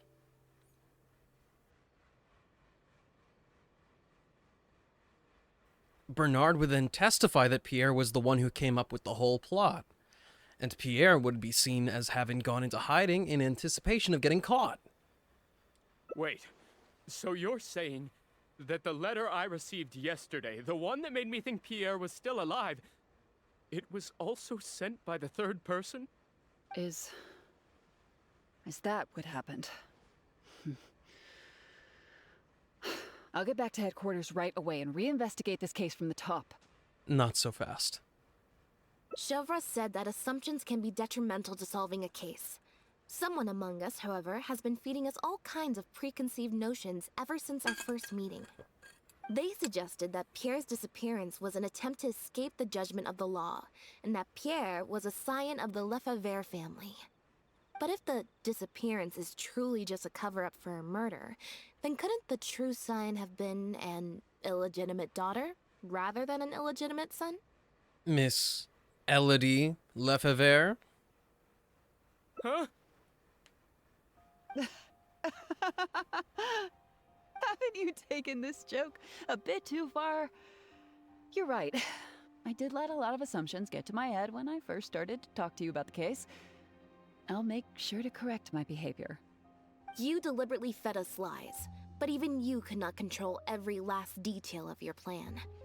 There was a flaw in your scheme, and something didn't quite go as planned. Getting the Marechaussee Phantom to notice Pierre was only the first part of your plan. Had they failed to take notice of the Humane Society, they could have cast a wider net. And you couldn't predict what they might possibly find, if given enough time. This, of course, was the main weakness of your plan.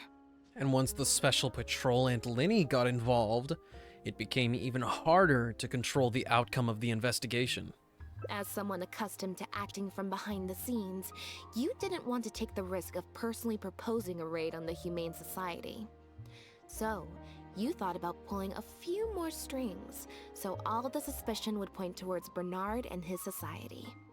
A great option, of course, would also be to dispose of Bonnie and leave her body at Pierre's base in anticipation of a later discovery. Once the Phantom expanded their search, it would only be a matter of time before they found Pierre's base. If a cat last seen with the suspect turned up dead at the imitation synth base, it wouldn't be long until the Phantom would figure out exactly how she had been mistreated and turn their eyes towards the one organization that has been sending boatloads of animals out of Fontaine. However, something unexpected happened at the base. Bonnie managed to escape in the chaos. It was probably during your ambush of Pierre.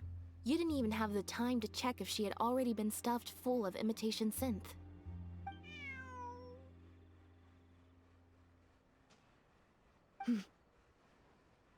Still, you soon found another opportunity. Before long, Bonnie had made her way back into the city, and even popped up on the Steambird. Like Bernard, you desperately wanted to confirm the contents of her stomach, so you hurried to find us. Unlike Bernard, however, you were hoping that Pierre did have the time to make her swallow a load of imitation synth.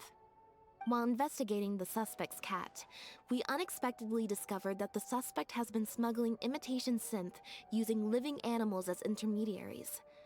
That was your plan, in any case. With that, you'd have been able to lead the investigation towards the Humane Society. But you were extremely unlucky. Bonnie had managed to escape before Pierre was able to stuff her full of imitation synth. That part of your plan could no longer be carried out. But as shrewd as you were, you came up with another plan right away. You manipulated the Traveler and I to help you identify Bernard as a key suspect. You knew Linny was investigating the case with Chevreuse, and you also knew of Lynette's previous encounter with the Lefebvre family. You used the Lefebvre name as bait to get us to join your investigation. With 2 extra bodies around, the Special Patrol is sure to soon take note of the strange event of Bernard somehow having a reason to look for Pierre's cat. So, what you're saying is, I went to all that trouble just for the chance that you might put forth the suggestion that would lead you down the wrong path. Of course, you did far more than that. Just now at Lumidu's Harbor, were you not the person who highlighted the suspicious activities of the Society? By showing us the port's travel logs? Ugh. You even highlighted the Society's activities during your compilation of the logs, so they'd be immediately visible to anyone examining the records. Moreover, the logs contained no records of the Port Authority's activities. In other words, your activities. And what are you trying to suggest with that? I am insinuating that you had plenty of opportunities to transfer the raw materials for imitation synth from the harbor to a boat, and then sail over to the meeting place full of floating barrels. Once Bernard had placed the animals in the barrels, you'd open the lids and also dump in the raw materials. As long as you did it before Pierre came for his pickup, there'd be no one the wiser. And that's how neither the trafficker nor the manufacturer knew there was a third person who supplied the raw materials and surreptitiously operated between them. Oh, you know, just pumping the animals with drugs as a way of smuggling. Nothing crazy. First, you got in touch with both parties and secured the raw materials. Then you instructed Bernard to prepare the floating barrels and the animals. After that, you slipped the raw materials into the barrels next to the animals and requested that Pierre pick up the barrels and bring them back to his base. Pierre manufactured imitation synth using the raw materials you provided, stuffed the animals, and placed the animals back into the barrels. Having received the green light from you as Pierre, Bernard then retrieved his animals and shipped them out of Fontaine once he had received enough for a full batch. This is the truth behind your smuggling ring. I can't believe it. I never put 2 and 2 together. It was more like 500 and You've sure got 500. an extremely lively imagination. So what do you think she's going to say next? Ever thought about a career in writing crime novels? Ever thought about a career in writing crime novels, huh? It appears that it's quite easy to predict what you'll think or say. Then if we apply that to this case, we can also think of a few places to look for incriminating evidence. You know very well that this case will not end until Pierre is found, so you will have him commit suicide out of fear and shame to end the investigation for good. That way, you can also pin the blame for the overseas smuggling activities, the theft of the harbor's confiscated raw materials, and even the Lefebvre name on him. After all, dead men tell no tales. But you still want it to appear as if he had sent that last letter to Bernard, so you have to make sure he cannot be found until after Bernard has confessed to the authorities. To do that, you either will hide his body until you've found an appropriate time to set up a fake suicide scene, or you'll dump it someplace where it'll be hard to determine the exact time of death. Submerged in water, for instance. The location would ideally allow you to keep the body hidden for some time while also letting you keep an eye on it. You could also keep him in a very cool environment to be handled later. There are only so many options to hide a person's time of death after all. As long as the Phantom investigates each of the possibilities in turn, they'll surely find Pierre's remains. Especially since, as the prime suspect who will now be taken into custody, you will no longer have the time to move him, or set up a fake suicide scene to cover up the murder. How absurd. And on what grounds will you order my arrest? Don't think for a second that your spouts of nonsense will amount to any kind of real argument. After all, I'm... Elodie Lefebvre! As the captain of the Special Security and Surveillance Patrol, I hereby declare you as a suspect in the case. If you have any objections, you may raise them later during interrogation. Chevreuse, Lenny, you're here too. That's right. We received a message from Lumiduce Harbor that you were going to investigate the Humane Society. We didn't expect to run into Let you us know at what such a flavors you critical guys moment. get. While at the harbor, we noticed something else extremely interesting. Apparently, you often used all kinds of excuses to swap your shifts. And if one were to match the times of your shifts to the activities of the Humane Society and those of certain foreign ships, they'd find them to be an exact match. That's just a coincidence. Sucks. Yes, I'm sure you have already thought of a dozen different ways to explain away the suspicious activities, but as far as evidence goes, that should be enough to warrant taking you into custody. Don't worry. If it turns out that the guards are still unable to find any evidence after all this, Lynette and I will do everything in our power to clear your name. Although judging by her reaction, I assume no follow-up from us will be needed. The Lefebvres were infamous for using disguise and infiltration to achieve their goals. Who would have thought that they would have planted someone within the guards? Judging from the timeline, they likely arranged for you to enter the guards before the fall of the clan. But they probably didn't expect you to turn it to your advantage and use your job to save yourself during the purge. Not only that, but you actively participated in the interrogation, arrest, and judgment of the Lefebvres during their fall, thus clearing yourself of suspicion. You brutally and cruelly abandoned your allies as soon as they outlived their usefulness, just like a lizard cutting off its own tail in order to live. You've been doing this for years. So you played me like a fool after all? Ah!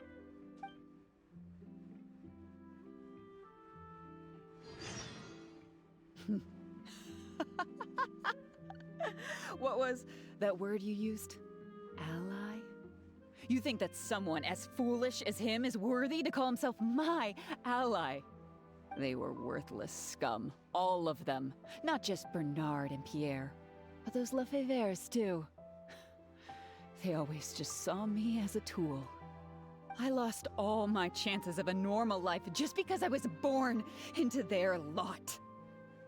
Not only that, but because they wanted me to become an undercover agent, they stripped me of my name, too. I had to live in constant fear of them while they were alive. And even once they were gone, I had to continue to bury my heritage and my name.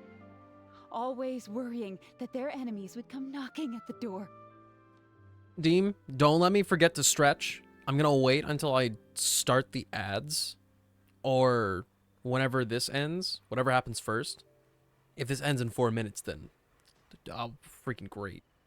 Do you know anything about what I've been through over Just all don't these let me years? forget. My life as the last Lefebvre?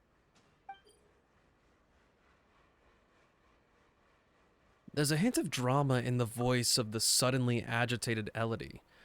It feels like her anger may be part of some kind of bluff. I don't, and neither do I care. No one asked about your past. Are you for real? Aren't you a Lefebvre victim too? Elodie, you're the only one still living under the shadow of a name. That's enough. Keep your hands where I can see them and do not resist arrest. If you have more to say, save it for the interrogation room. What a joke. Yeah, that's really cool, Elodie, but What a joke. I don't remember asking. That's a neat looking toy you got there. What's it gonna do? Make a rocket ship go off into space? Don't come any closer. What's that?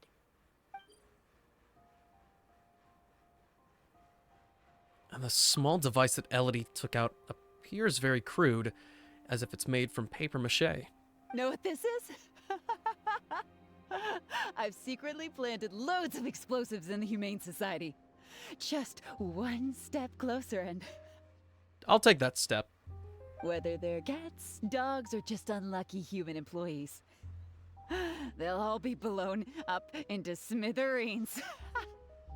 Surely, you bunch of goody two-shoes won't let that happen, right?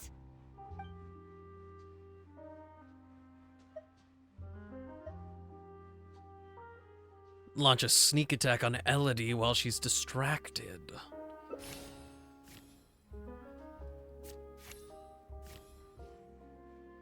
Well, yeah, they got blowed up.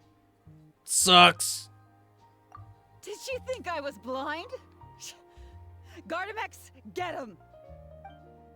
Not good. She's trying to escape. We need to end this fight as soon as possible.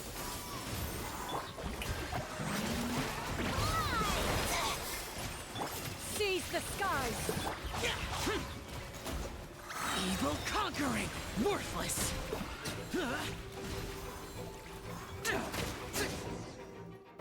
Busted so quickly, huh? Good thing I've already bought enough time to escape. Oh! Damn. The cat got her. Phew. So I was right after all. It's easier to deal with the person causing the problem than the problem itself. And what about that device she had? This is it. Looks like it's just a toy. So she really was just bluffing. Guess that's probably why she suddenly flipped and knocked out Bernard. He probably knew that there were no explosives at the Society. She also pretended like she had a villainous breakdown, as if she had no choice but to kill to escape her life. Well, given that she never even showed her face to Bernard and Pierre, I had my doubts that she'd have gone to the Society in person to plant explosives. Thank you for your help, everyone. I'll take them back for thorough questioning and find someone better to take over the Humane Society. I might need a few statements from everybody. Would you be able to come with me? If statements are all you need, can Lenny provide them on my behalf? I still need to go back and explain some things to the crew. I also had an appointment with the Traveler before we got interrupted. Okay, before we do this, I have officially run out of time for delaying the ads. I don't know how I did it for 20 minutes, but we freaking did it. I'll be right back.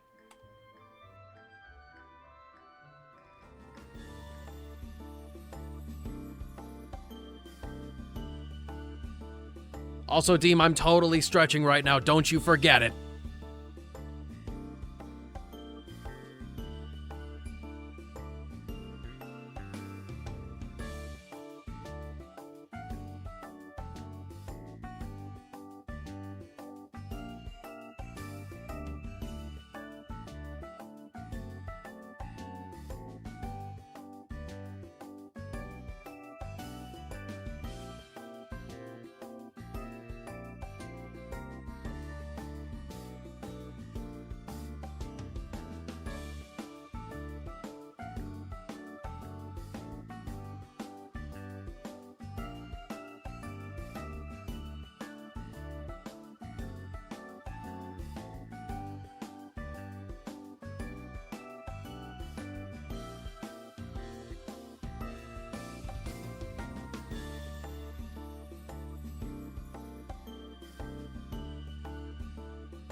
You mean when you said I could stop by your place?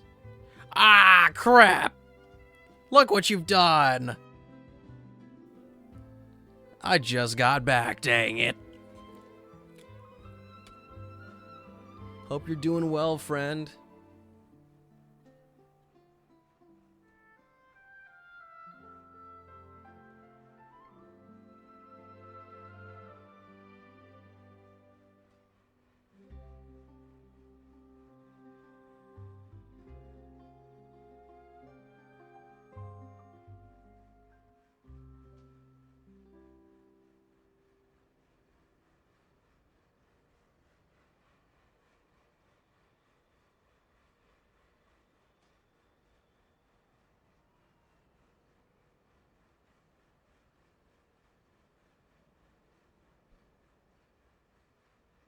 In New York, splurging money.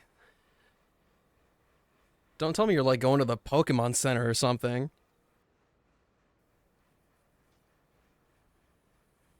Ah, so you do remember. Yes, I invited you to come over to our place. How Once big I'm are done they? talking with the troupe, I'll make a nice cup of tea and bring Bonnie We to did wait do a for you stretch. outside of my door.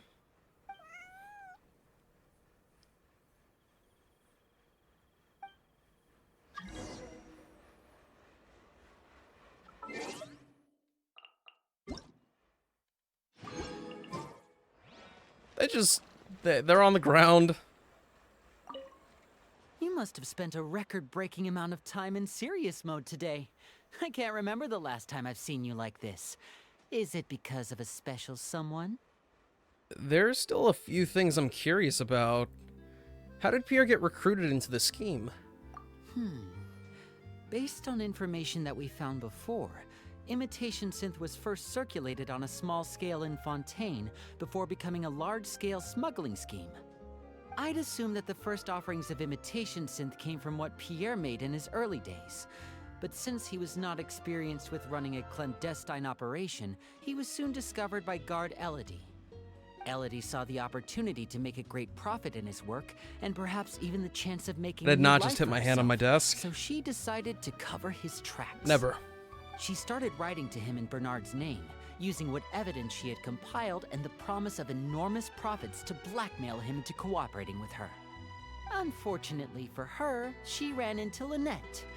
Even though my sister doesn't like to focus too much on a regular day, serious mode Lynette is one of the most perceptive people I've ever known. Still, all of that thinking really saps her energy. I need to go give some statements on her behalf, so I'll leave the recharging to you. There's no way Linny is allowed to make statements on Lynette's behalf.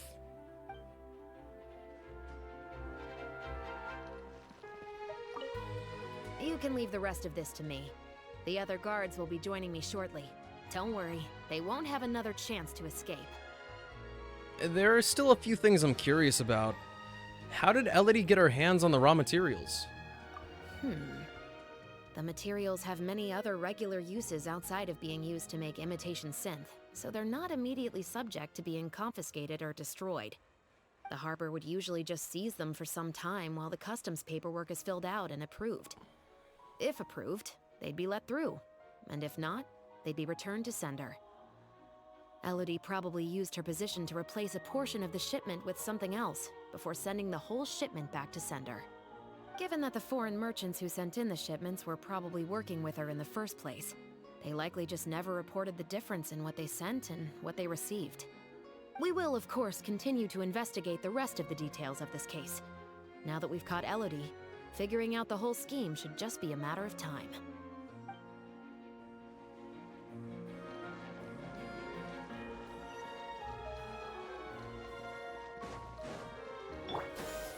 Skyward! Scatter!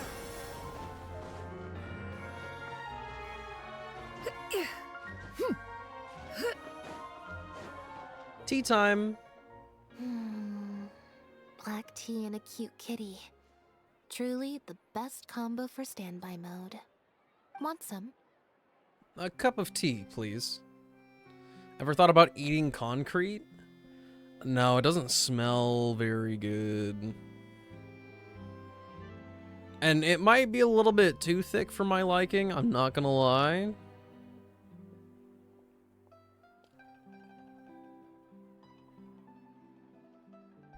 But if we're talking about, like,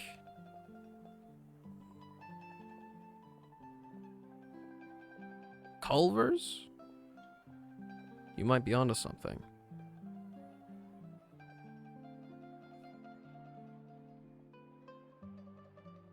Thin and lean.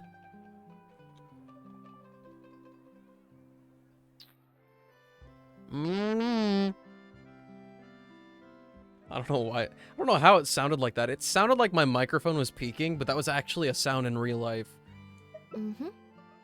I hope you'll like it. Are you not interested in any follow-up developments from Elodie's case? Not at all. Information is indeed very important. I don't But know if how you to were do that try to collect again. Every piece of information you come across, your efficiency would actually decrease. Plus, Yeah, if you it's just think about impossible. it, what sounds more fun? Writing a statement Was or a fleeting enjoying a tea moment. party? the tea party? Great answer. That'd be my pick too. Had we not run into that case, we could have spent the entire day like this. But now, I'm running low on both time and energy. The key isn't how long you spend in standby mode. With quality time, you should be able to recharge more quickly. You're right.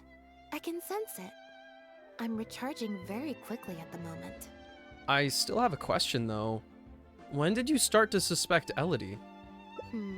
Something about her rubbed me the wrong way since the very beginning. But to be more precise, it was probably around the time when I saw Bonnie try to get away from her. After you arrested Bernard?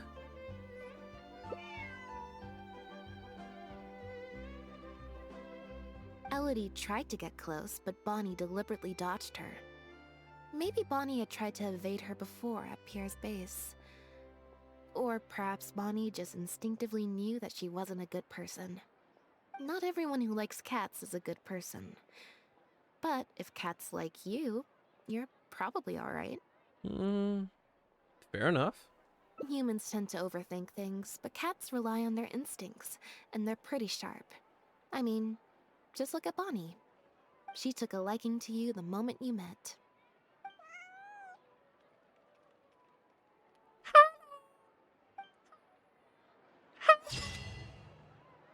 Hi, Takaru. Can you tell us all about how you like to eat tomatoes whole, please?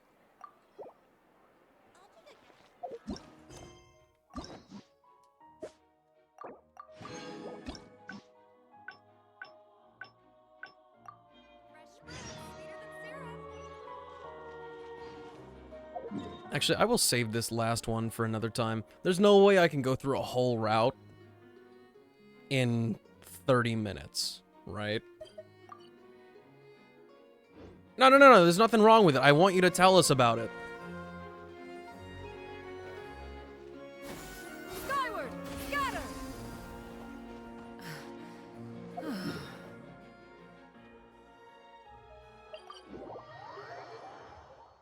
I'm not being a hater. I'm telling him to tell us about it. Yeah! Skyward! Scatter! Like an apple.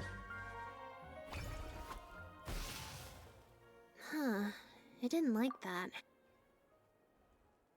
How about you do neither? Huh? If it was that urgent, someone would have come looking by now. That applies to both your troop and to Bonnie's owner.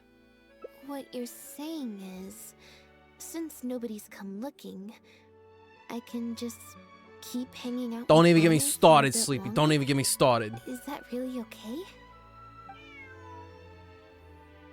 Well, Bonnie sure seems to like that idea.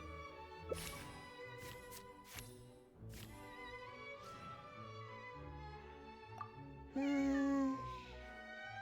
not.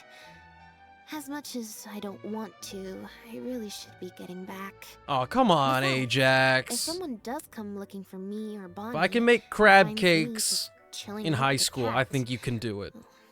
I feel like I'd have a lot of experience. I think the next time you try it, it's going to be immaculate. You've learned every single lesson you need to learn.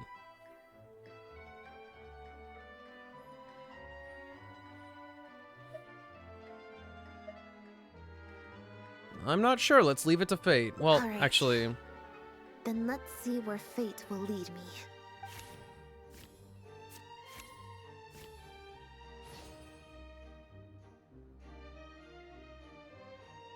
So, we're looking for Bonnie's owner?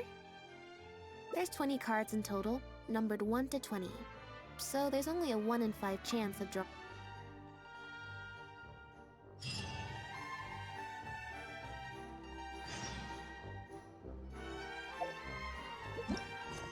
There's no way.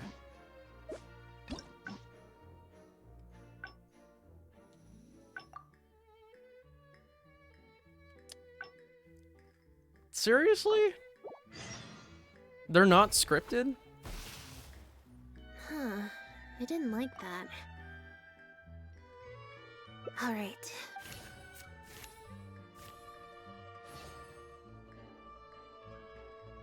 So, we're looking for Bonnie's owner? Oh, wait, no. There's 20 cards in Ah, total. I messed up. That was the wrong option. This is a really cumbersome. A really cumbersome route.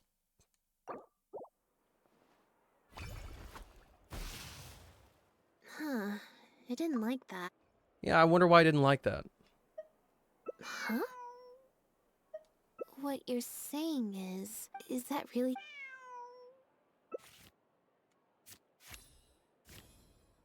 They really are random. What the hell? You make a good point. We can just stick around here for a while. So if anyone does come looking for you, they'll find you. Okay, well... Assuming Bonnie hasn't strayed too far from where she went missing, there's a chance we might bump into her owner in either the Steambird offices or the restaurant. So, stick around here in standby mode? Yeah, that suits me. If you're going into standby mode, shall we find some cat food? Oh, good idea.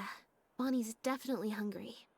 And if we're getting cat food, shall we get some snacks for us too? May as well. We could be here a while. Well, since we've got cat food and snacks, let's find a place to chill. When I was trying to find somewhere I could space out earlier,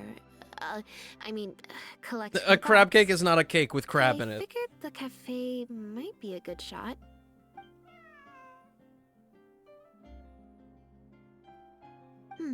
Alright then. Plan of action? I'm not a Spend the super whole day huge fan of spacing Lynette out. myself either, Takaru. In standby mode. Oh.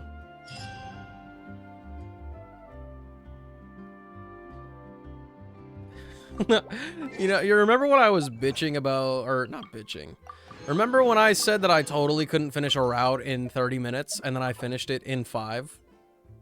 Yeah, that's crazy. Hey guys! You want to start farming?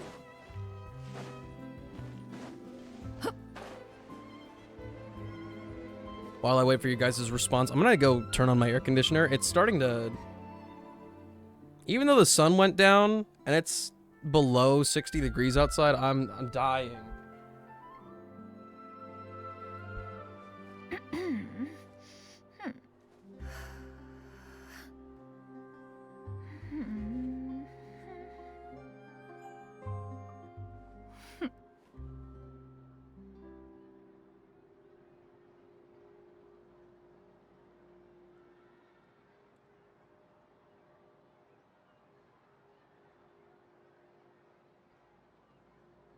The secrets of the mechanical arts are too profound to convey in So, a few simple words. Ajax, walk me through it. Oh, but why You've must mentioned the the lack of listener grow salt. weary What of else is making this thing go wrong?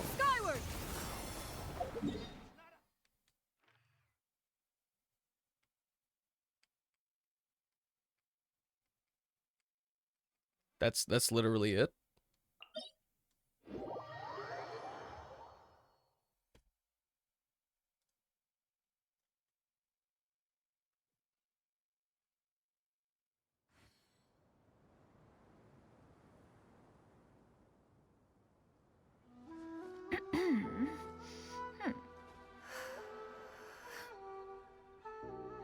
Salt brings out the flavor of other things. Amplify.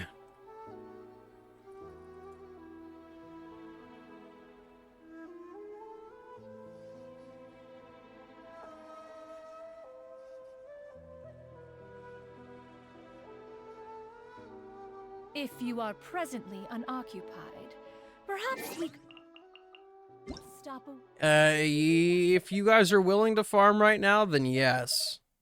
while it once abode I don't have any some good hope. ideas for what can occupy me in Genshin for the next 20 minutes. I've done all like the bite-sized stuff already.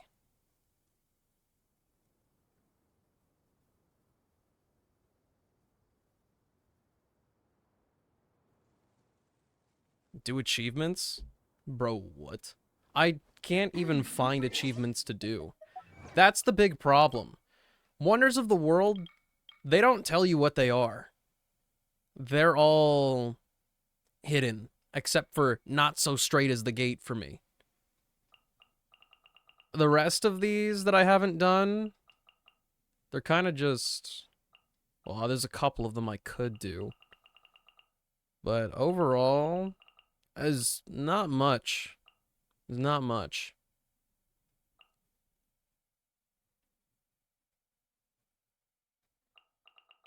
Yeah, I can do Challenger Series, but there's like...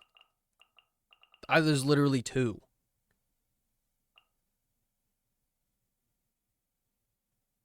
That takes ever.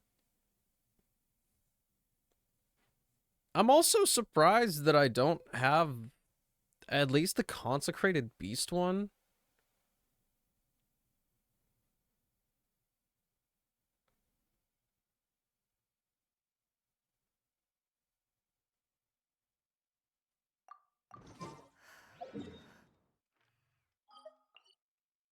And this one...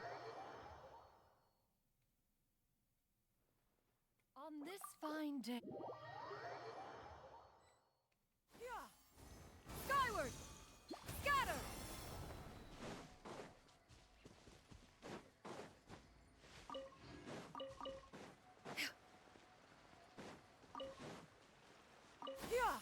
Skyward!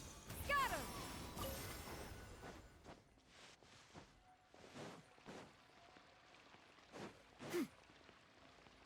You unlocked the Forgotten yesterday? Okay. Did you have fun running away so much?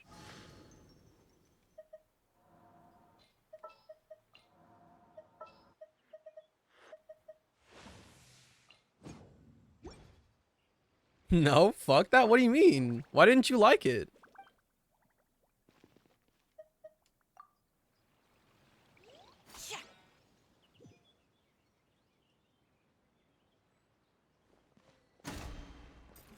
Don't waste my time.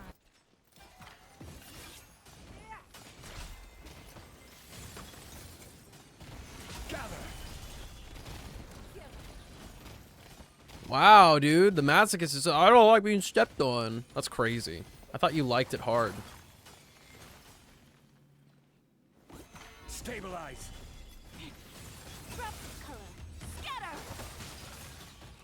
So,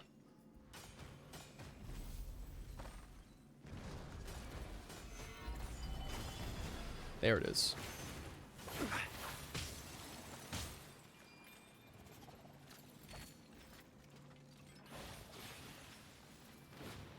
We have to make these things infuse with an element. With, the boyo's attacks.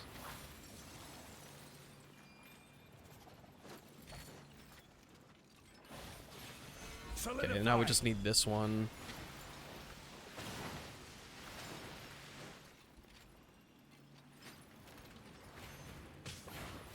It's nothing. Basically, he's got to be on the outside. Stabilize. And he's just got to throw that shit. Yeah, alright. Order guide you. Bow your head. The tides beckon.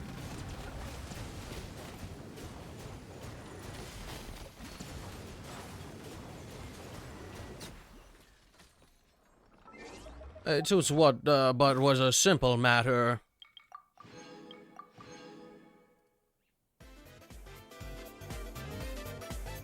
I realized that it was awkwardly quiet there.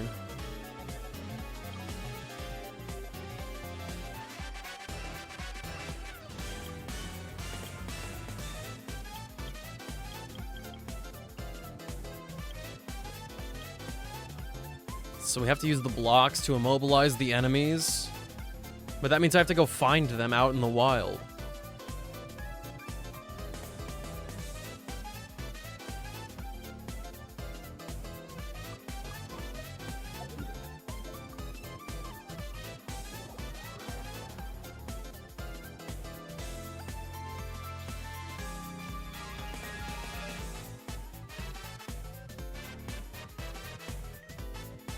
What element do you have to use for these things?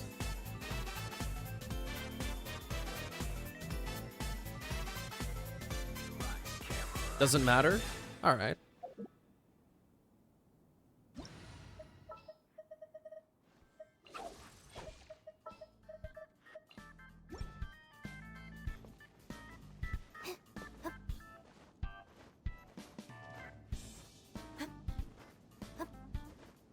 What is Kazuha?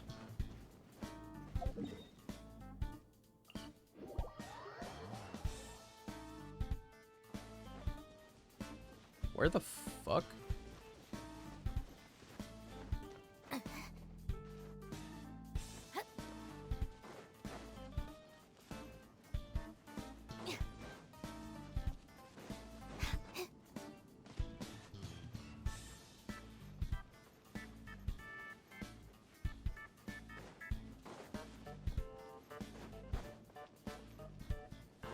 When's he coming? 2 days.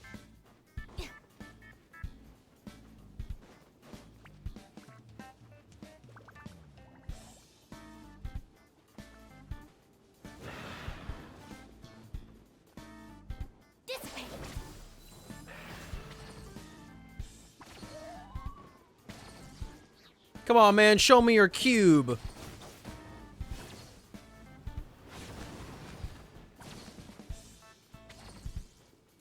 Our bond is strong. Ugh.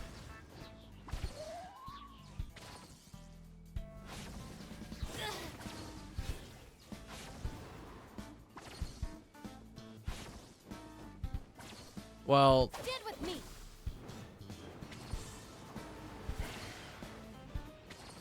I'll never accept defeat. this might explain why I never see it in Abyss. Give up.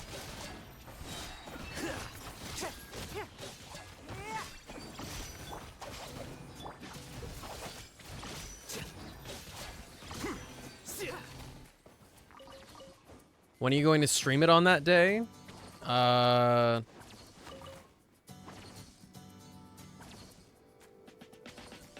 On Tuesday, it'll be normal Genshin time.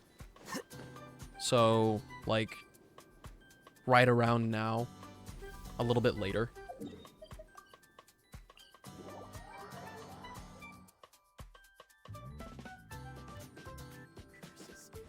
There's sand in my shoes.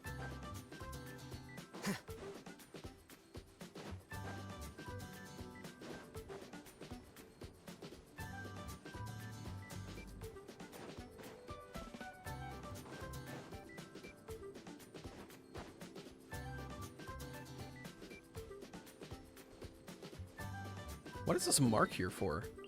Big thing.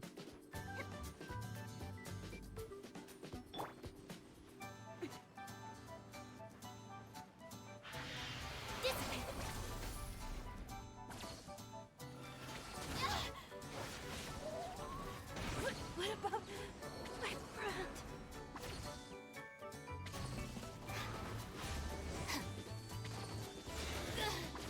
Our bond is strong. Looking for a fight?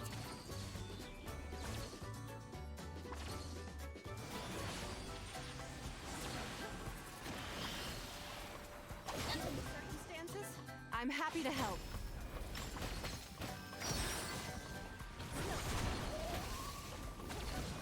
The process of elimination. Don't waste my He's eating so many hot dogs, dude. He's the glizzy gladiator.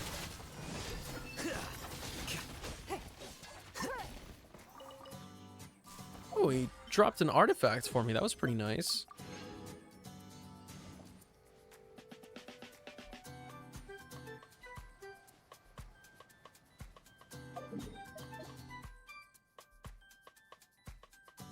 What do you mean, watch it? That was very high praise. I wouldn't call just anybody a glizzy gladiator.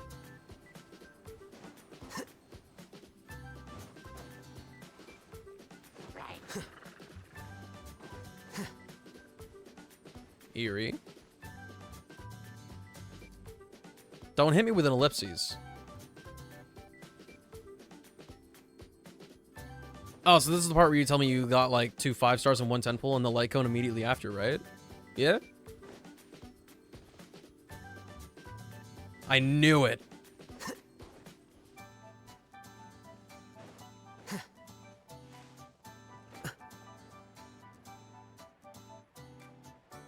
Yes, but no. What do you mean?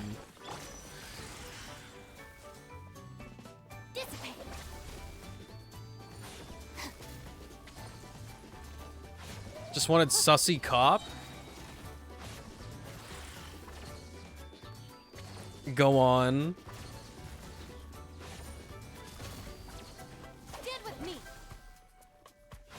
Well, you won't be dying. I think this is great.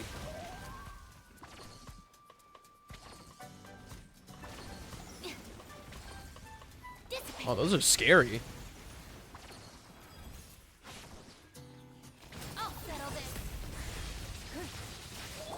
Flicker. At what cost? No cost. It was early. The only thing you've gotten here is more 5 stars.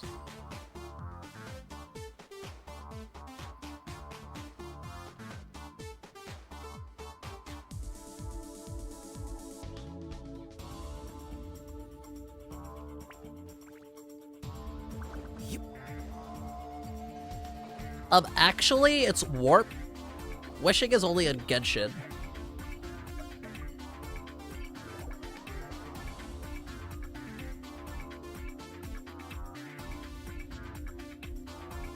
Also, Eerie, I don't think I've vented to you about this before.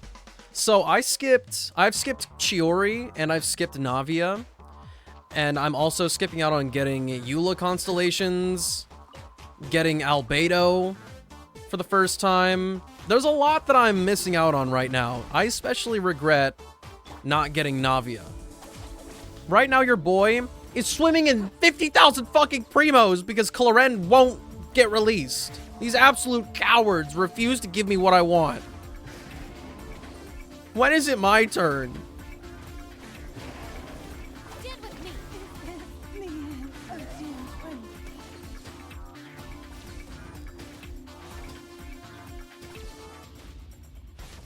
When is it my turn? Did I just... I didn't do it in time. Now I have to wait again.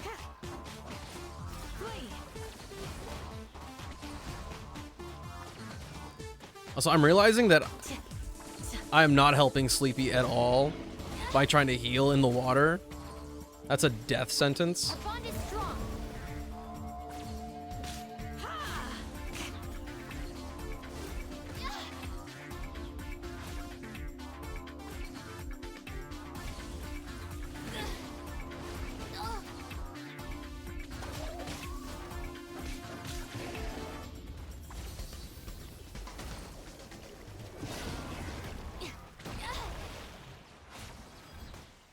Where's your silly little cube?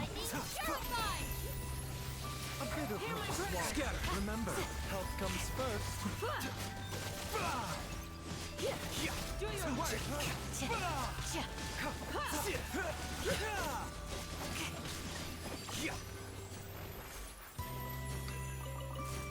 So, that was supposed to be it, right?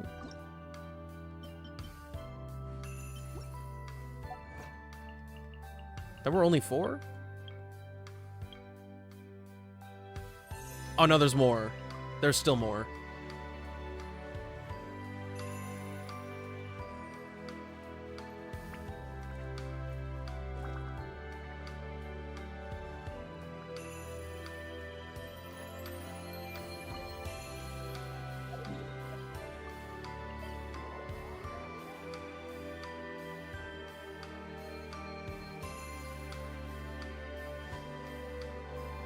I think we still have to fight... Actually, no, I don't know which one you have to fight.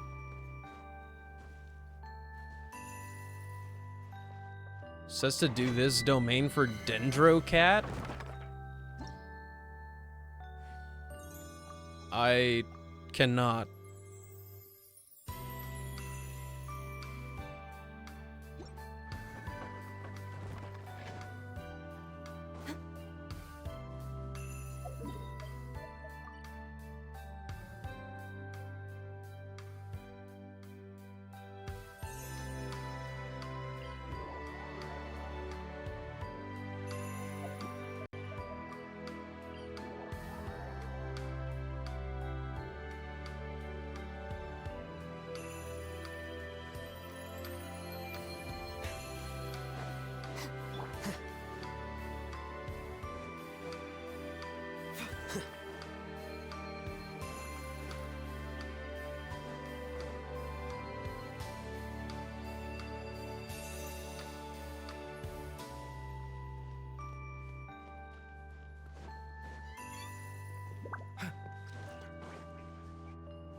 Oh, hi.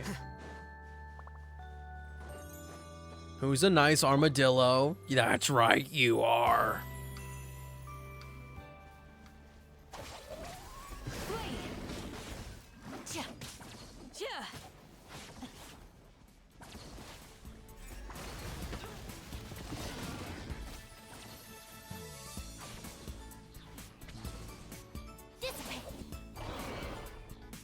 Do your worst. Looking for a fight? Yeah.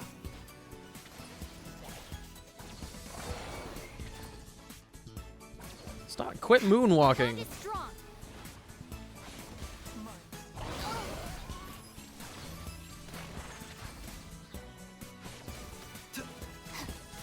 We shall prevail. Out of my Taking way. a turn for the better. Stand with me. The process of elimination. Here you are.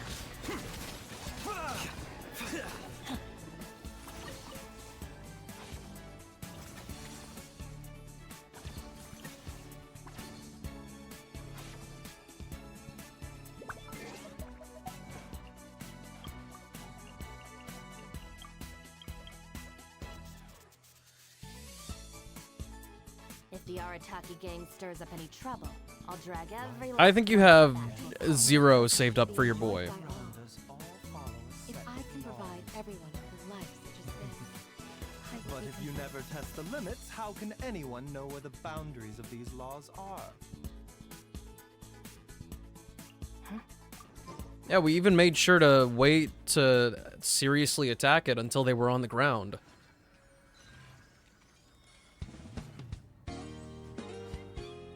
That's really impressive, Tukaru. That's really impressive. I think you have a good chance.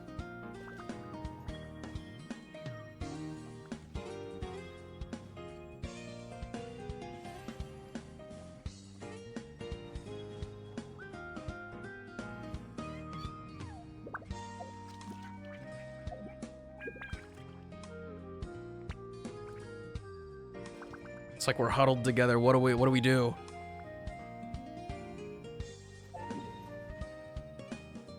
I will always seek to protect you. I got my huge.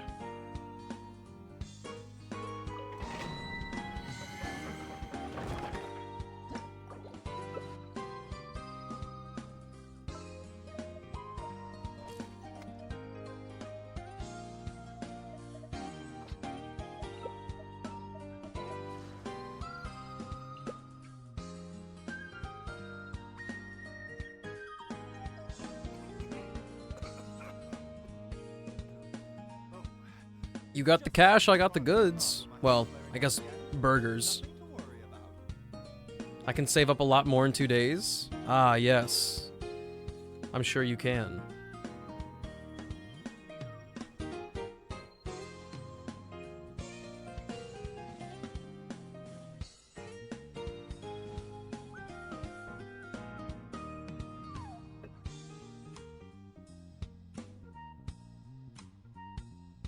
You could probably get to 90 pulls with just 2 days of saving. Yeah, if you're a real pro at somehow making the dialogue boxes not take any time at all.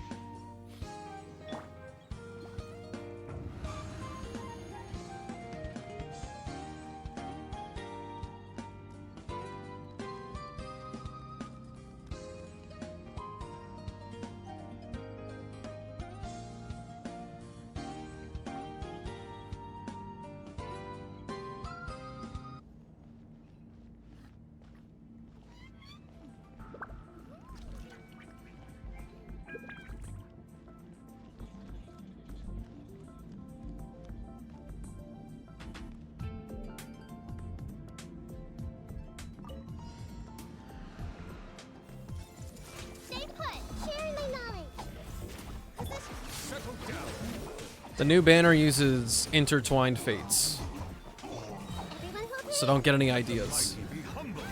It also has a separate pity.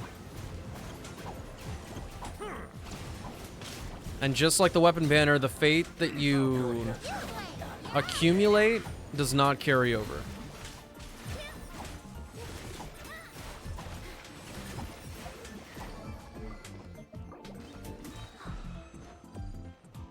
Hey!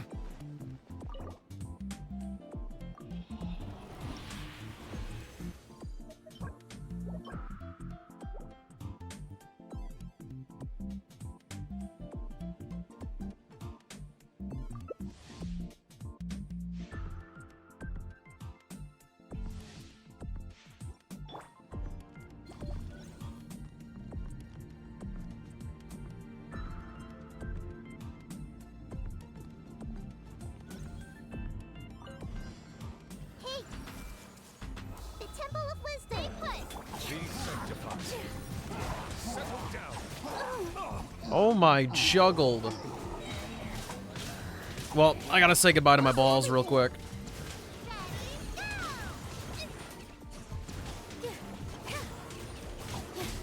Silence. Don't be scared! The time's begging.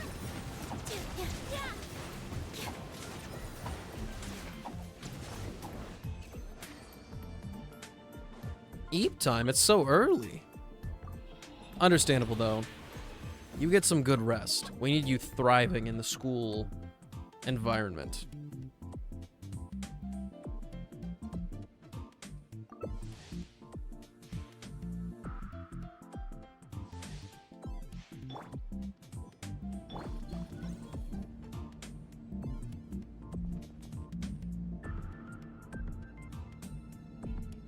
See you later, Takaru. It was good seeing you again. Hey! Share the knowledge! Stay put! Bow your head. Set an oversight on my part. Oh no, our table. It's broken.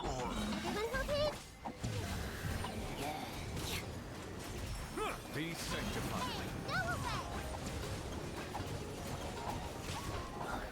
Position!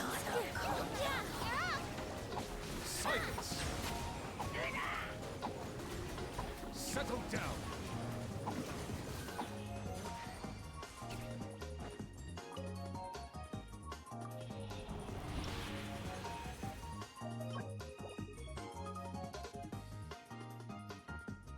Song name? This is...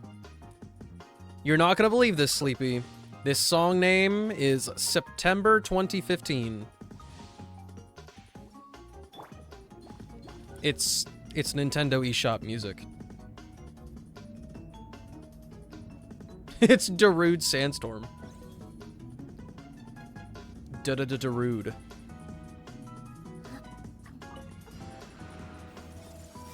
Don't be scared! Silence.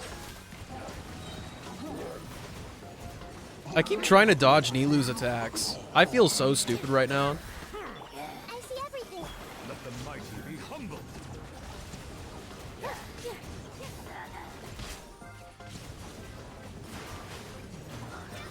Bow your head.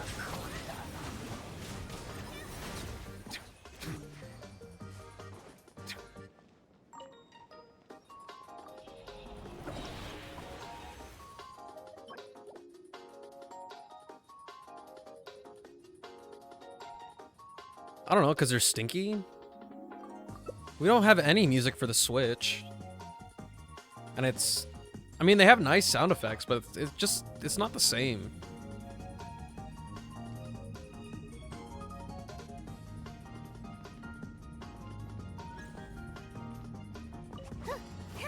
Everyone hold hands! The Temple of Wisdom! Settle down. Silence. I see everything! Enjoy the vibes, team! Be sanctified.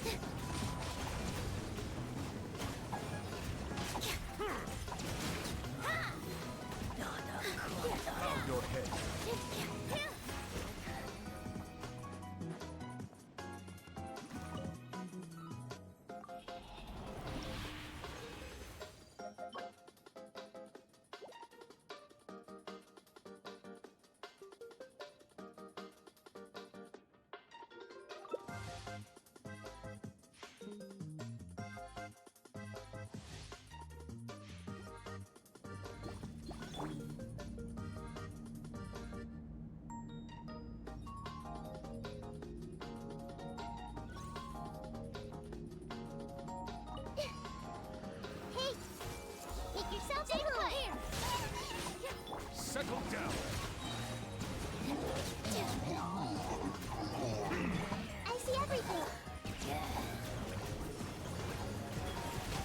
Let the mighty be humbled.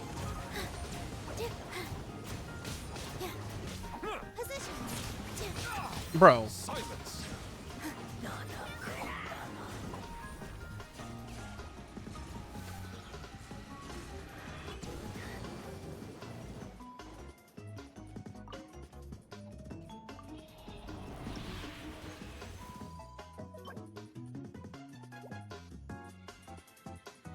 Man straight out of Rhythm Heaven but won't play it? Are you insinuating that I won't play Rhythm Heaven?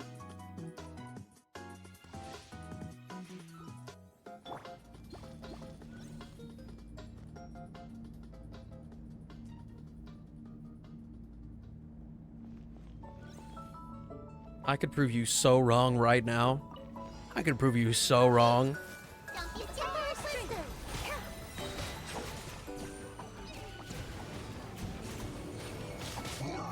I said could. I said could.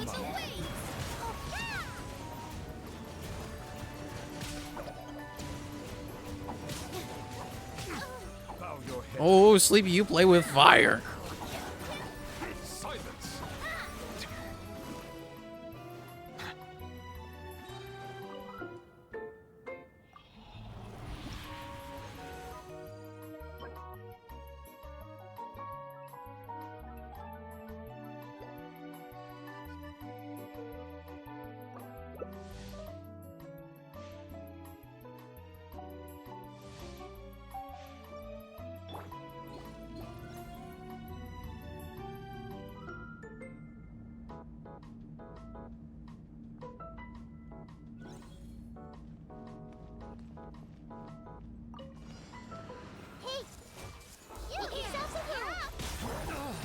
Wow, Silver just called me a fucking loser.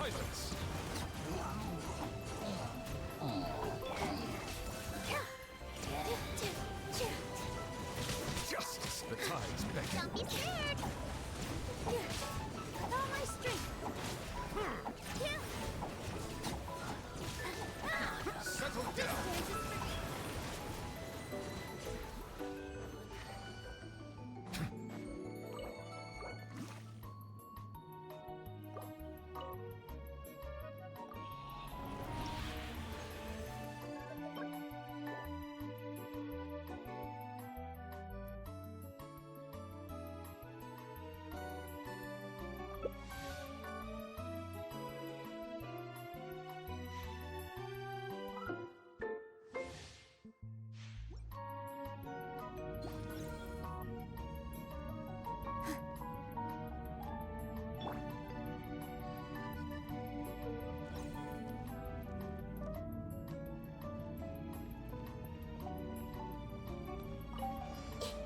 I see everything. Sharing my knowledge. Here. Silence. Settle down.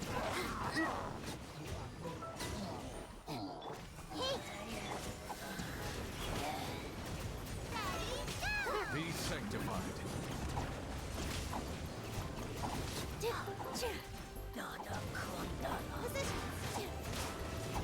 Bow your head.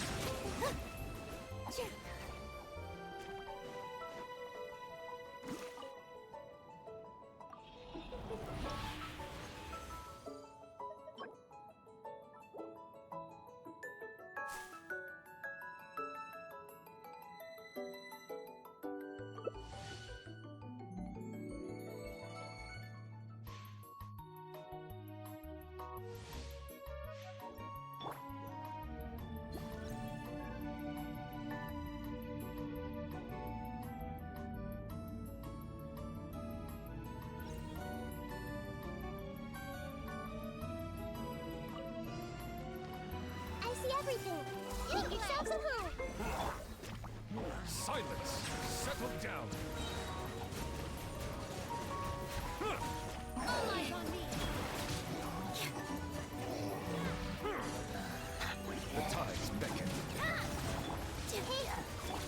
Don't be scared. Bow your head. Positions. Silence. I was playing the whole time.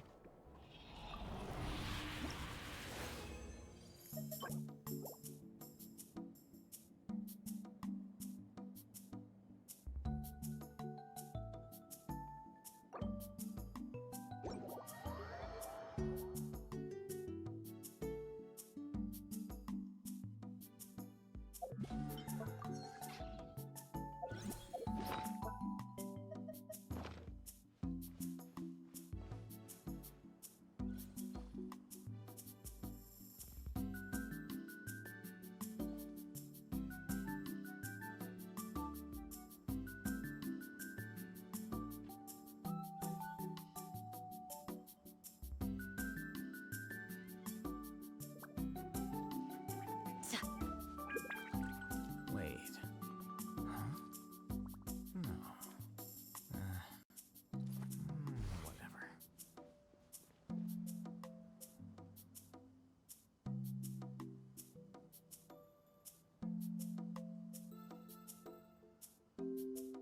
The scribe's work is simple, which is exactly why I took the position.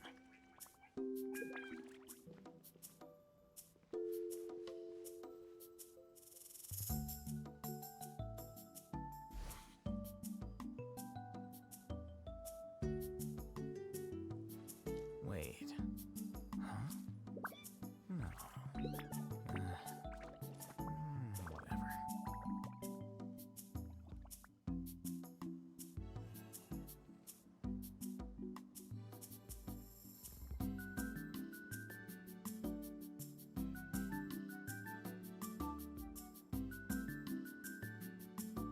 Book learning alone is not enough to cultivate intelligence. All those scholars in the academia are prime examples.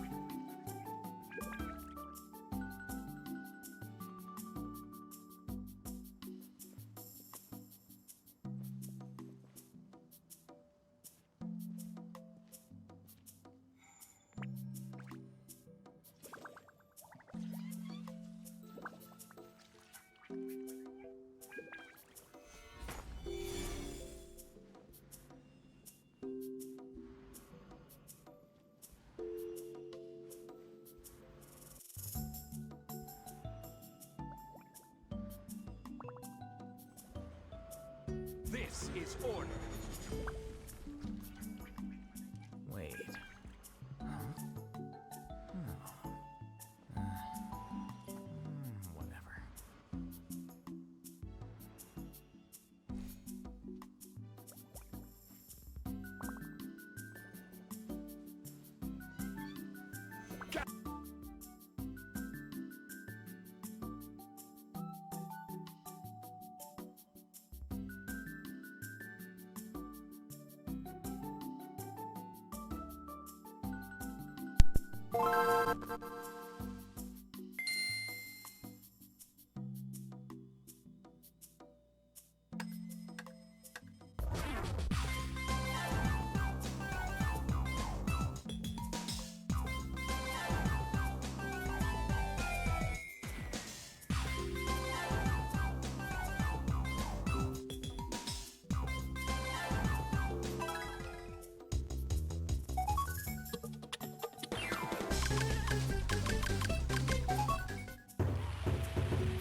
I'm so bad at this.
What is going on?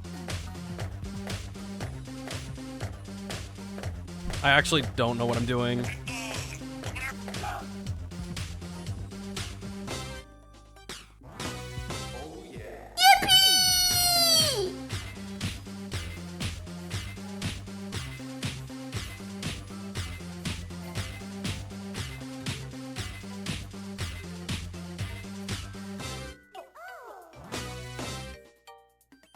Was I supposed to? I don't know what's going on. How do you play these?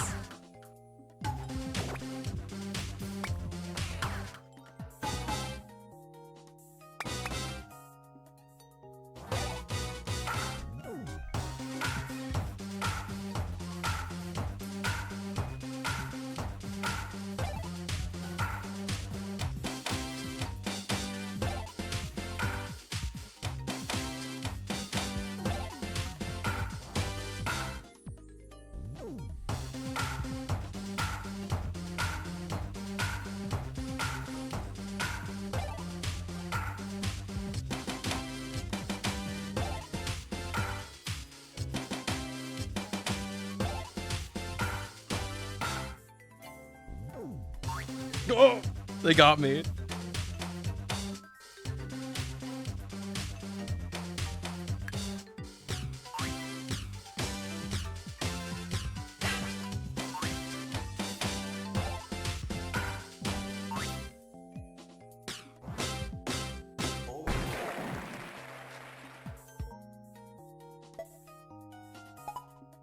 An ad's about to start in 1 minute. So I think this is a wonderful opportunity to take a small break. If you guys want to look for the unusual hilly churl, if you haven't already, absolutely pogged behavior. Don't you feel fulfilled? I feel like an idiot right now. I'm bad at video games.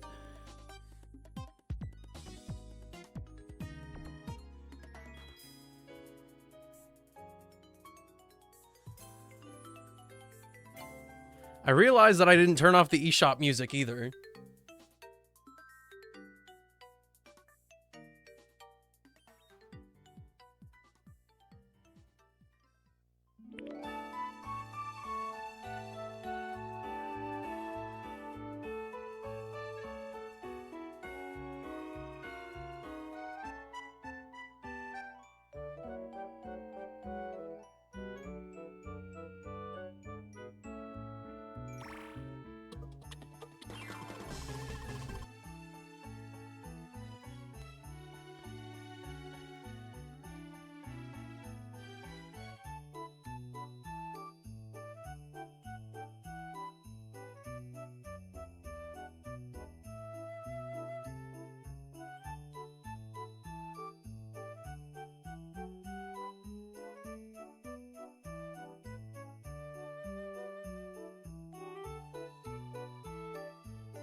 Yeah, what's up, Silver?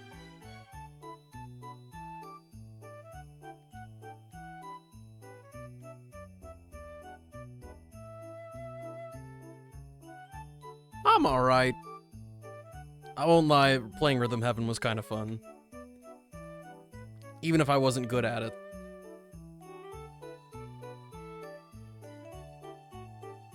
Where have you guys checked? Also, am I allowed to come back? Can I not be a PNG?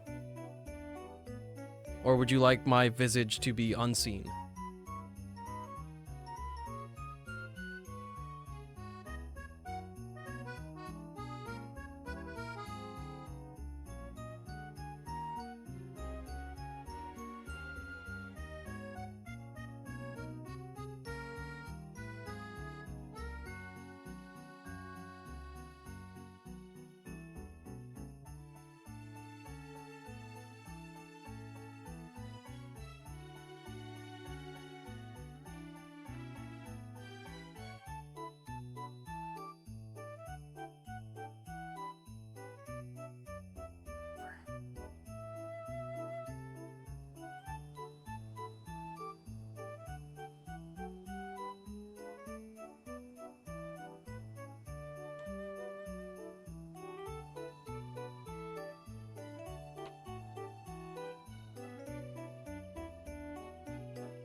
Have you guys checked Leeway yet?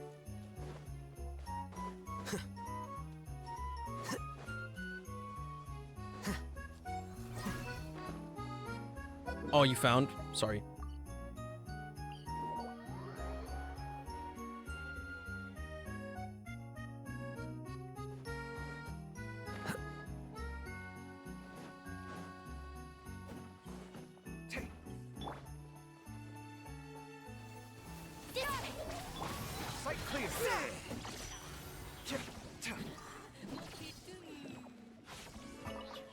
Ever searched through the Lost and Found? I've not.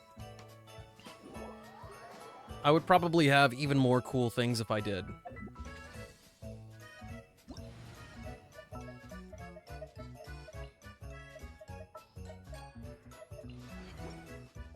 Take it easy.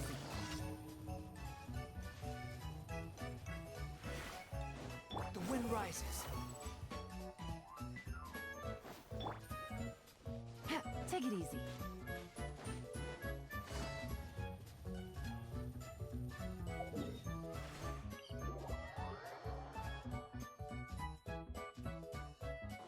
Also, I know the music was playing, like this music that's playing right now was playing over the rhythm game stuff. I found him, by the way. How watchable was that? Because that felt so scuffed. I did the first thing I could think of to commit to that bit. Also, hey,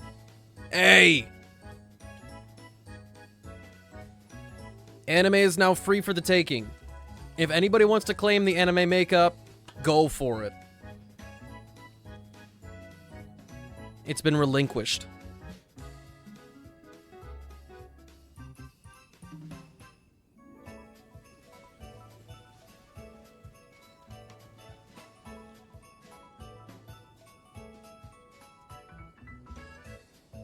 I just want to see you play games you find fun. Sleep, you're gonna make me cry, because I feel like I'm failing everybody and myself now. I literally, every single stream, every time I come to work, do you know what I look at right here? It's right by my feet. It's my taiko drum. It's my taiko drum.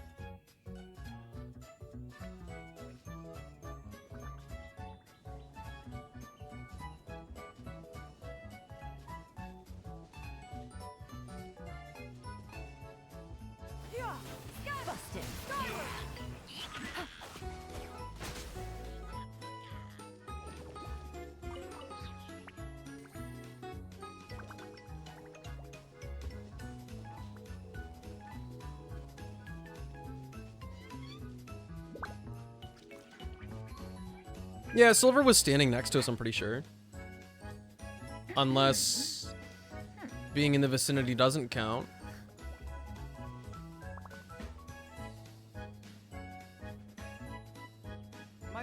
I would like to sincerely apologize for my rash behavior just now. Make my finishing touches before the deadline creeps up. Peace prevails throughout the land, and all things are made new. I did. As buds in the spring. And I did it anyway. Auspicious era. 'Cause I thought being in the vicinity was enough, like... Kind of like how you just have to be within a certain distance for enemies to actually drop items. If a player is too far away and you kill something, the items won't be there for them.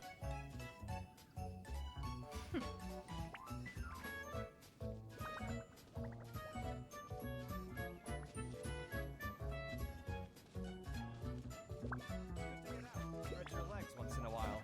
People aren't made to stay cooped up inside all the time.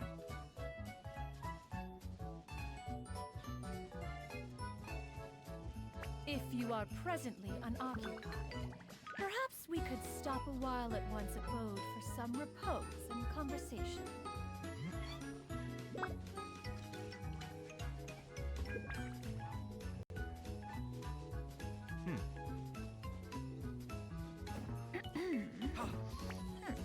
We do still have Sleepy's world and your world to leech off of.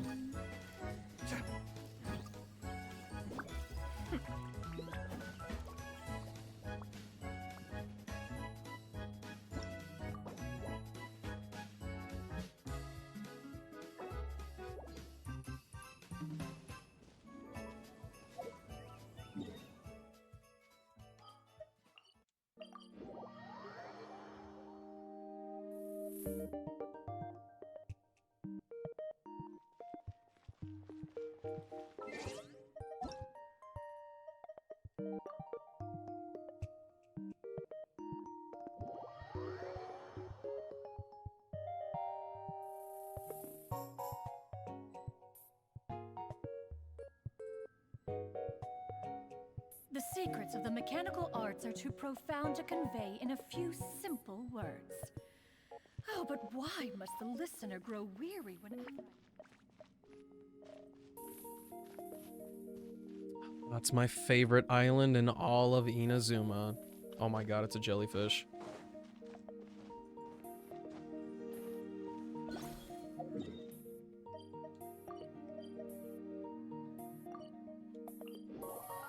Oh, we're going straight for the hilly churl. Okay.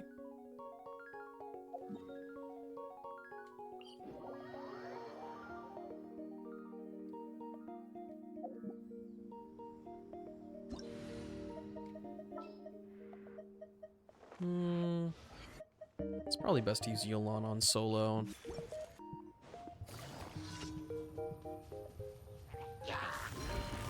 Take it easy.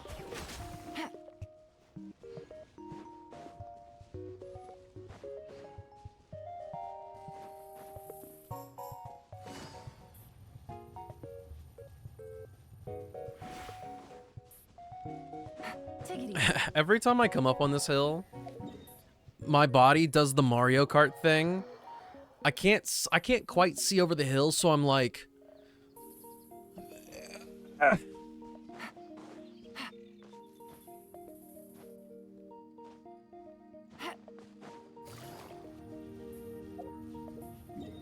Yeah, maybe a little bit. It doesn't really help that after playing virtual reality a bit, that instinct does get reinforced. You unlearn it as a gamer, and then all of a sudden I learn it back.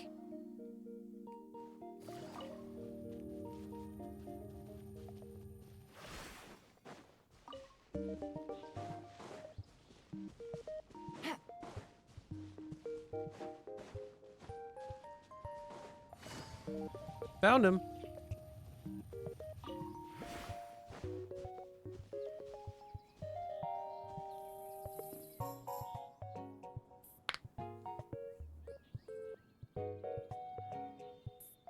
If I get to be an asshole MC with unique powers that make me overpowered in the world that I'm in, sure. Let's go for it.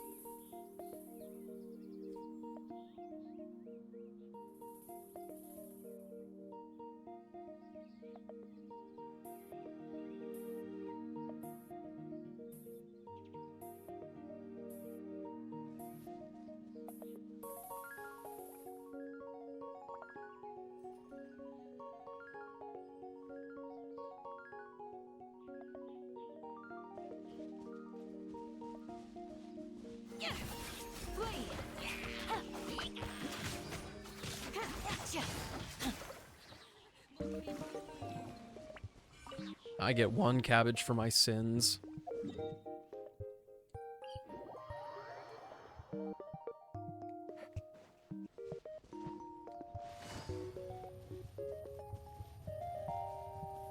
Take it easy.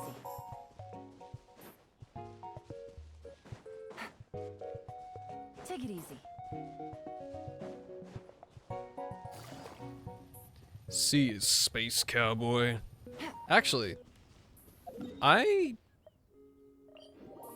tomorrow's a big day for me.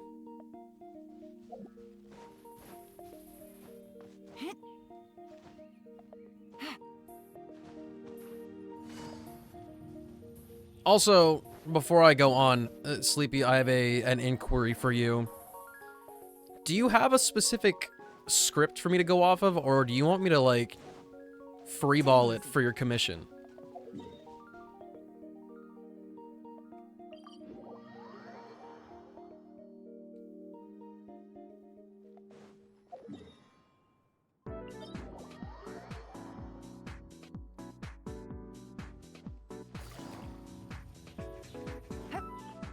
Get your mind out of the butter, Silver.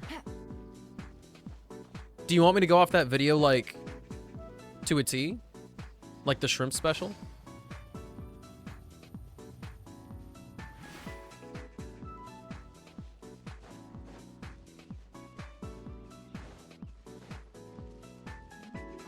Take it easy.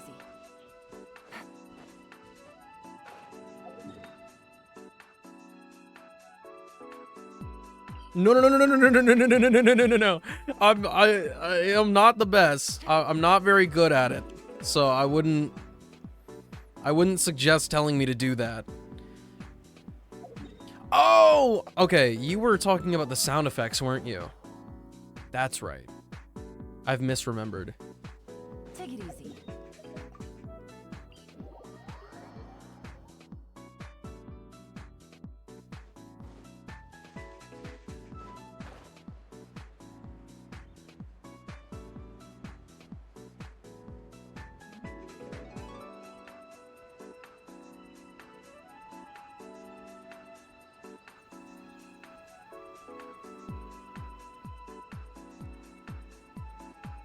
I don't actually have access to a huge sound effect library, so I'm not sure how I'll make it work, but I'll try my best to find similar sounds.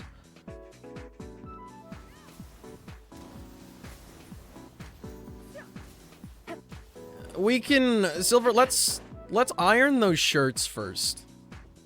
One thing at a time.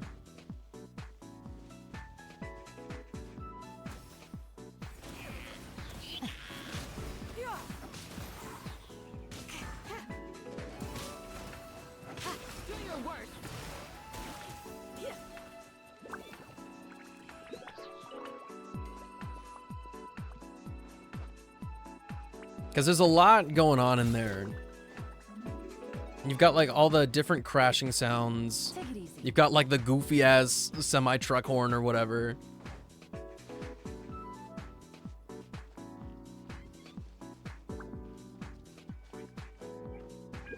That was the second one.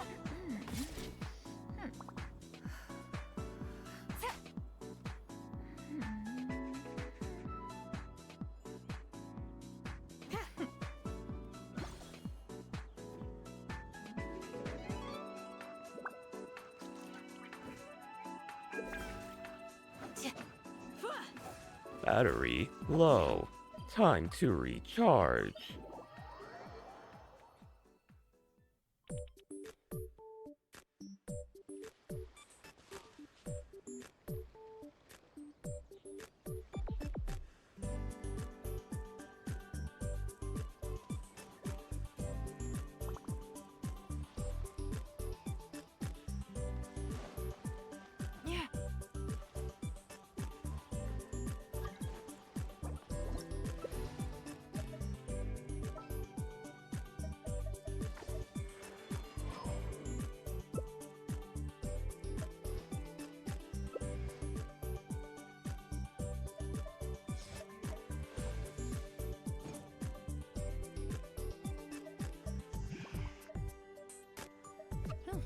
Good roll. All right, maybe I'll take one more day off and knock out the rest of the work once I'm Field feeling is up not to it. enough to protect the most important things. That's why I must also wield a spear.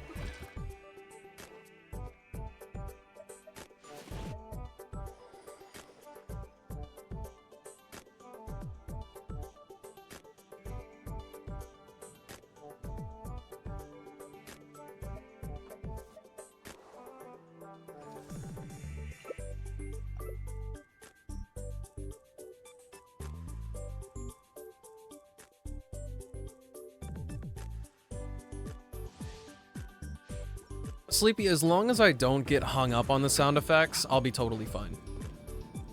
I do just need... I don't have any water.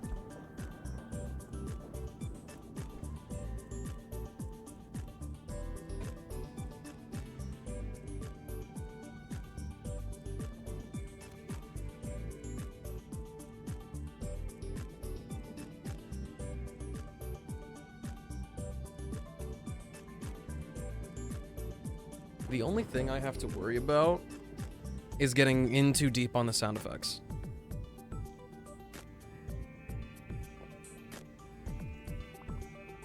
Oh.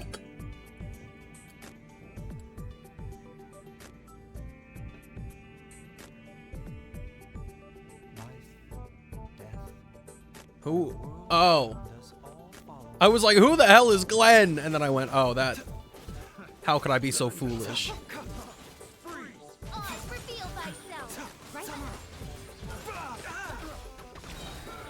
Remember, I'm always help comes watching. first. Right here. Emerge. Midnight Phantasmagoria.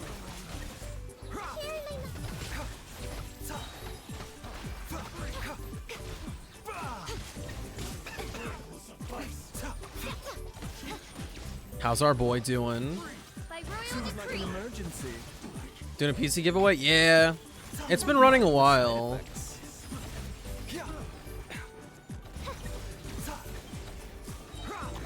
I will not be trying my luck.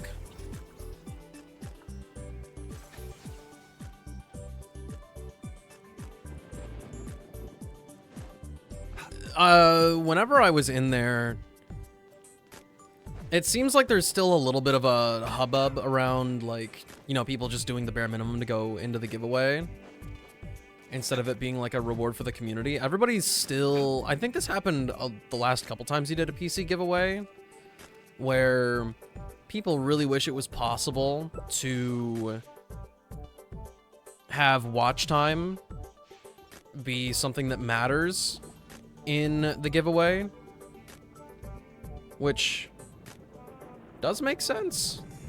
He's done multiple? Yeah. He's been streaming for a good few years now. Remember, help comes first. At this point, I say he's like... He's a seasoned streamer. I want to say around... somewhere around half a decade at this point.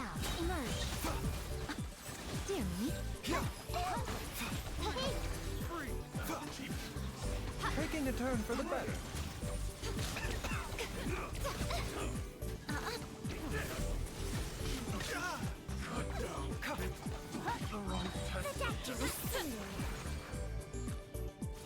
$65 months, I think, is his longest sub. And that would be... well, actually, I don't remember how fast he got affiliate. We were pretty strong early supporter boys. I know my sub right now is... I haven't kept up because I've started to spread out my Prime sub to other people. I've thrown it his way, I think, a couple times within the past year or two. But I think my sub right now is in the 30-odd mutts. Another test subject. Remember, help comes first. I've definitely fallen behind anybody who's exclusively used their Prime sub on him. Nothing lasts forever. Right here. Emerge. Here. Everyone's okay. Share my knowledge.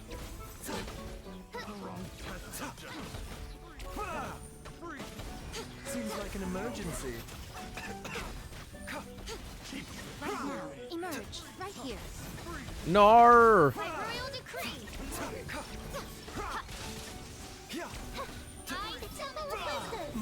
side effects. I see everything. Taking a turn for the better. The doctor will see you next.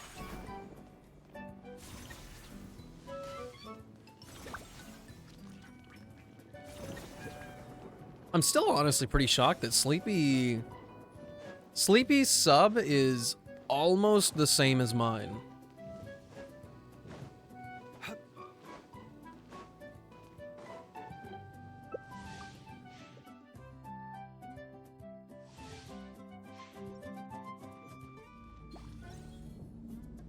And at this point, my timeline of how I've streamed is... I'm so confused about it now.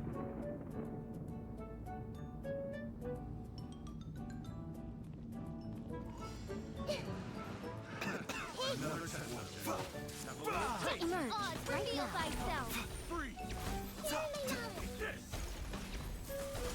Mind the side effects. Seems like an emergency. I'm always emerging. Emerge, right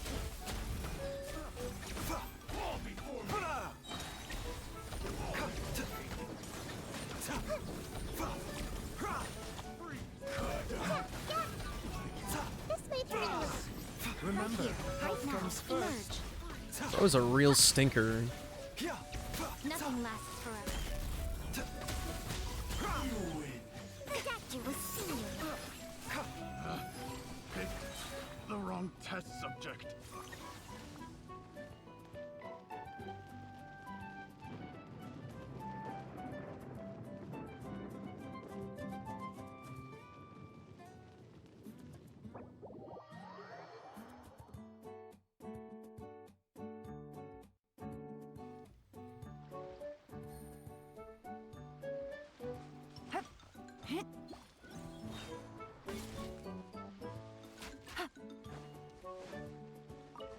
EP done, silver turn.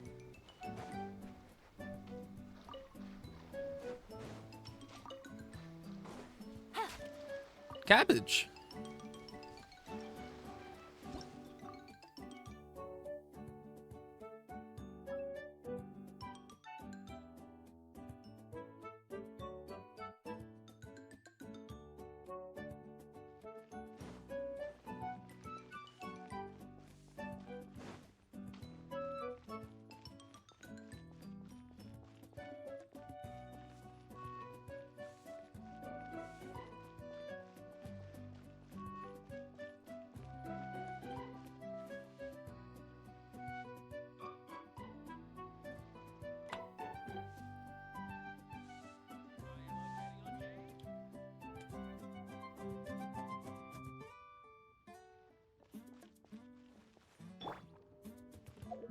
How much longer do I have to wait for my boy? I know he's getting pretty close, but it's only like 80–90% of the way there. This realm.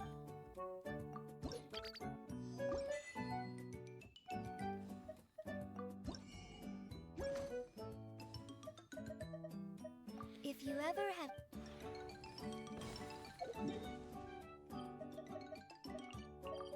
You had a small cup of chocolate ice cream? Jude. Jude. Silly one, you're a little bit too scary today. You're gonna have to take it from like here all the way down here. I don't think I can handle it. Silver, do not abuse the Clarence sticker. You be careful. Also, it's Transformer Day for me, so it might be Transformer Day for you guys too. Good health should be enjoyed by all. If I can provide everyone with a life such as this, I will be content.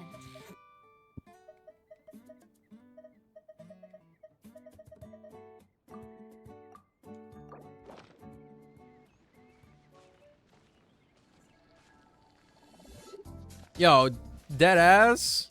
Strike a pose. As one with wind and cloud.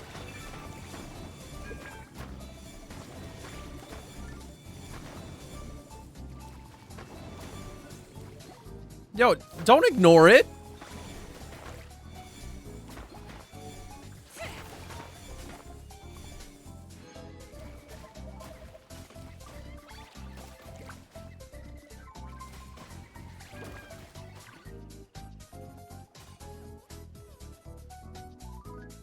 Oh no, this is the end of the playlist.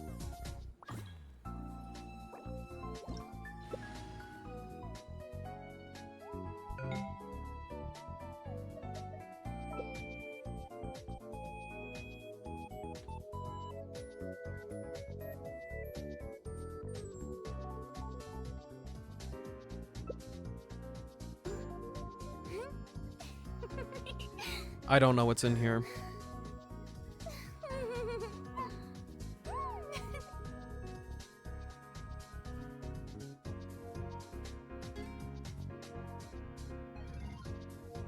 I don't know what to play. What do you mean, bring whoever I want? Tea parties are a must for the well-mannered. If you'd like to learn the proper etiquette, I'd be happy to teach you. Bring Farina?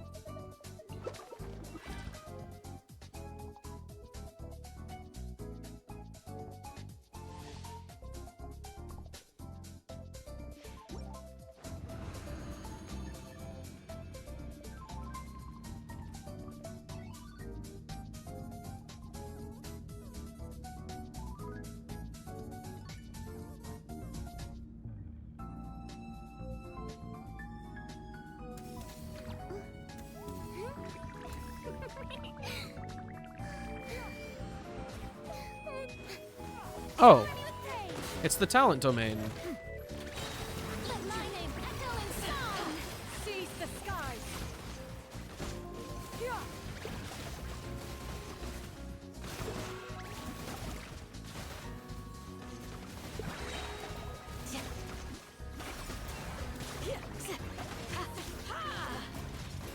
Quietly now. Gotcha.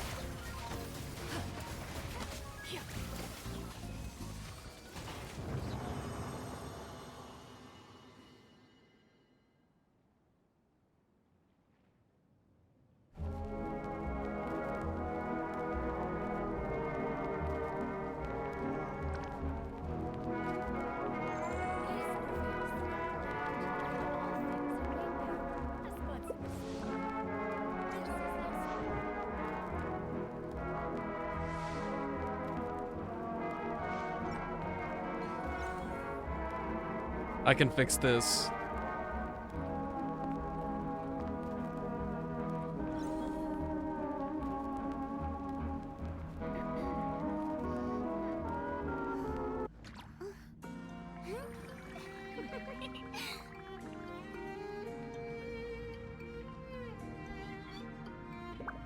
I feel like I'm gonna get backroomed. Yeah, kinda.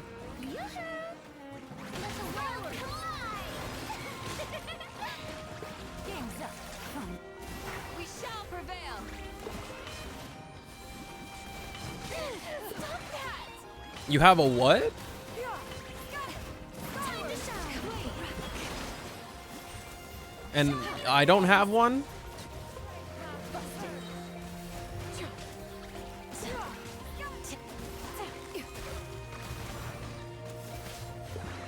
Let my name echo in song. Do your work.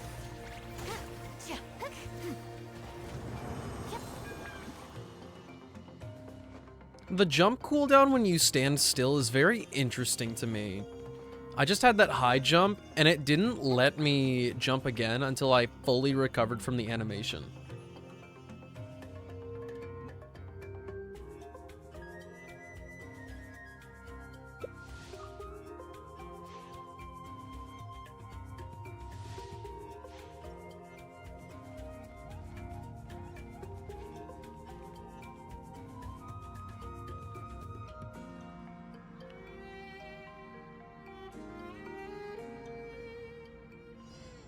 Strike a pose.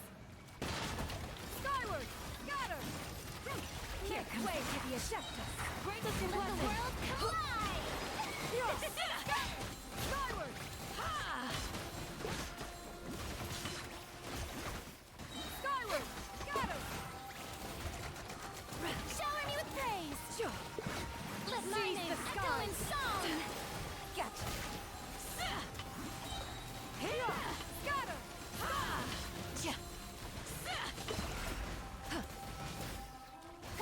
Quietly now.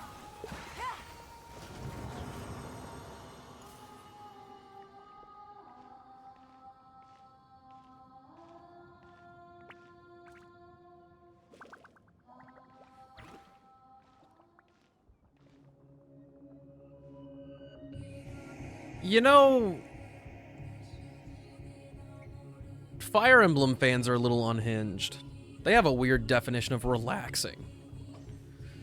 I've never had a soft shell crab. In fact, I've only had crab legs once, and they were fucking gross.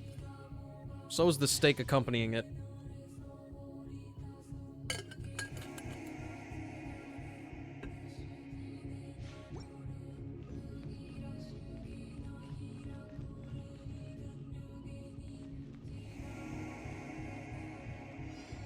Strike a pose. Time to shine. Got him. Make way for the Adeptus. And I think part of the reason I didn't like it was because they heavily buttered both of them.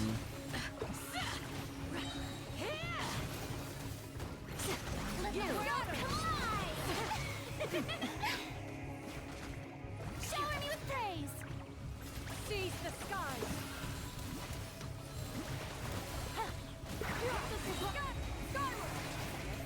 Time to shine.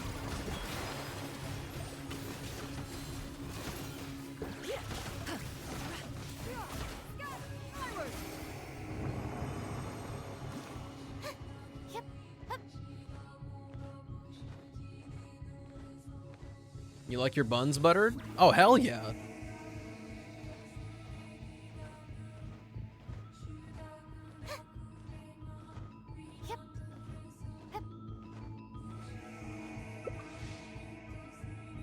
It's just that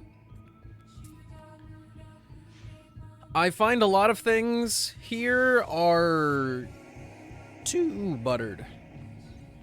Hey, Envy, how's it going? 'Tis good to see you again. Oh, dude. You stop it right now. You're gonna get me craving Texas Roadhouse. I don't want it. I don't need that in my life. Let my name echo in song. Skyward, we shall prevail. Shower me with praise. Skyward. Let the world fly. Seize the skies.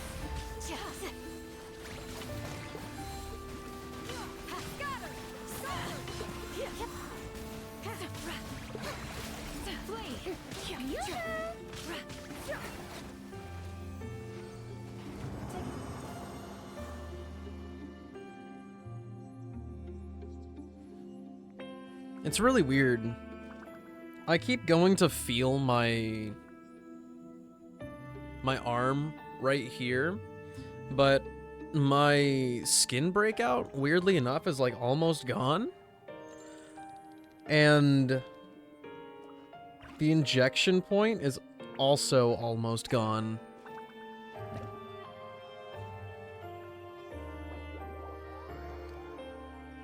For shrimp, no thank you. I could do some for lobster, but again, it's really overdone. It feels like somebody drowned it. You had lamb for the lowest time for the.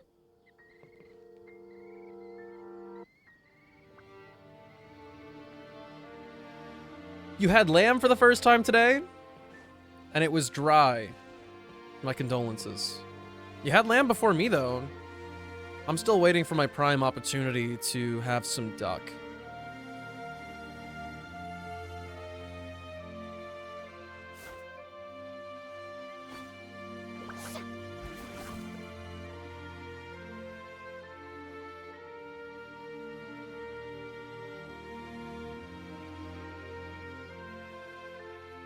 I don't have crystal fly traps.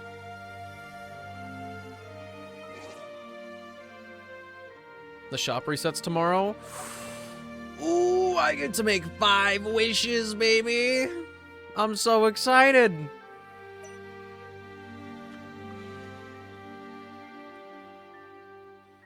I really wish I could just make some wishes.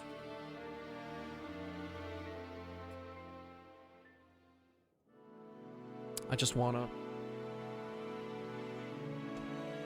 It's been so long. No! It's not the wishing, it's the new characters. I keep having to skip the dang things. Nothing's stopping me. Clarend is. My loyalty is stopping me.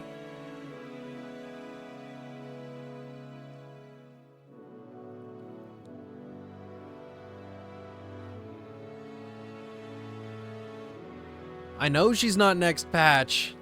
I'm willing to wish for Arlecchino. I've got more than enough. Why is James in the trash again? Are you gonna C2 her or something? No. But I'm also holding out, like, for the worst case scenario. So I'll need... bare minimum, I'm gonna be walking into Clarend's banner with 30,000 Primo Gems. Assuming I'm at 0 pity, which usually I am. When's the first time you've done that? I've never done that. I've never done it. I think I might have had a significant amount of savings for Eula, but I think it might have been around under 20,000.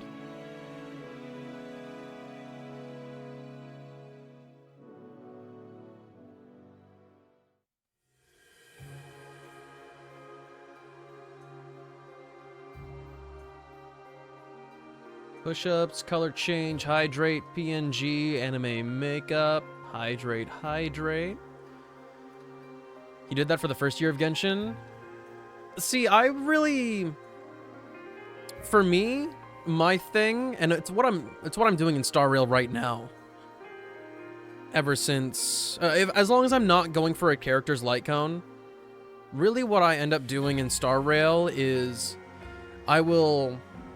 I'll just ride the wave, and we'll keep wishing and wishing and wishing. I get the character, I stop.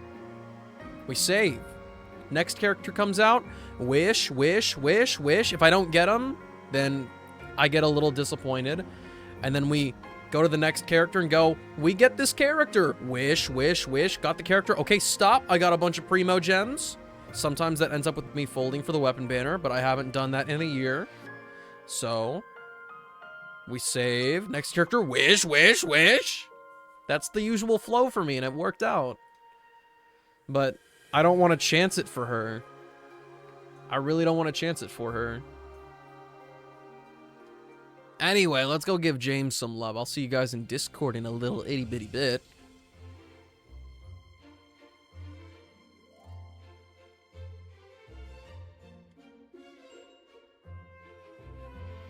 I'll be working on Sleepy's thing tomorrow.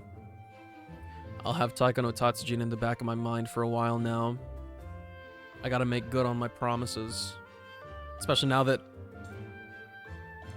the fingers have been pointed. In the nicest way.